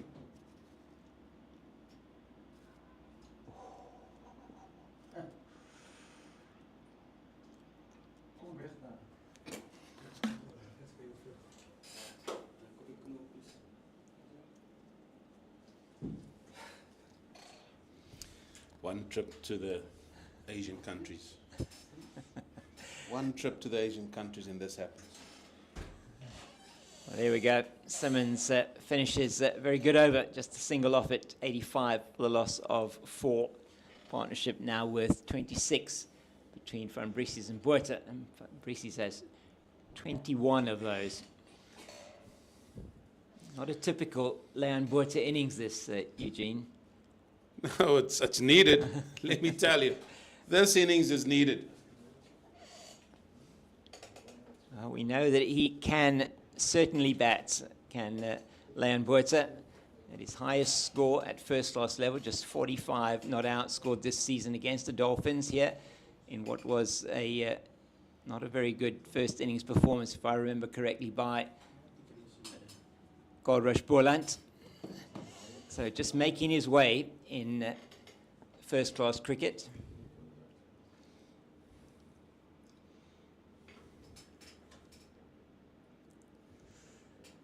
See, that's not that. I feel that's a very lazy shot. Yeah, it's not a great shot. It was a proper half volley, lean on it, boom. Yeah. You can just get into trouble. Well, no foot movement at all. It just wafted the bat out at a 45-degree angle. That could easily have been chopped onto the stumps. Concentration, absolutely the key here. And the ability to build an innings is to concentrate for significant amounts of time.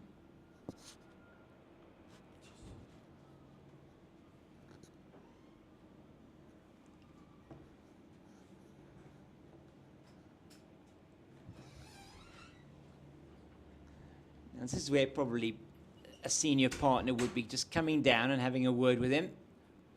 As it stands at the moment, J.D. Van Briesies, out of these two, is the senior partner.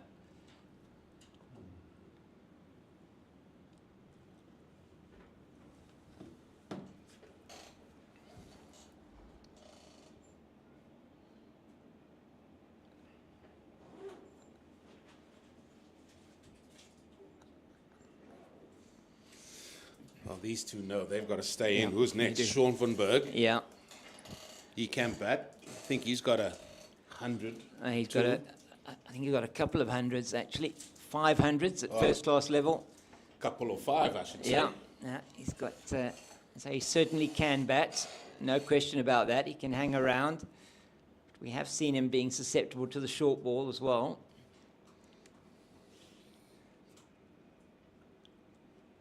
That's better foot movement from Van Briesies that time.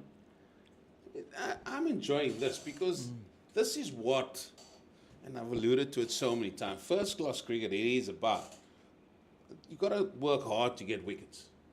And the way Western Province men are setting their stall out here is saying, right, okay, we're not going to make it easy, but we're also not going to make it easy for you to score. So if you want to score, you're going to come to where we want you.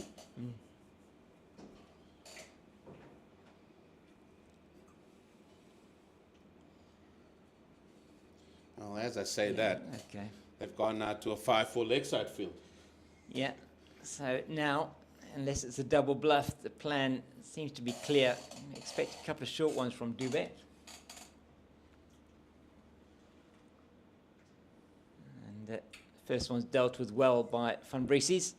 And you would think he knew exactly what was coming and set himself up to play that off the back foot down to Josh Breert at deep backward square for Where- the single. Where are the days that the short ball was the surprise delivery? Yeah, I know. Yeah, and you just feel, just keep his field the same. Just throw in the short one, and you don't know what could happen.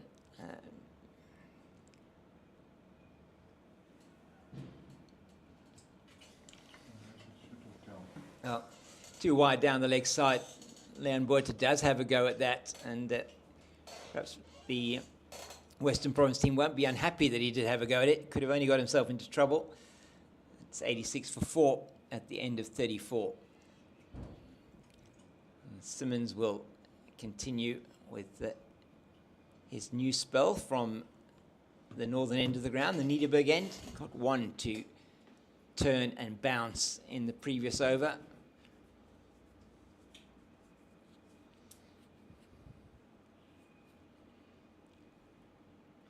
Western Province chasing their second bowling bonus point here. Just need one more wicket for that. Boland, in turn, they still got a lot of work to do to get their first batting bonus point.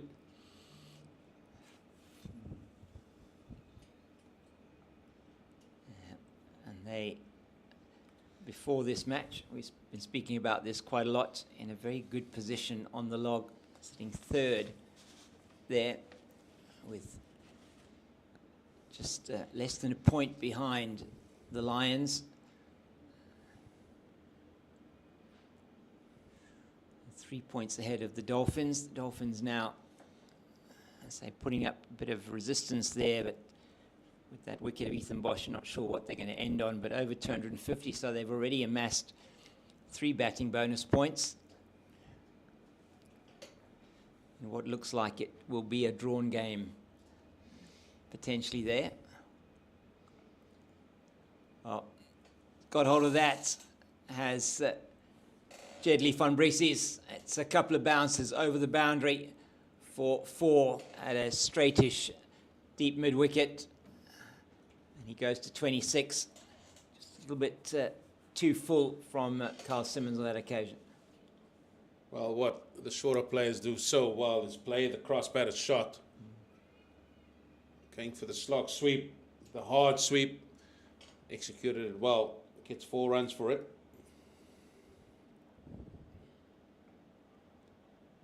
Oh, it's an interesting shot. That one just almost a half smother of the ball.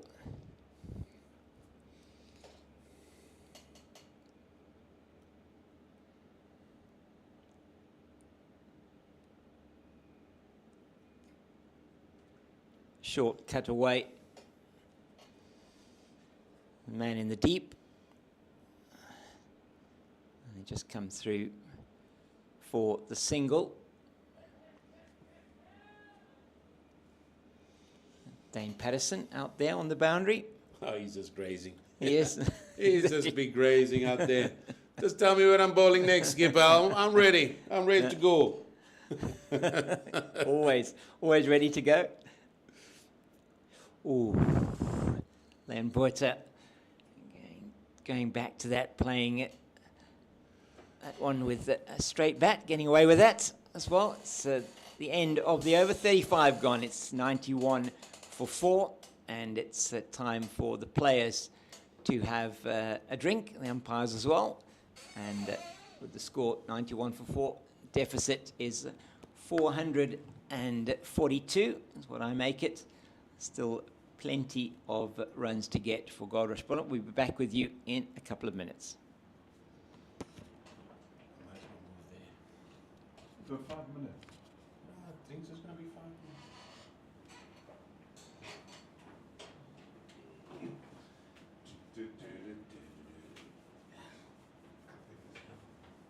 So come back so quickly. Yeah. And give to James a break. Ooh.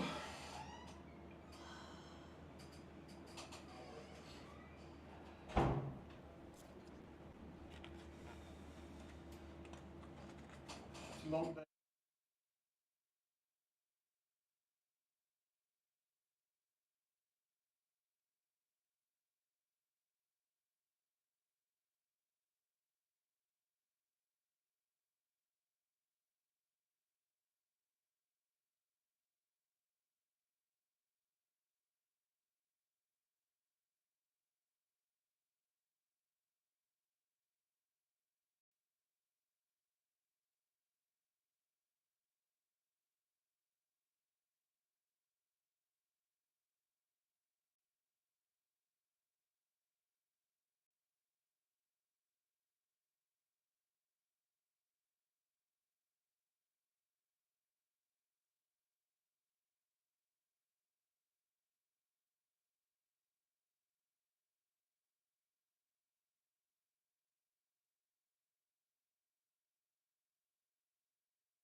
decent, cool day for cricket.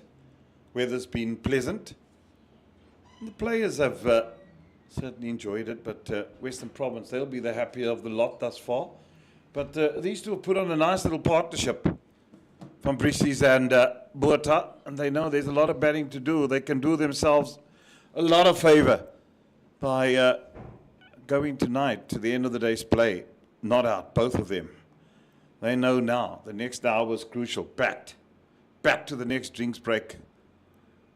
And all you got to do is bat. 91 for 4. Bolelo Dube to continue. I like what I see about this action as well. Nice strong presence at the crease. Just works it into the gap there. That will run away for 4. It was well steered though by Van Brissies. Yeah, it was. And I just hope Western Province don't divert from what has really been successful for them in that first 35 overs. They've played the patient game, they've played the waiting game, and they applied pressure. Maybe just a hint, maybe for the first time of they're just wanting things to happen here now and trying to force it a little bit. I think the field's set for maybe full length, getting him forward, trying to hit fourth stump, or off stump, I should say, with their 2 catches at mid-wicket. Round about there. That's what the field's set. Now just stay there. So the plan is clear here, Jeremy. I think this is a good plan, and it's something that Bolly Williams spoke about all the time. He's got to try and hit sort of off stump, not middle. Well, he might have spoken about it, but surely his bowlers didn't hit their straps there. Stump's going to be 6 foot tall. With No, I'm saying short ball. you'd have said the right things. And what I'm saying is the bowlers didn't execute it. Too straight?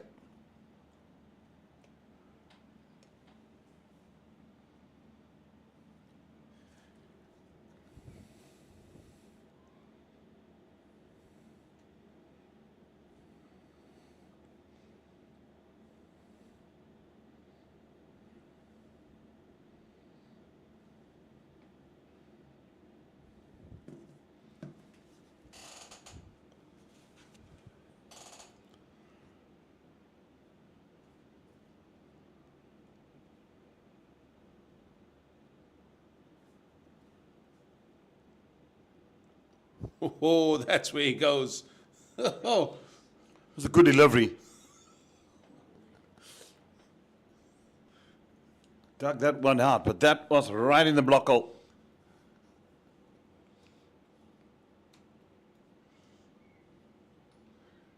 you don't often say that anymore because bowlers don't bowl there anymore. Well, it's a rarity, but it's good to see this young man do it.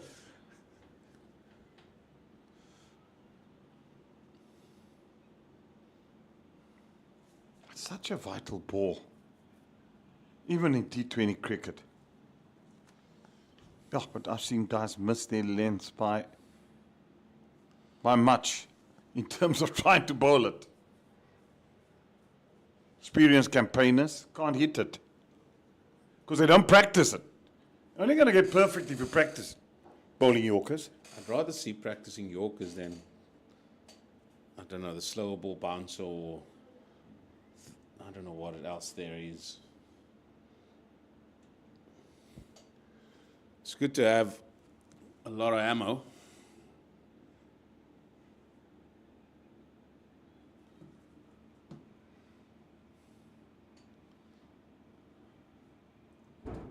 But then you've got to use the artillery to its maximum. If you're going to have the ammo. Oh, 100%. There's no Sometimes point, you have the ammo, it just gets powder. no point having it on show. Yeah.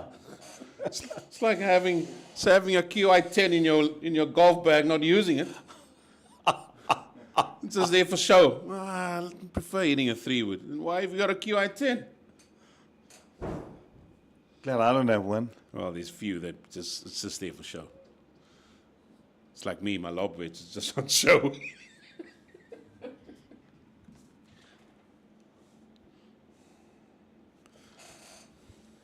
How's the golf these days? Terrible. Absolutely terrible. That makes two of us. That makes two of us, Eugene. Battling at the moment. Last time I played, I got in a cart, and the cart's number was 22. And I said, I'm jinxed. And that's how many points I got.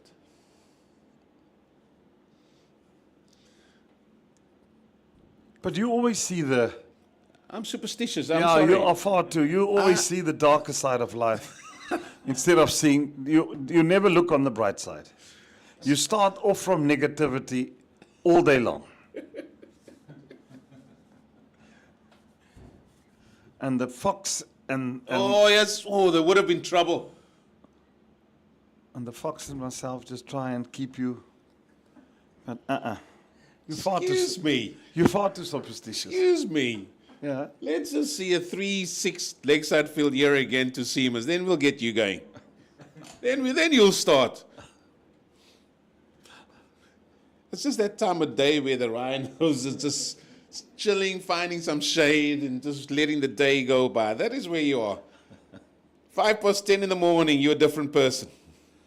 Well, been working hard, yeah. And then the fox just watches us all go by. Silly point in now. Like that.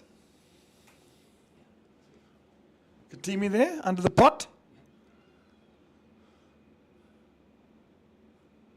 I saw it again.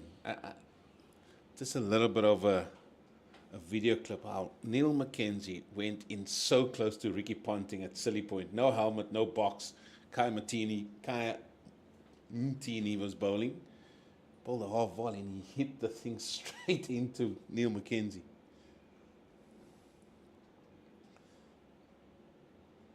You're another character of the game, Mako. Good guy. He's a good captain. Yeah, very good. He's a good captain. He could also play the pull shot. Yeah. Had a good cricketing brain. Neil Mack.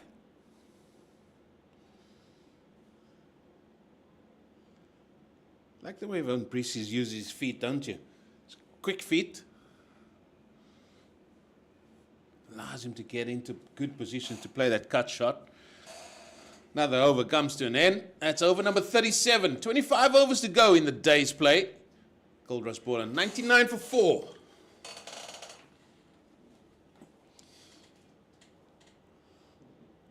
Fox just keeps writing here, the fox. But try and ask you a question to try and liven up the afternoon. Get the brain cells, grey matter going.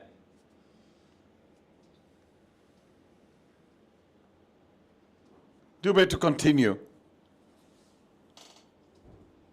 What is that from the Drakenstein end? There's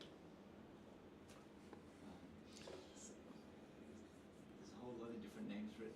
Stables in. Yeah, it had so many names. Nothing behind is the Nederburg end, isn't it? And that's the Drakenstein Mountains on the other side. Know my geography?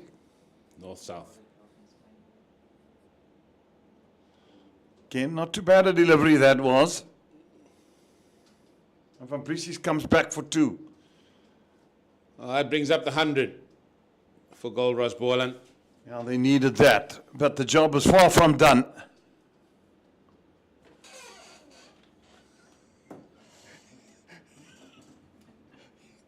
What a guy.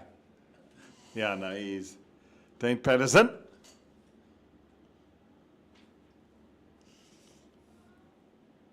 I said, how old is your kids? He said, no, the one's 5, the other one's 1. He said, Pop, they're a handful. I said, yeah, that's parenthood now for you.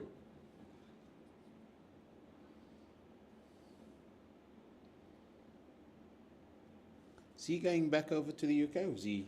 I didn't ask him if I have a chat in the morning. I'm not sure whether he's going back. He must be nearing the twilight of his career too as well, isn't he? Oh, very Still much fit, so. but what I'm saying is, yeah, parenthood, life after cricket. There comes a day where you've got to make that decision. Oh, he's beaten hands down. That one kept a bit low. It did, but the way Leon would have played it, it's more on the back foot. You know the ball's just going to skid through here, and I think just the way that he looks at this field thinking he's going to get one shorter, maybe just holding more back onto that back foot a little bit more.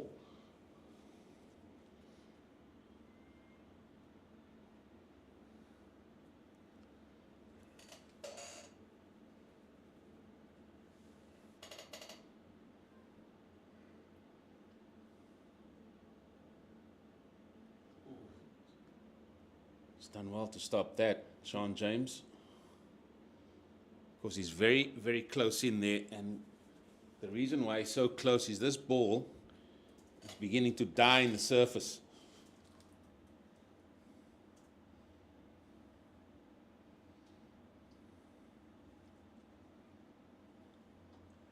Just died in my arms tonight.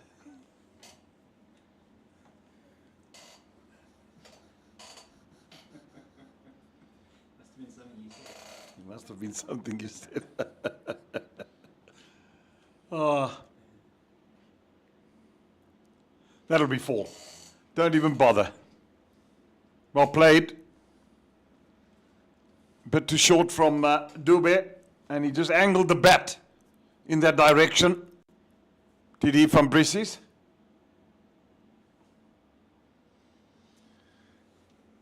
Yeah.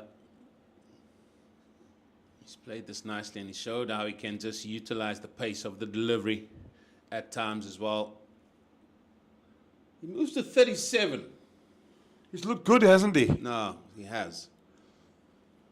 After spending a long, long hours behind the stumps.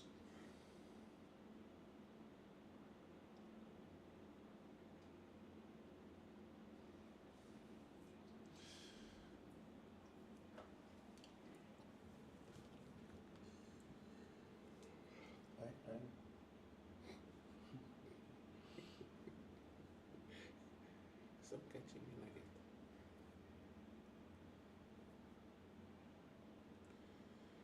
See what's happening elsewhere. Dolphins bowled out for 274 in their clash with the Dragons. The Titans 246 for 2.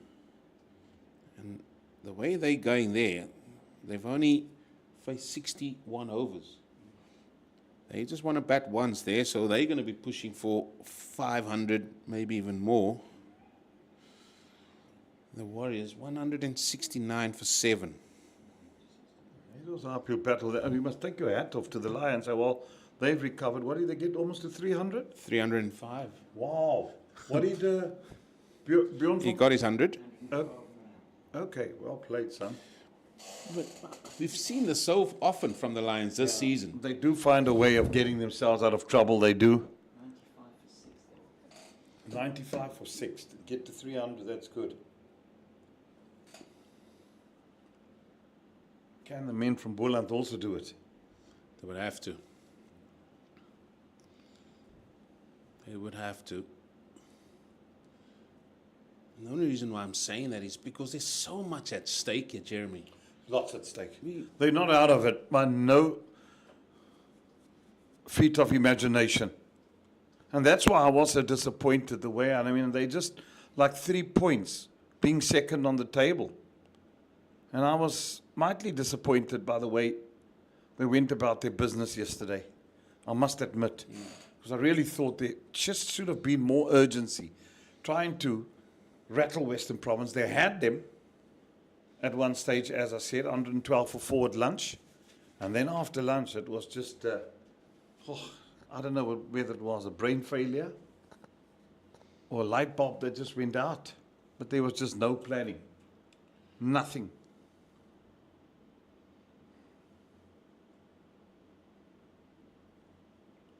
Well, to me, it's more than that, Jeremy. It's the first game back again in domestic cricket in terms of, excuse me, the 4-day series starting again. You're above Western Province on the log. You hosted a T20 final.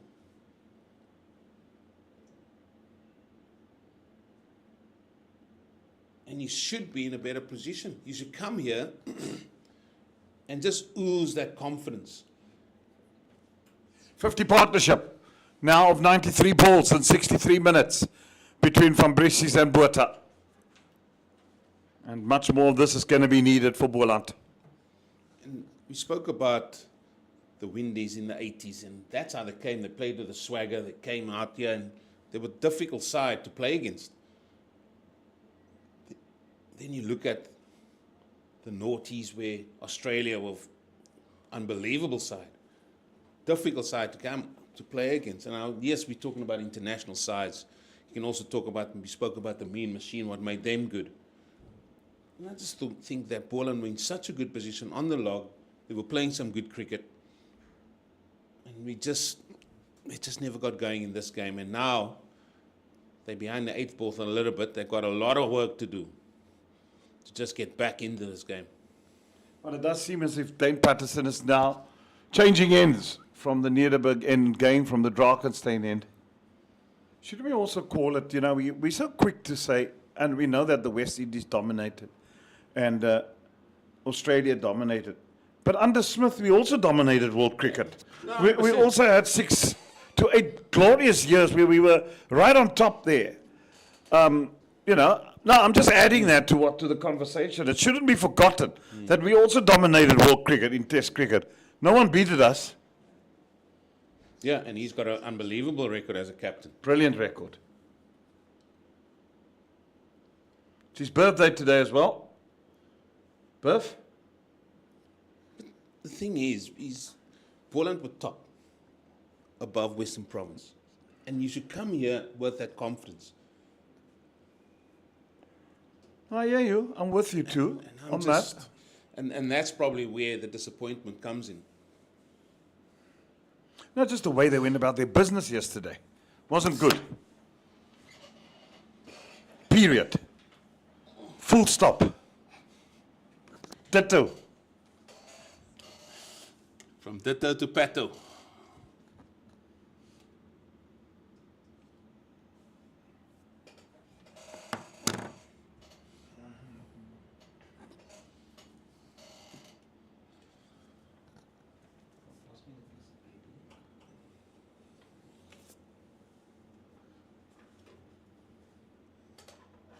Ditto to pato.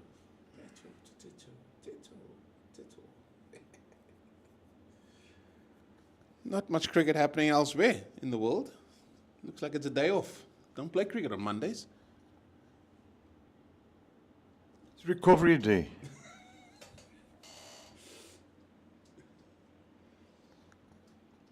Well, Tuesday's a massive game, or massive day for cricket. Sri Lanka and England take each other on in a T20 match. Didn't they play one already? Yeah. Australia under 19 take on England under 19s. I think that's the semi-final, isn't it? Yes. Is that in Windhoek? Believe they've been That's in- magnificent hosts, haven't they? That's in Zim, Bulawayo. Oh no. You can only get yourself in trouble there. Van Brieses. Yeah, they love to sing at those grounds in Bulawayo and Harare. Just love the atmosphere when it's full. Very nice. They sing all day, people there. And just also such lovely people in Zim. At Harare the following day, we'll see India under 19 take on Afghanistan under 19s.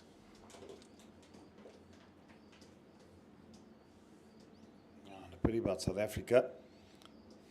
Haven't had the greatest of them all in the World Cups under 19.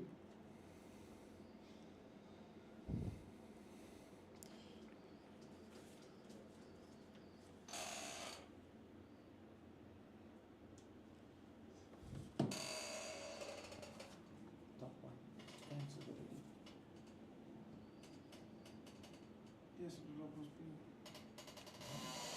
They only played 3, the others are cancelled. Look at the date. 6th of February. Yes. What's the date today? That would have been the last. Today is the 2nd. Yeah, so it would have been 5 altogether. That's why it was reduced to 3.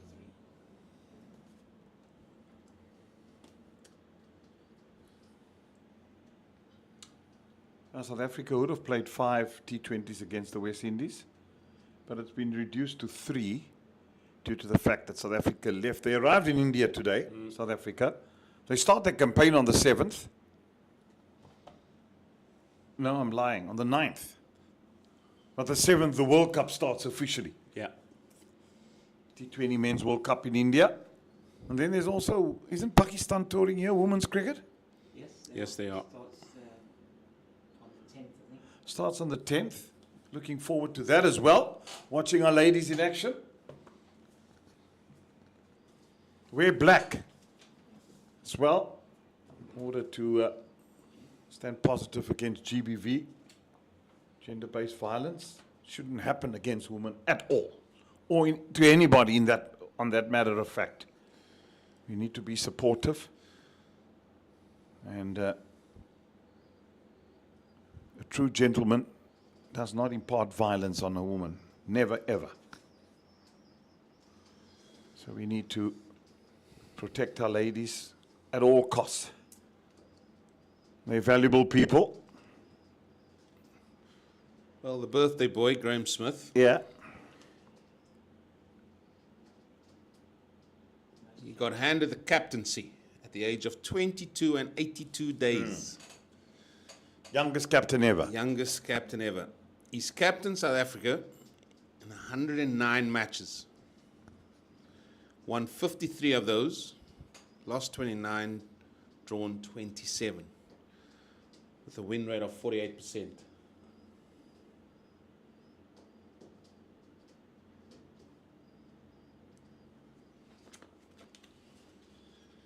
I remember when he took over, it was a big, big thing. Well, Paarl couldn't count. +1. Yeah, that was. He's still remembered for that, eh? Oh, absolutely. Never lived that down. +1. Eric Simons was the coach. South Africa then exited the World Cup on home soil. 2003. What a World Cup it was. Magnificently hosted once again in South Africa. Worked on most of those matches for SuperSport.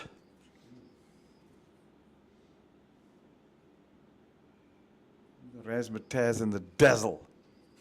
Lots of parties. No, that's not too far from the Rhino these days. No, it's Nelson.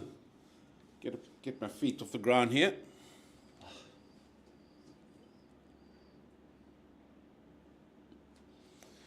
Good old Shep. Told you I'm superstitious. Don't know why.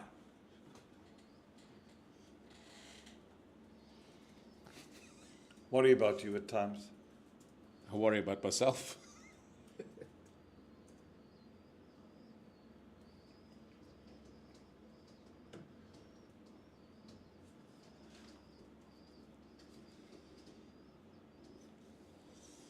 I say school rugby is not too far down the road. Speaking to Sput, really getting that sort of calendar going.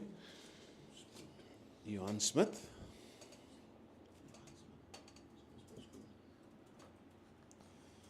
And yeah, the conveyor belt of schoolboy rugby will just continue. We're a sport mad country. What do you expect? Well, that's 100% true. Every type of sport we're involved with. So the netball ladies beating Competitive. England. Yes, won the series 2-1. They won the series 2-1 there. I'm informed by the Cape Fox. He knows everything. Oh, well stopped. Good bit of fielding. Jean James. I'm telling you, the Fox is a built-in encyclopedia. You just press on his arm and it goes, and in you go. Just mentioned netball. He came, series 1, 2-1. Now he's very up to date. The Fox.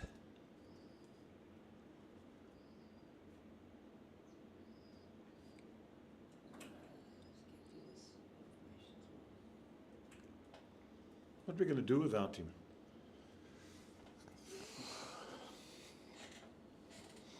Let's not go there. No, please.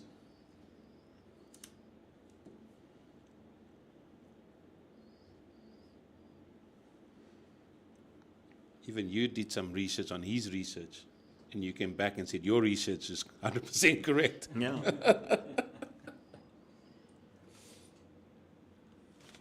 I've already lost one fox, the main one, the silver fox. So, yeah, what a great man he was, Robin Jackman. Had a lot of fun time with him. And the wash. Still comes around to Claremont Cricket Club, the wash, does he? Trevor Quirk. Oh, yes. I had a chat with him the other day when he was sitting there. I think it's every Tuesday. Yeah. I think it's every Tuesday. Tuesdays, I think they have a long lunch. Tuesdays or Wednesdays. They have a lunch for the men. A long lunch. Yeah. He's in there, old Trevor.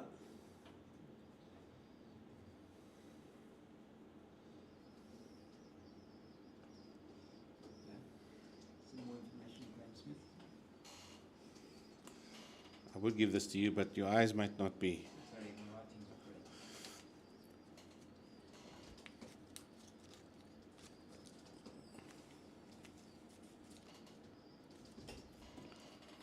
Most runs. He's first, most everybody.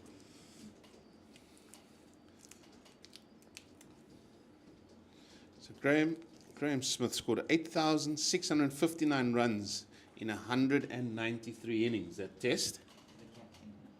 And that's as captain. And that's the best. And that's the best record for a captain of all the test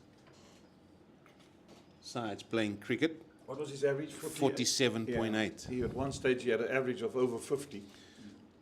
Well, can you name who's second? As captain. Most runs as captain.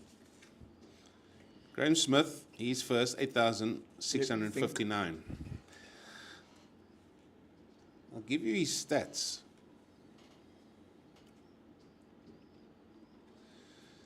Next best is 6,623 in 154 innings at an average of 50.9 As captain as captain. of South Africa. No. All the test sides. It's definitely not a South African. So anybody that plays test cricket that has captained their side. Could have been Englishman. No.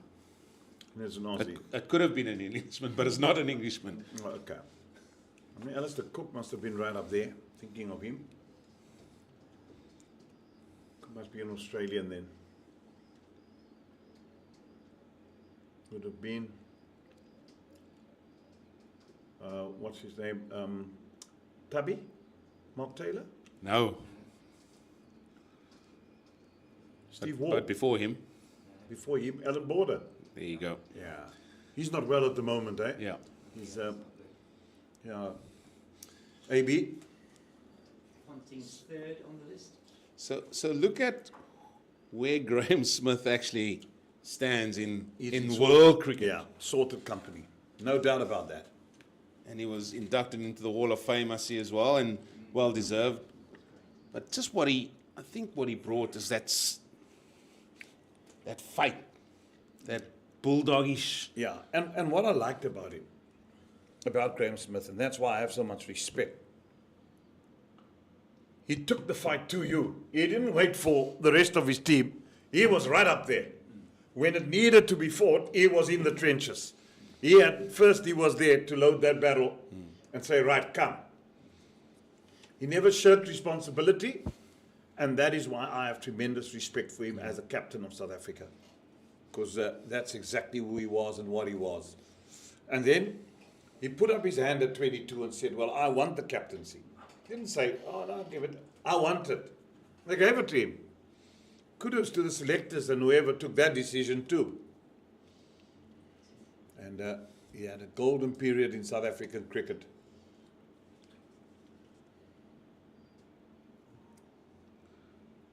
Yeah, just saw the umpire's arm goes out. As Josh Brett's into attack again, no ball. He does get a tendency to bowl a few no balls.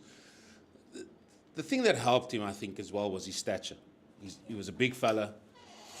And I bowled to him a few times when I played for Northwest and he played for Western Province. And he's a big fella standing there. There's a bit of a presence. Like Hayden for Australia.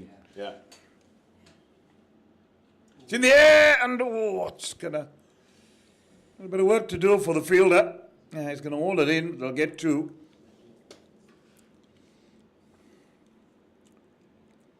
Yeah, he was not going to be bullied around by anybody too, Smithy. He didn't stand back, did he? No, he didn't. If there was bullying to be done, he'd be doing it. Well, he came from Joburg to live closer to the mountain. Yeah. Arthur Turner was CEO at the time. Got him down from Johannesburg to Cape Town. Slipping dangerously now from British. There's a few balls that are keeping lower than normal here. And let's not forget, this is day 2.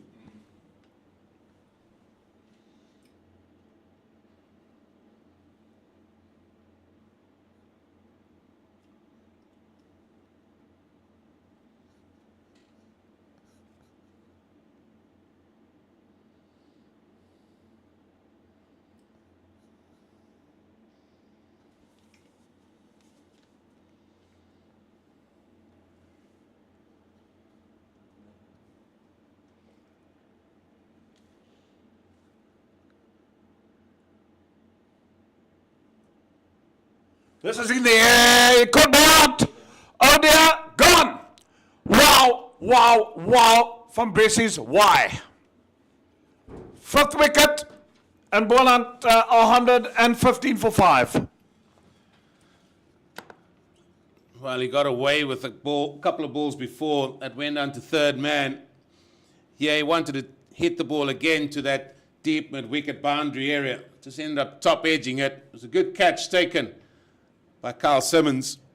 And Van Briese's got to go for 41.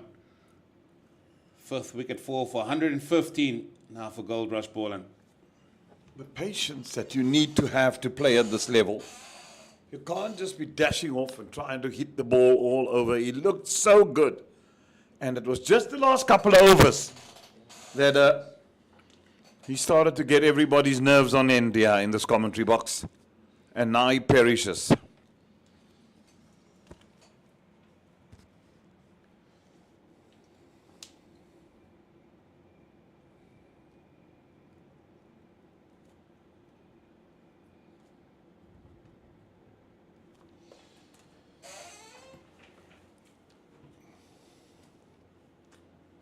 Or was it necessary? Yes, you want to take the attack to him. The bowler, your team's under the cosh at the minute. Maybe just play it more with the spin. Hit it through the offside.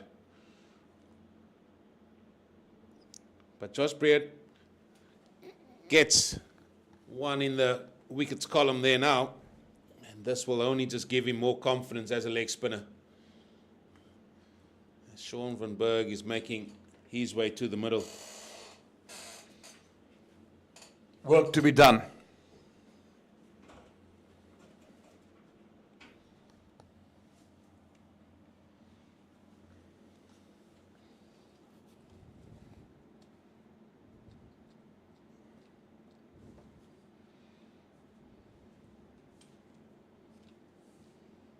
One ball left in this Breard over.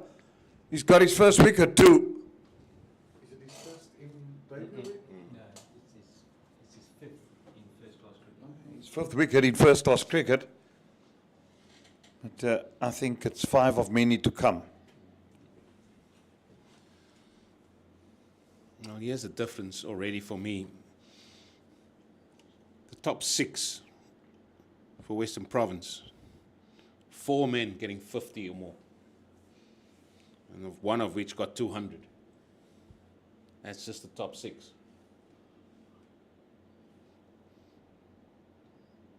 115 for 5. In comes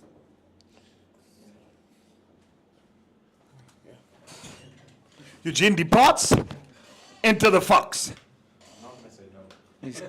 careful at this time of the day. You've got to be wary of the fox. We do, it's start to come alive later on in the day.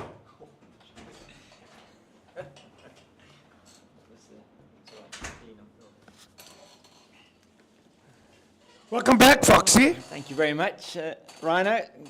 Good to be back with you. And try to find a few other interesting things to maybe chat about in this final hour or so of play. There's stats on Graham Smith, very interesting. Yeah, it is indeed.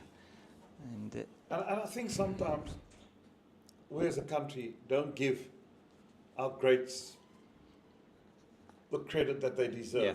And Graham Smith, to me, deserves all the credit as a cricketer. yeah, That's why I'm so sad. I mean, Jock Cullis, I mean, he's yeah. got a academy or whatever, named at Weinberg. Why can't we have a Jock Cullis stand at Newlands? He's the greatest all-rounder this country has ever produced. Yeah. Test average of 55. Incredible. Yeah. What, how many 290 odd test Oh, wickets that's right, yeah. and 200 and odd catches? Yeah. And the man cannot get the accolades that he duly deserves. Well, that's a perfect introduction to the question that I was going to pose here. And I've got a list of Oh dear. 8 South Africans here that have taken over 100 test wickets, or 100 test wickets or more, and have scored 1,000 runs or more in test cricket. Jacques Callis clearly Yeah. headlines Sean that Pollock. list. Sean Pollock. Lance Klusener. Klusener's not on that list. Oh. No, he didn't get 100 wickets. As far as I'm, no, well, this is the list. So no, not Klusener, not on that list. Smith.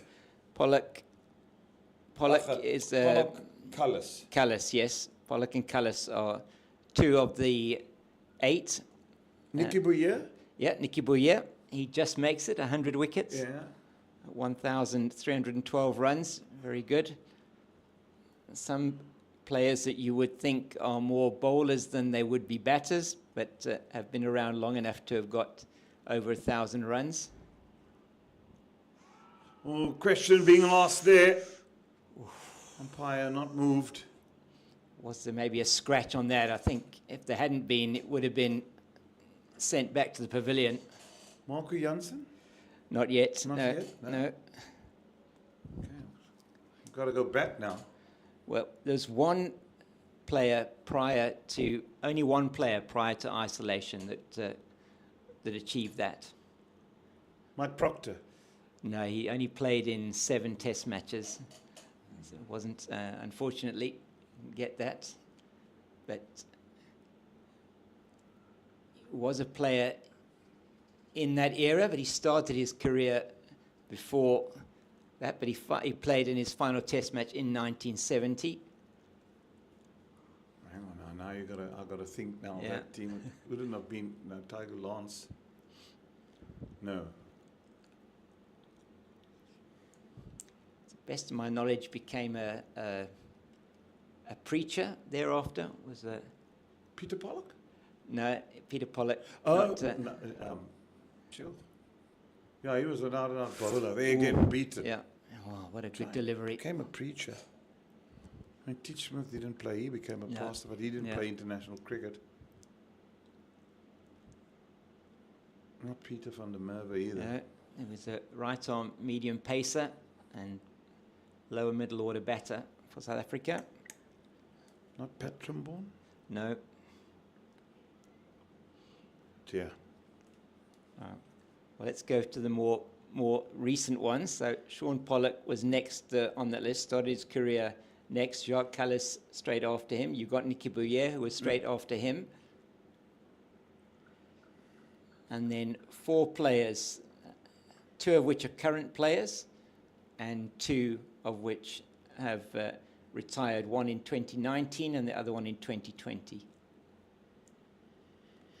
Okay, now I'm thinking too Yeah. hard. I'm thinking too hard. Yeah, I think you're too hard. If you think bowlers who can bat and have had long careers, that might help you with the 2019 and the 2020 players.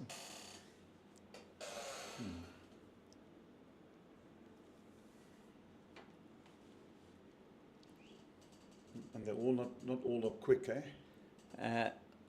No, those 4, 3 of them are quick bowlers.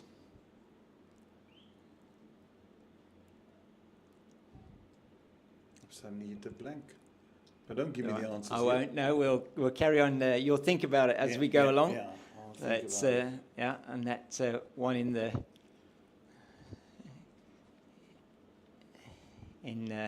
played a key part. That the man from long ago played a key part in that side of the 60s.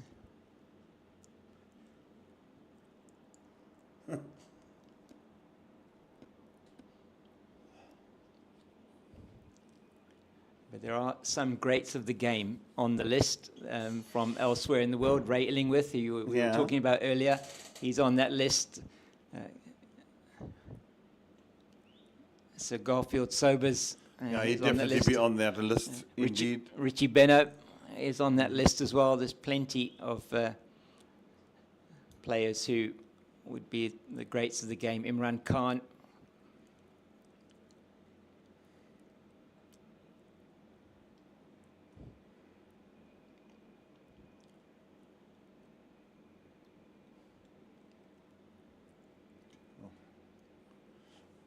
Let me first concentrate here now. Yeah, I'll have to yeah. I'll have to dig deep first now because I'm not I don't know why. Got 3 right. Yeah, you've done very well with those 3. And the Nicky Boyer one was the last one that I got, actually. Mm-hmm. I say he just snuck in with 100 wickets. 319. Dale Steyn wouldn't be there now. Dale Steyn? Yeah, Dale Steyn is there. Can you believe Yeah, it? Dale Steyn. Okay. 1,251 runs, 439 wickets. Oh, you're talking about Test cricket? Test cricket, yeah, Test cricket. Only Oh, Test okay, cricket, okay, sorry. Only Test cricket. Okay, no, yeah, Dale Steyn would be there. Yeah. Kagiso Rabada? Yep, Kagiso Rabada, 1,102 runs, Like 340 something going wickets. on. Absolutely, yeah. So you're only missing, missing 3 players. Okay, we'll get there. The one from a long time ago, and then 2, one that's very close to home. Still currently playing.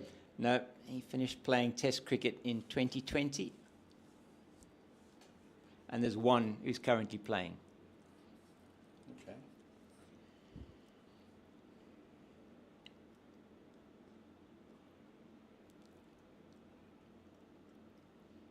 Certainly got me thinking, yeah?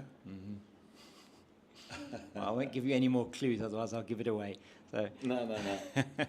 Usually you said it's not on that list, eh?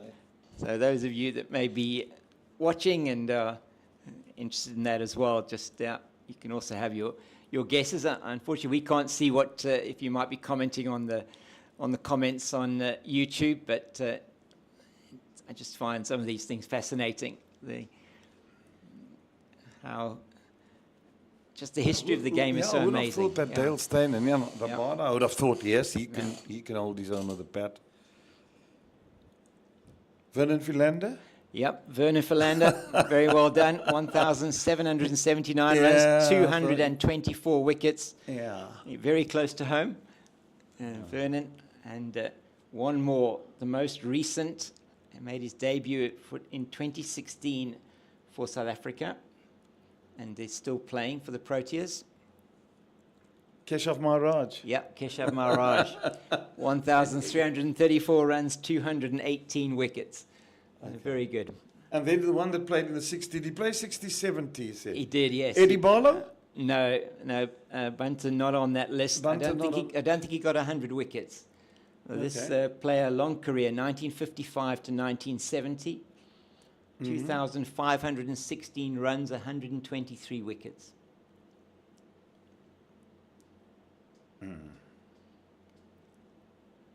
Not you, Tayfield. No, Tayfield, 171 wickets, I think, but didn't make 1,000 runs. Yeah. This player batted lower middle order for South Africa. Dennis Lindsay was a wicket keeper. Yeah, Tiger Lance? no. No.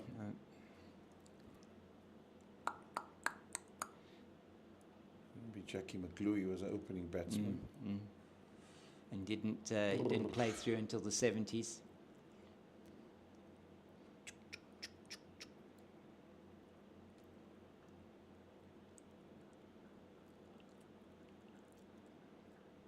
Proctor, you said, is not there. He No. played little. No, Richards, who didn't have bowled. no.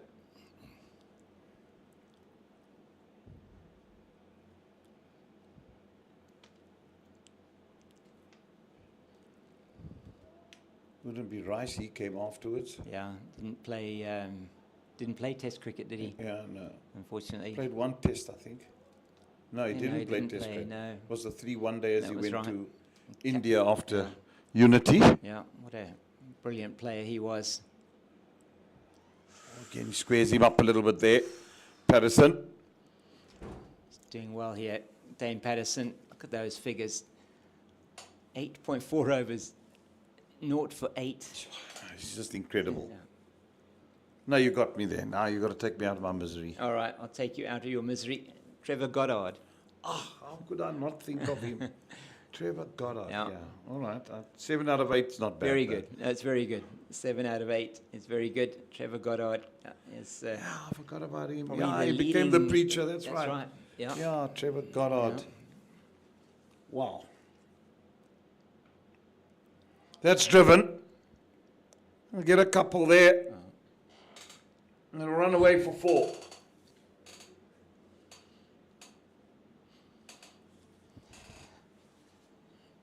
Oh, Sean van Berg, we know he can bat.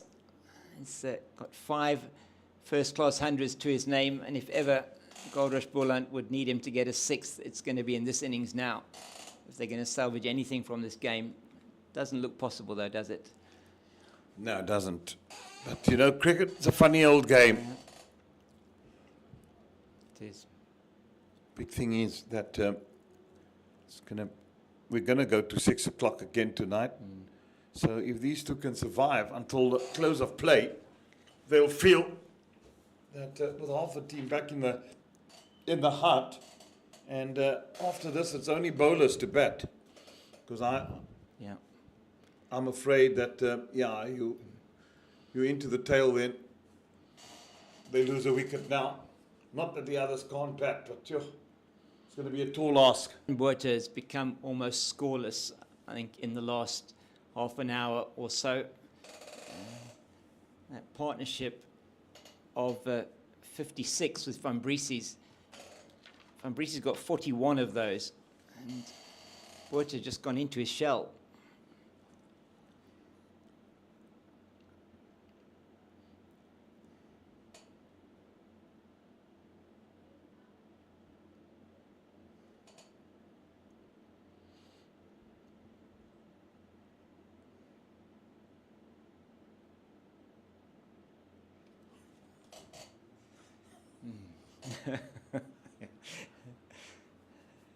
Looks so funny from Yeah, I know. from it Bert does. trying to swing. Yeah. This is an interesting battle here, leg spinner to leg spinner. Yeah, no love lost.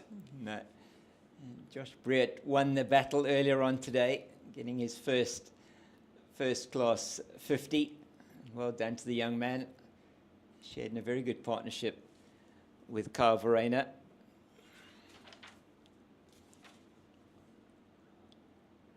Down the ground, Van Berg goes, and that will run away for 4. Won't be hauled in.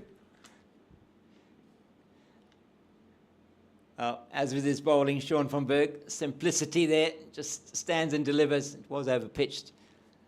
Was there to hit. I just like when Belay showed, should I go out? And Brett said, come in. Yeah. I like that, because Yeah. if you must go again. Yeah. Could just miscue 1, and then you're in business. We saw what Van Briese's did.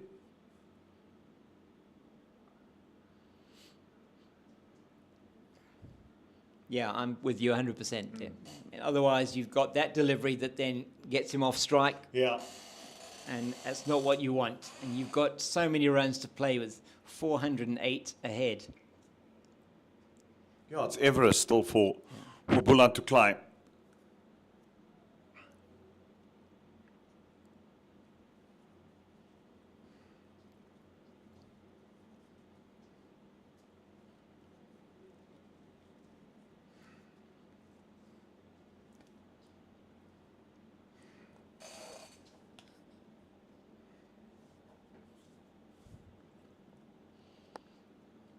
125 for 5. It's been good, hasn't he, Briet? Been impressed with what I've seen here.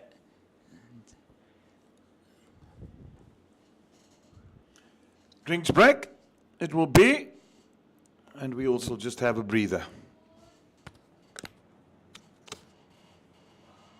Well deserved.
Must be quite warm out there. No.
And the last 45 minutes of play. It will resume after the drinks break. Minimum overs of 15 remaining. I don't think we're going to get all that in until 6 o'clock. They normally bowl about 15 to 16 in the hour. So we'll be a bit short. But you never know with the spinners in tandem here. Yeah, be interesting to see. I'm sure they probably won't bowl Juan James, the off spinner, but maybe just a little bit of something different if these two start to be a little bit troublesome in terms of building a partnership. Just on Leon Buerta, he was on 8 at tea time, 21 overs. It's been 26 overs in this session. He's just scored the 18 runs. And he's become really completely becalmed for a player who, well, seen quite a bit of him in the shorter format here at club level. Not so much at first class or at representative level, but he can certainly hit the ball a long way. He's reined in his natural instincts here, it looks like. Try and guts out this innings.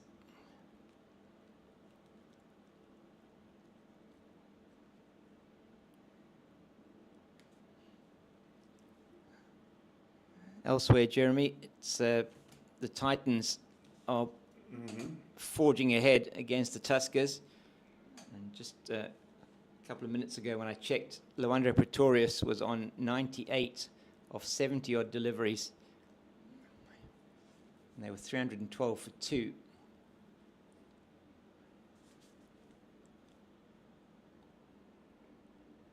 Now they try and, is that the wooden spooners there at the bottom of the table? Yeah, I call it the battle of the basement. Yeah. Yeah, 314 for 2. Pretorius has gone to his 100 now of 81 deliveries. Neil Brunt is with him, 91 of 172. So Pretorius just putting And I'm some surprised that they're impetus still into that. playing there at Maritzburg. Well, that's right, it is. Yeah. 5:15. Yeah. Only means it's going to rain tomorrow.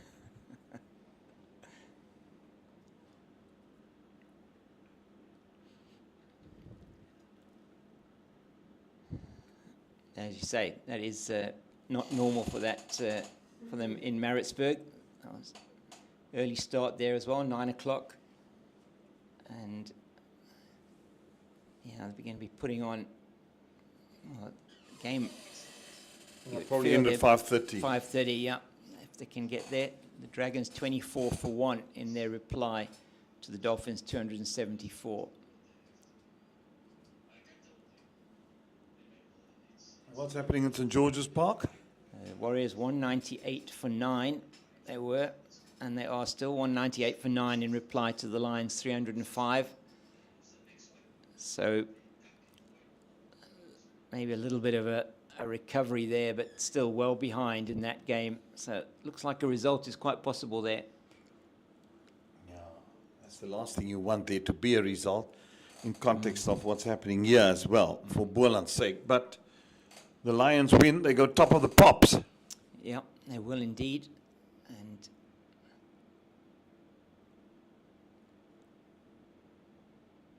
after a difficult and perhaps indifferent start to the season, they've come back really well.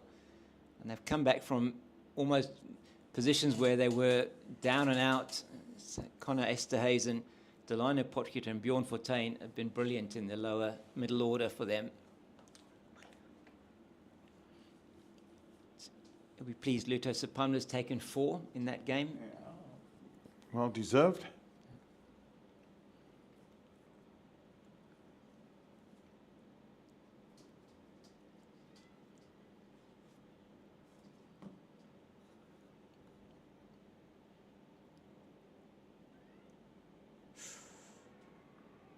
Has he got his man? He's bowled him.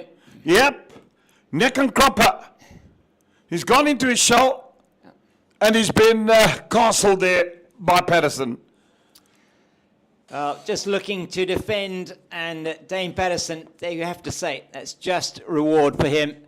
Knocked the off peg back, delivery that maybe just straightened a touch and played all the way down the wrong line. Leon Buerta, he's out for 26 of 88 deliveries. Are we getting deep plays? We're not getting deep plays, eh?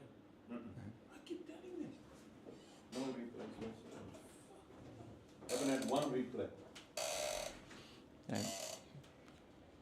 Brilliant from Dane Patterson. Deserves the wicket, Jeremy. the way he's been bowling. Yeah, absolutely. I mean, his figures have been exemplary. He's into his 10th, 1 for 13.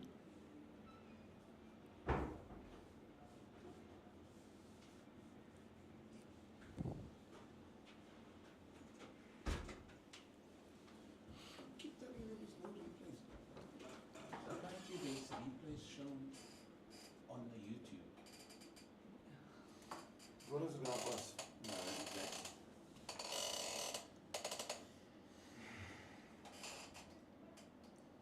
The bludgeon. And we'll be done tomorrow. Huh? We'll be done here tomorrow.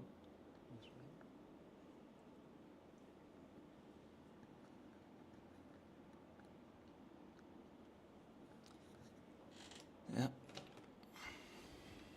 Boring cricket is Boland to explain.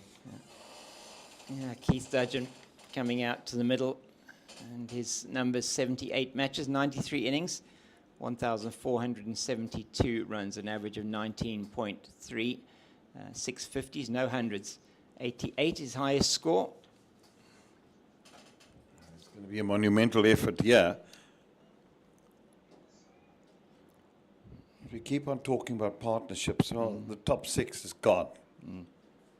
It gone. So they're in all sorts of trouble here, Boland.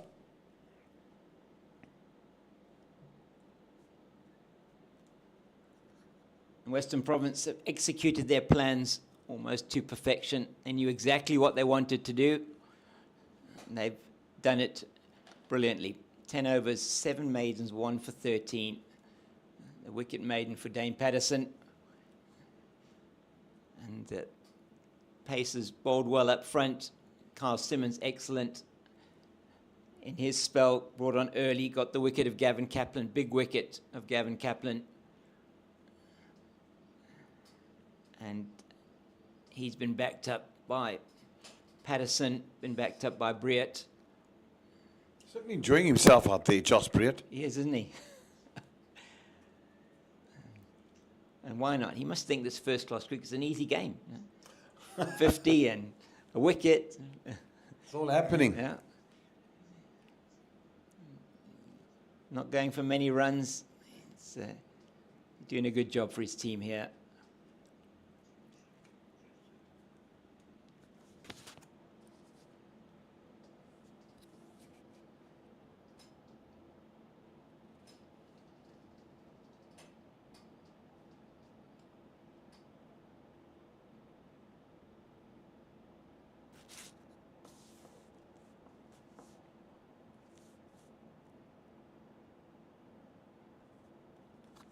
Yeah, leggy to leggy.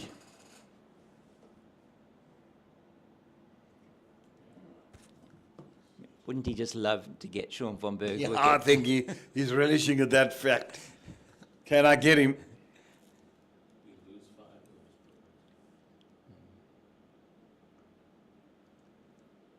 Cut away. Only 1.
It's excellent again, Sean James.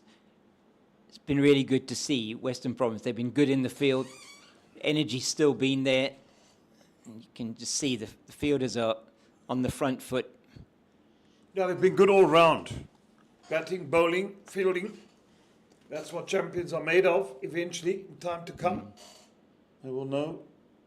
Kleinveld in his first season, building on some young players. They really have got a young squad.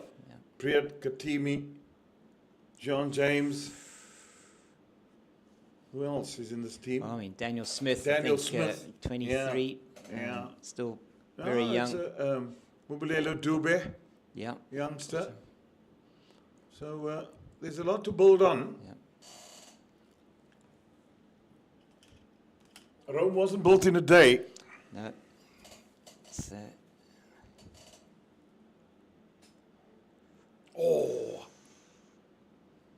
Just eluding Daniel Smith there. Get the single. 126 for 6. yeah, I wonder whether he won't think of putting in a second slip. And they're so far ahead of the game here. Western Province, 406 runs ahead. And if they can nip out a couple more tonight, wrap it up early tomorrow morning, then they'll certainly be looking at putting them in again, you would think. Absolutely. Wouldn't hesitate.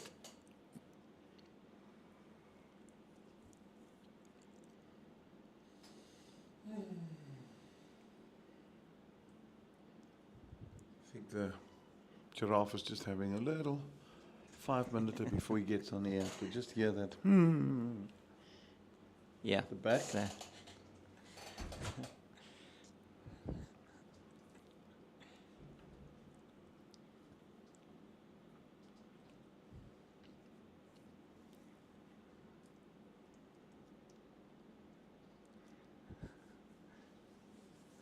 well, you know, when Marais Erasmus walks around and starts looking at the front line, then Dame Patterson's getting very close to overstepping there. Yeah.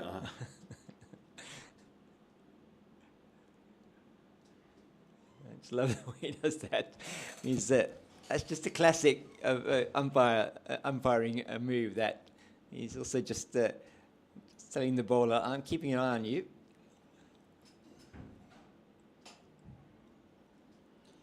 Paddo just gives no inch, does he?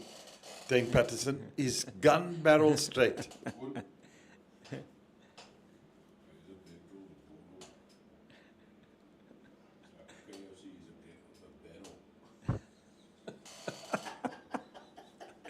Oh dear. What's wrong with the giraffe? I think he hasn't done enough grazing today. That's browsing, maybe. He browses, not grazes. Oh! Well, Is that off the bat? No, it's 4 byes. yeah. Not quite sure how it missed the off stump, and Carvarena thinking the same as well. Just threw the gloves down to the boundary for 4, but that was mightily close to another wicket.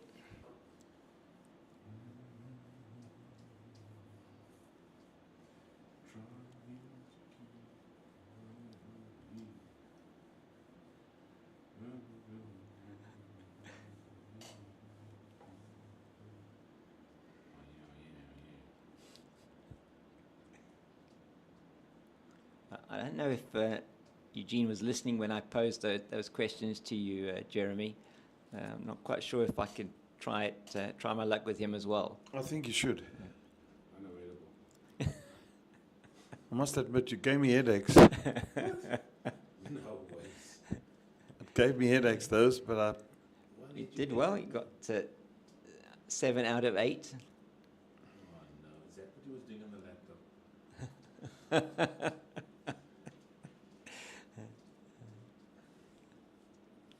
Well, I'll sit at the back here and just, Yeah. before I go home, just wait to hear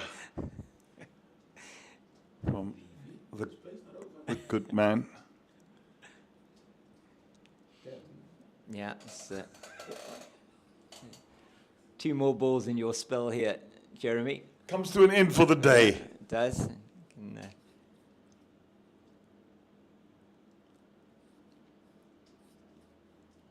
Been a long day. It's been good from a Western Province point of view.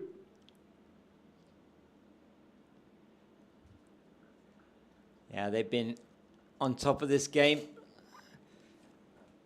ever since that 5th wicket partnership. Where are you going? Oh.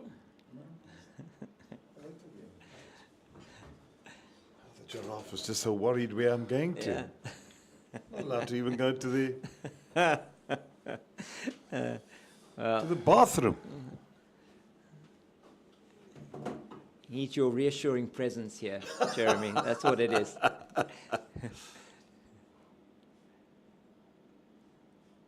Nicely driven. Will they come back for a second, or it'll just be one? No, they do, comfortably. Thank you, Foxy. Oh, Thank very you to much. all our viewers. Really was another good day here in the commentary box with you, Jeremy. Thank you very much. Yesterday I was to be in there. So, And when you get to draw up a schedule, you play. as Eugene joins me at exactly 17:30. 399 is the deficit. Josh Breart coming in for his 13th over. Dane Patterson, absolutely brilliant. 11 overs, 7 maidens, 1 for 16.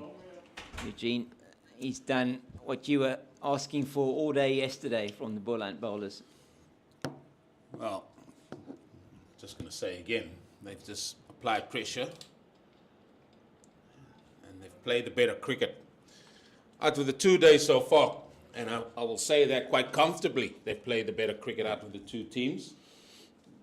And Boland have to show some grit, fight, determination over the next 2 days if they to get anything from this game. And Josh Breart, he's enjoying this here into his work. He's got a spring in his step, the young man. He'll learn a lot from this, won't he, Eugene? Yeah, most definitely. Only get to bowl 10 overs on a Saturday for club cricket here. You've got to toil long and hard, and you've got to do a job for your team.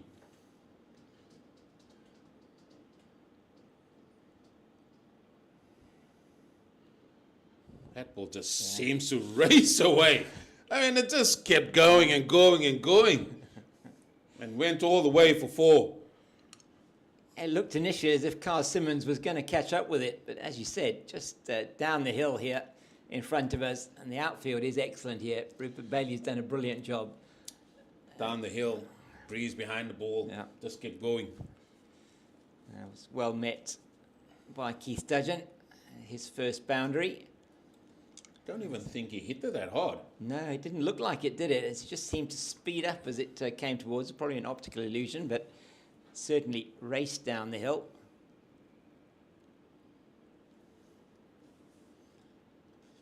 So the question I asked the Rhino Here we go. was, and I gave him a few clues, but there are 8 South Africans that have scored over 1,000 runs in Test cricket and taken 100 wickets in Test cricket. There's just 8 on the list. And I asked him I'll get the most obvious ones out the way. Yeah. So Jacques Callis is obviously. Yeah, you'll get Sean the top. Pollock is That's out. right. The top 2, yeah. Top 2. Those are the top 2 in terms of runs and wickets. And in terms of timing, they were the first 2 in the post-isolation era in terms of them starting their Test career.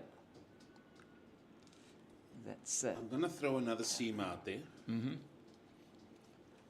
Must have taken 100 wickets. yeah. Brian McMillan? No, he didn't. No! Didn't take 100 wickets. Sorry, Big No. Mac. I think he was in the 80s, actually. But I could be wrong about that. I don't have the. Vern then? Vern, yes, definitely. Vern, 1,779 runs, 224 wickets. Okay, I've got 3 out of Yep. the 8. You've got to get 8, yes. There's one in the pre-isolation era, which may be played from, I'll give you the clues I gave to Jeremy, 1955 to 1970. Oh, thanks.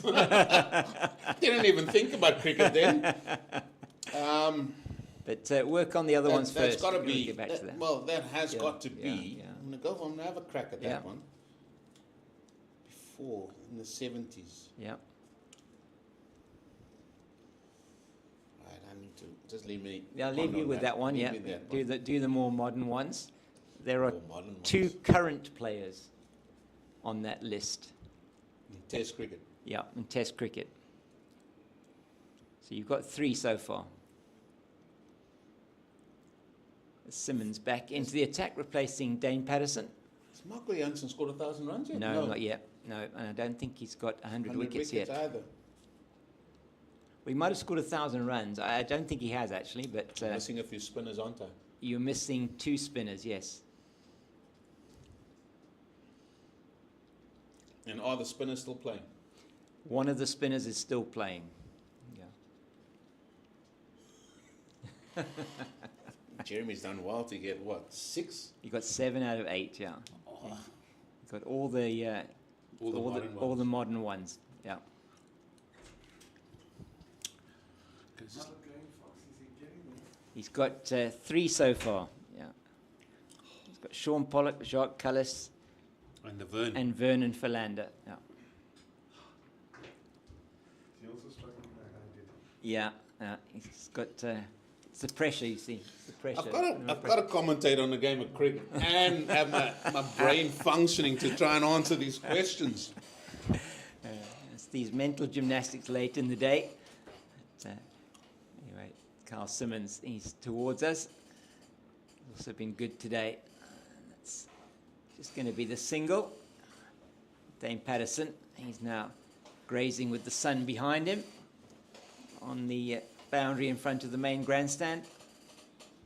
I'm actually literally trying to visualize who Yeah. played. That's what I'm trying Yeah, to do. no, that makes sense. Yeah. Your thought processes earlier on in terms of where you got to with Vernon were probably good.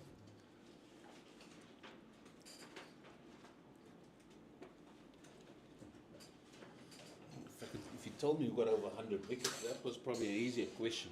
Now you've added 1,000 runs, and now I'm thinking, who held the bat at the end there? Mm-hmm. Keshav, did Keshav get that? Yeah, Keshav Maharaj is the most recent on the list. Most recent to make his debut on the list, 2016 to 2025, 1,334 runs, 218 wickets. Good man, Kesh. In at number 4. In at number 4 for you. Josh So Priya. that's one of the 2 spinners. That's correct. That's one of the 2 spinners. So the other spinner's not playing anymore. No, Was he was left or right? no, I can't give you that, I'm afraid. No. Sorry, I thought that's one of the questions that. No, I have to be fair here in terms of the information that I dispense. So you've got 4 out of 8 so far.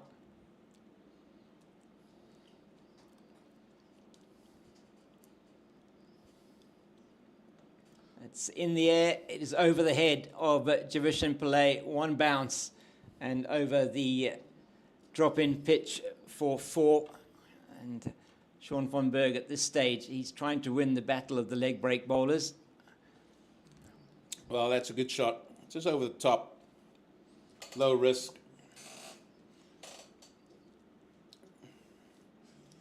And now just 7 away from that first bonus point with a bat for Boland. Yeah, very important for them to get as many runs as they possibly can in this innings. And Sean von Berg, he knows how to do a rear guard action for Boland. He's done it before many times.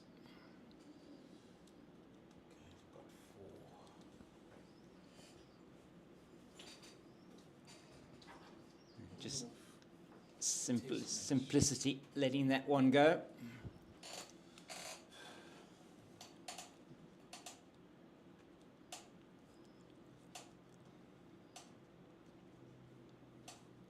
Missing obvious ones here, aren't I? Yeah, I think you are missing obvious ones. You're missing 1 current player.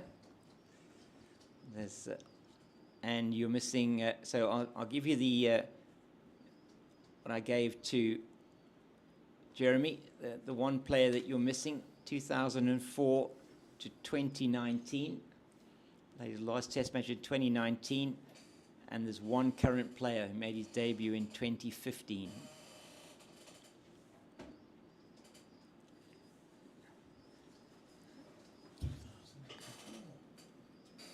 Made his debut 2004. Yeah, is the one. That's two of them. The other one, already given you the 1955 to 1971, and the other player that you're missing, career was a bit shorter, 2000 to 2006.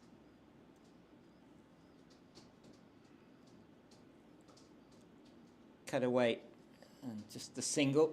As Pillay will, so it isn't Pillay, that's Dubé on the boundary. 2000, 2006.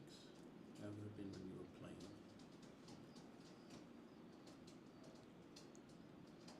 Can't even tell me from which province he came from. No, I can't tell you that, I'm afraid. No.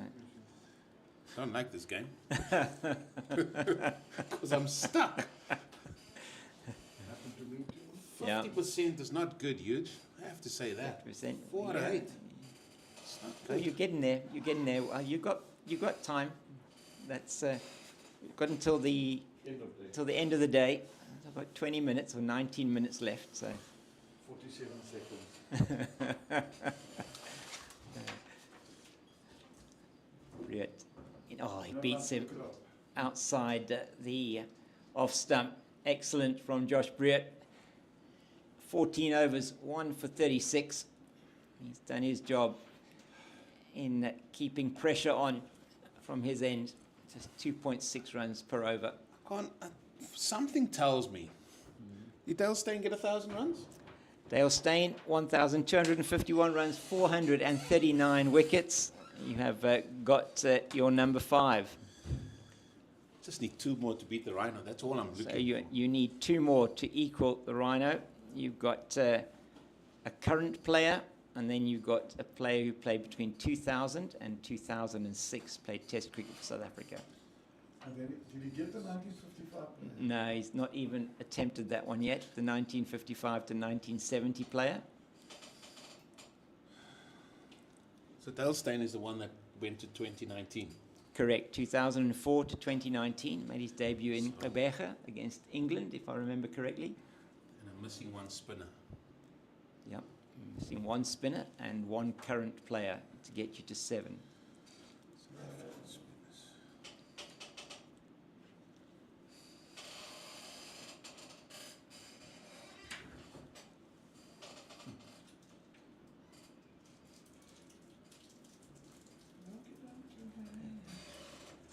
Paul Harris hasn't batted enough to score 1,000 No, runs. Paul Harris definitely not on the list. I don't think that he got, I don't know if he got 100 wickets. I think he did get 100 wickets. Nicky Boyer hasn't got 100 wickets. You sure about that? Okay, I'll go with Nicky Boyer then. 100 wickets exactly for Nicky Boyer. 1,312 runs. He just makes it onto the list amongst some of the greats of the game. So that is 6. number 6. And now you're looking for 1 player. So Nicky Boyer, which year was he? 2000 to 2006. Okay, so I've got that one. Scratch that off, huge. Now then, 2 more. Current player. Current player. Career 2015 to current.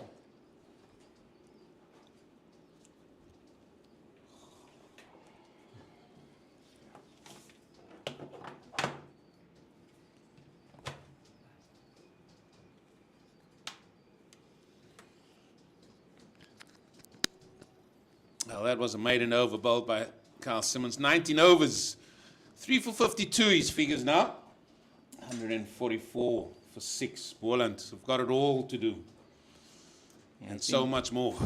Yeah, it's been good today. Carl Simmons brought on early in the piece, as you said he should be, Eugene, and got the big wicket of Gavin Kaplan pushing very hard at the ball outside the off stump.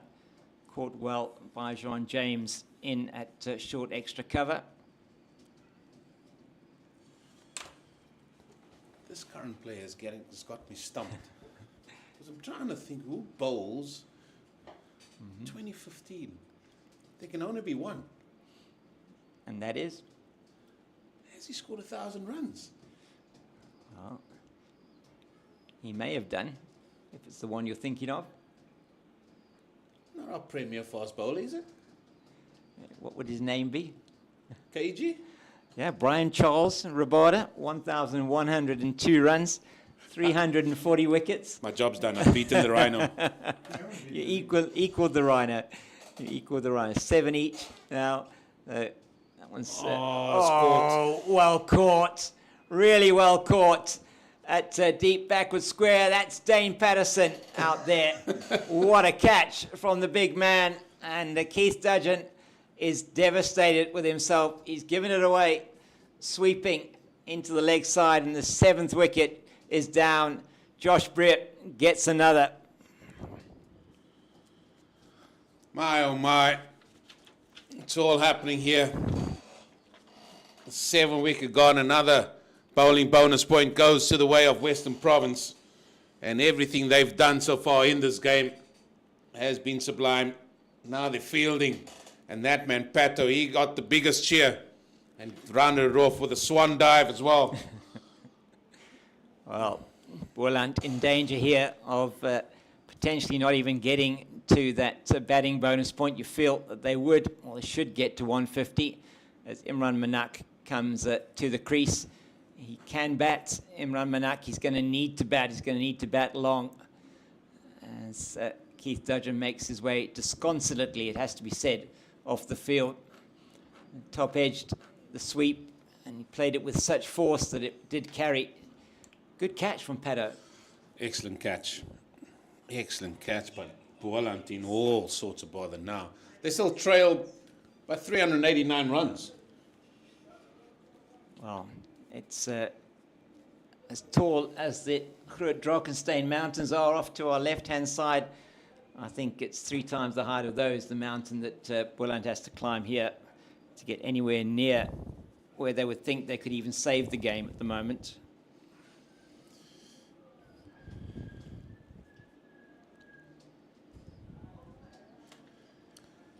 Just on your question again, just give me the year for the final one, please. So, 1955, he made his debut, and he played until the final series against Australia in 1970.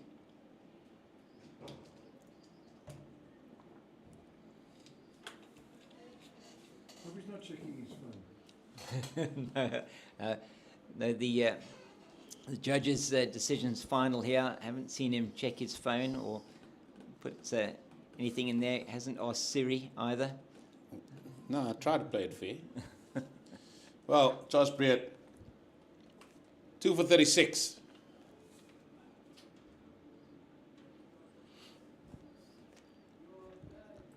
So what can Manak and Von Berg cobble together? Dudgeon, he could see how devastated he was that he got out in that way.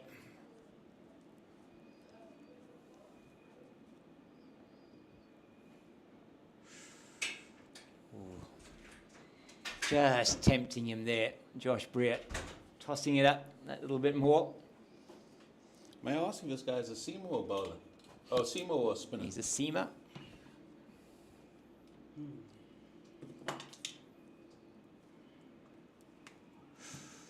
Oh, close to a caught and bowled there for Britt.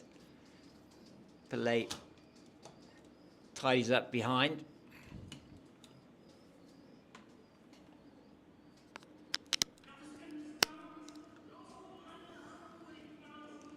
Wicket maiden potentially loading here for Josh Britt.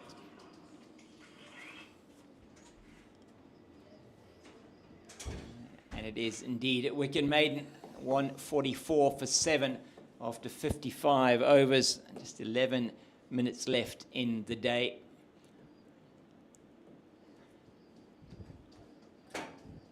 As Eugene tries to figure out who the lower middle order batter was. I'll give you the amount of runs that he scored and the number of wickets that he took. That's not going to make any difference. 2,516 runs, 123 wickets.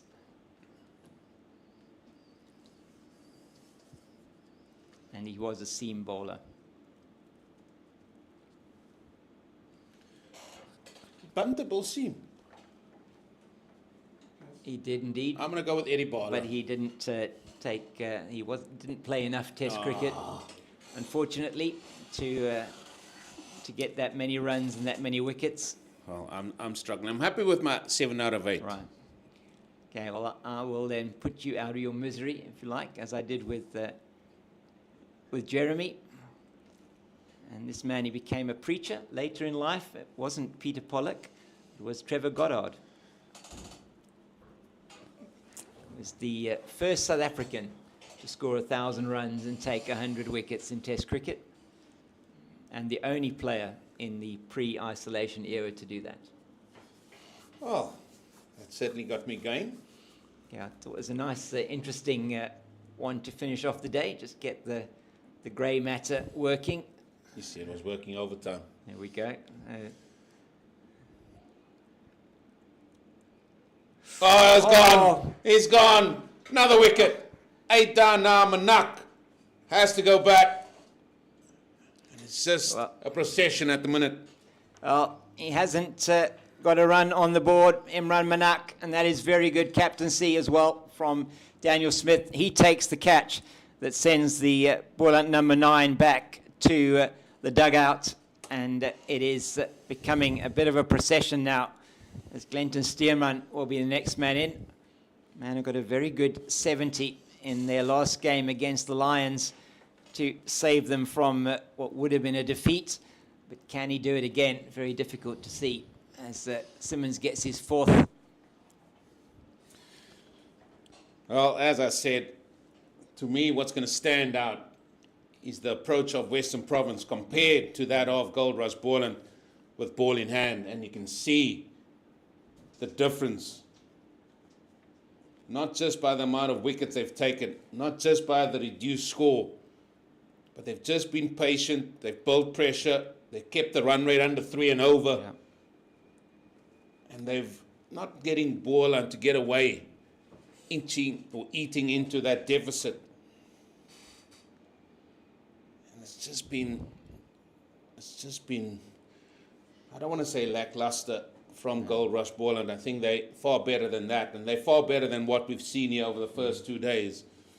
How was he out? Yeah, I would agree with you there, Eugene. We've seen them throughout this season. They've shown fight. They've been much better than this. Not been a vintage Boland performance by any means, and they will be very disappointed with how they've gone in the first 2 days. The question is, do they have the ability to turn it around? Because they are in a really, really large amount of bother here. Well, if you take it, they've batted now for 50, this is busy with the 56th over. They've somehow got to bat all day tomorrow. So they've only got on, I think it was an hour after lunch. It was an hour after lunch that they started bowling, or batting, I should say. And we are now just 7 minutes away from 6 o'clock. So, yeah, 1.5 sessions. And their top order, you would feel tomorrow, after they're forced to follow on. I know it's making that assumption, but at this stage, you would feel they're going to be asked to follow on. Deficit still 388.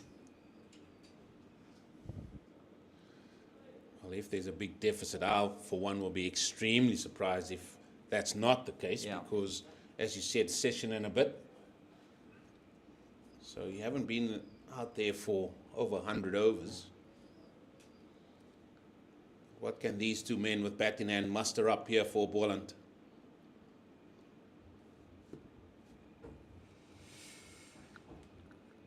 Well, excellent from Simmons, just a single off the over, and he gets the wicket of Manak, his 4th of the innings. And once again, he's doing the business for World Sports Betting Western Province. How often has he done this in the past when they went to Maritzburg and they had to win that game against the Tuskers? Got a fifer in the first innings, and it was excellent in that game with bat in hand as well, as he has been here. And it's all to do for Goldrush Boland.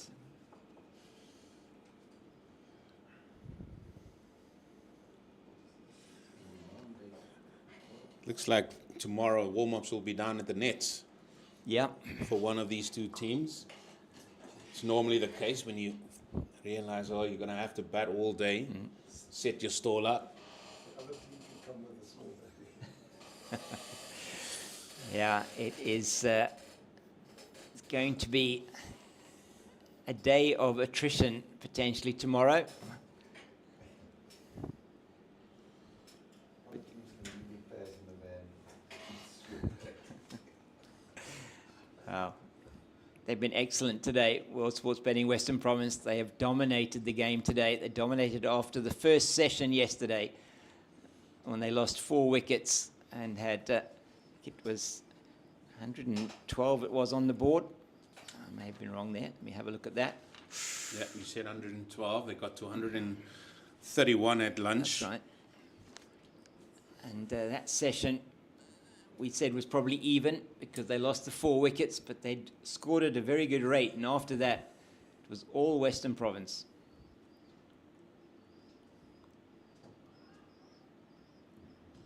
I have to work on Josh Brett's appealing. Hasn't been of the best. It's not of the Vernon variety. You No, know? no. You've got to be very positive about these things. He's got to do some work. I think he needs to speak to Daniel Smith. He's got to get the choir working there. He's another quiet one, isn't he? Yeah, he is actually. I think they've got to get this. Kai Verena is normally very good at that.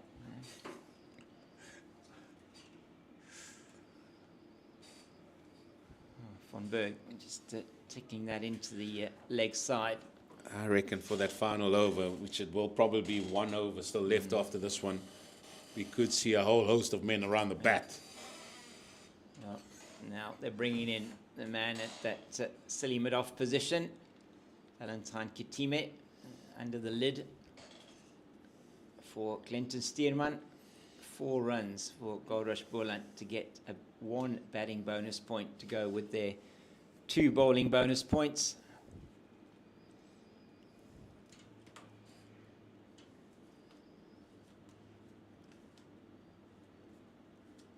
And neatly played into the leg side. Simmons does the fielding, 6 wickets to the spinners and 2 wickets to the pacers. There's Tsepo Mareki getting the first, Clyde Rees-Fontaine trapped in front very early on. It was 2 for 1, 13 for 2, and Gavin Kaplan was caught at extra cover off Simmons. Well, And then, yep. yeah, sorry, just to break your word. Simmons have taken 5 wickets in an innings 12 times. Yeah. With a best of 7 for 39. So 5 wickets or more.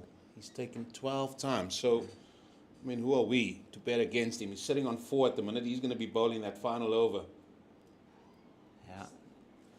Certainly wouldn't count that out.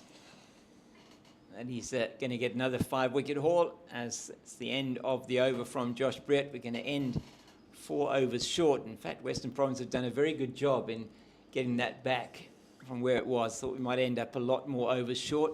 Sure, it will be Carl Simmons to bowl the last over. And wouldn't bet against him getting a 5 for here. Oh, big call, Fox. Big call. You're out there again. You're laying out your stall early again, Well, Fox. If not tonight, then tomorrow morning. I don't see why they would open with anybody but the spinners. You never know. Well, how many men will we see around the bat here? There's a slip. Second slip. Silly point. Yeah, man catching just behind the silly point as well. Just short extra cover.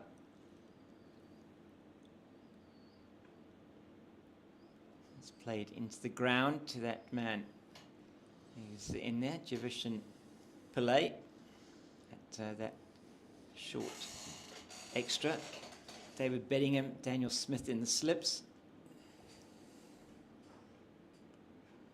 Sure, Clinton Stearman will be hoping when he gets to Kent that after a long day in the field as he had yesterday and part of today, that he'll have more time for feet up. Yep. Having to have his pads on. Now he has to do a job.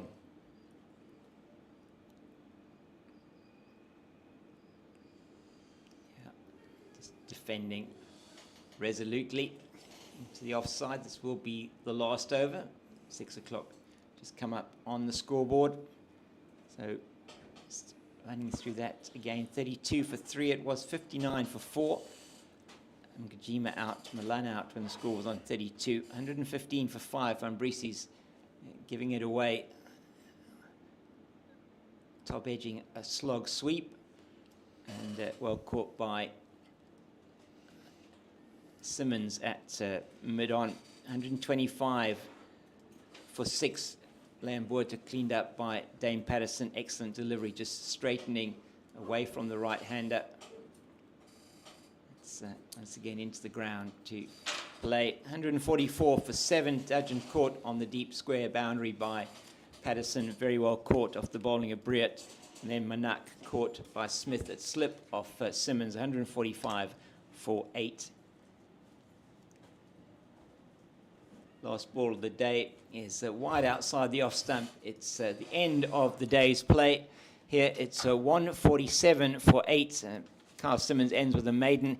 He ends with 4 for 53 on this day that's been dominated by Western Province. It has, for Goldrush Boland, been a very chastening day. Just really, from a scoreboard point of view, Milan 11, Reeves 14, a duck, Kaplan 9, Ngajima 23, Botha 26. Van Briese's top score was 41. Van Berg is there, not out, on 21. Steerman on 1. Dudgeon got 6. Manak was out for a duck. And they're still 3 runs shy of getting a batting bonus point. For Western Province, Eugene, it's been just a dominating day. Started off with that brilliant double 100 from Kyle Verreynne. Excellent support from Josh Briat, and really got to a fantastic score. Yeah, that's the difference. If you look at that scorecard from Goldrush Boland, no men in that top 5 or 6 getting substantial runs, and they needed somebody just to kick on, never did. And this has been 2 days that Rory Kleinfeld, his coaching staff, and the men from World Sports Betting Western Province would have enjoyed thoroughly. They've simply outplayed Boland so far in the first 2 days. For Boland, what is the reaction is going to be here? That is what I think we're all keen to see. They still got 2 wickets in hand. They still got to try and bat. It's all about time now, and they've got to try and bat for as long as they possibly can. But a lot of hard work for them tomorrow, and if they can go into that 4th day. Well, thank you for joining us today here at Boland Park. It's been an absolute pleasure to be bringing this CSA 4-day series match to you from myself, James King, Eugene Molion, and Jeremy Fredericks. It's goodbye for this evening, and please tune in again tomorrow at 10 o'clock. Oh, yeah, oh, yeah. Maybe I need to go. I'll sit here half an hour. No, not today. Did you take your car in? It's cards tonight. It's cards. No. Cards is moved from Tuesday to Monday. With this week. Why? Thanks. Because of the host was we all depended on hosts. Kan nie vir die host sê ons moet Dinsdag speel.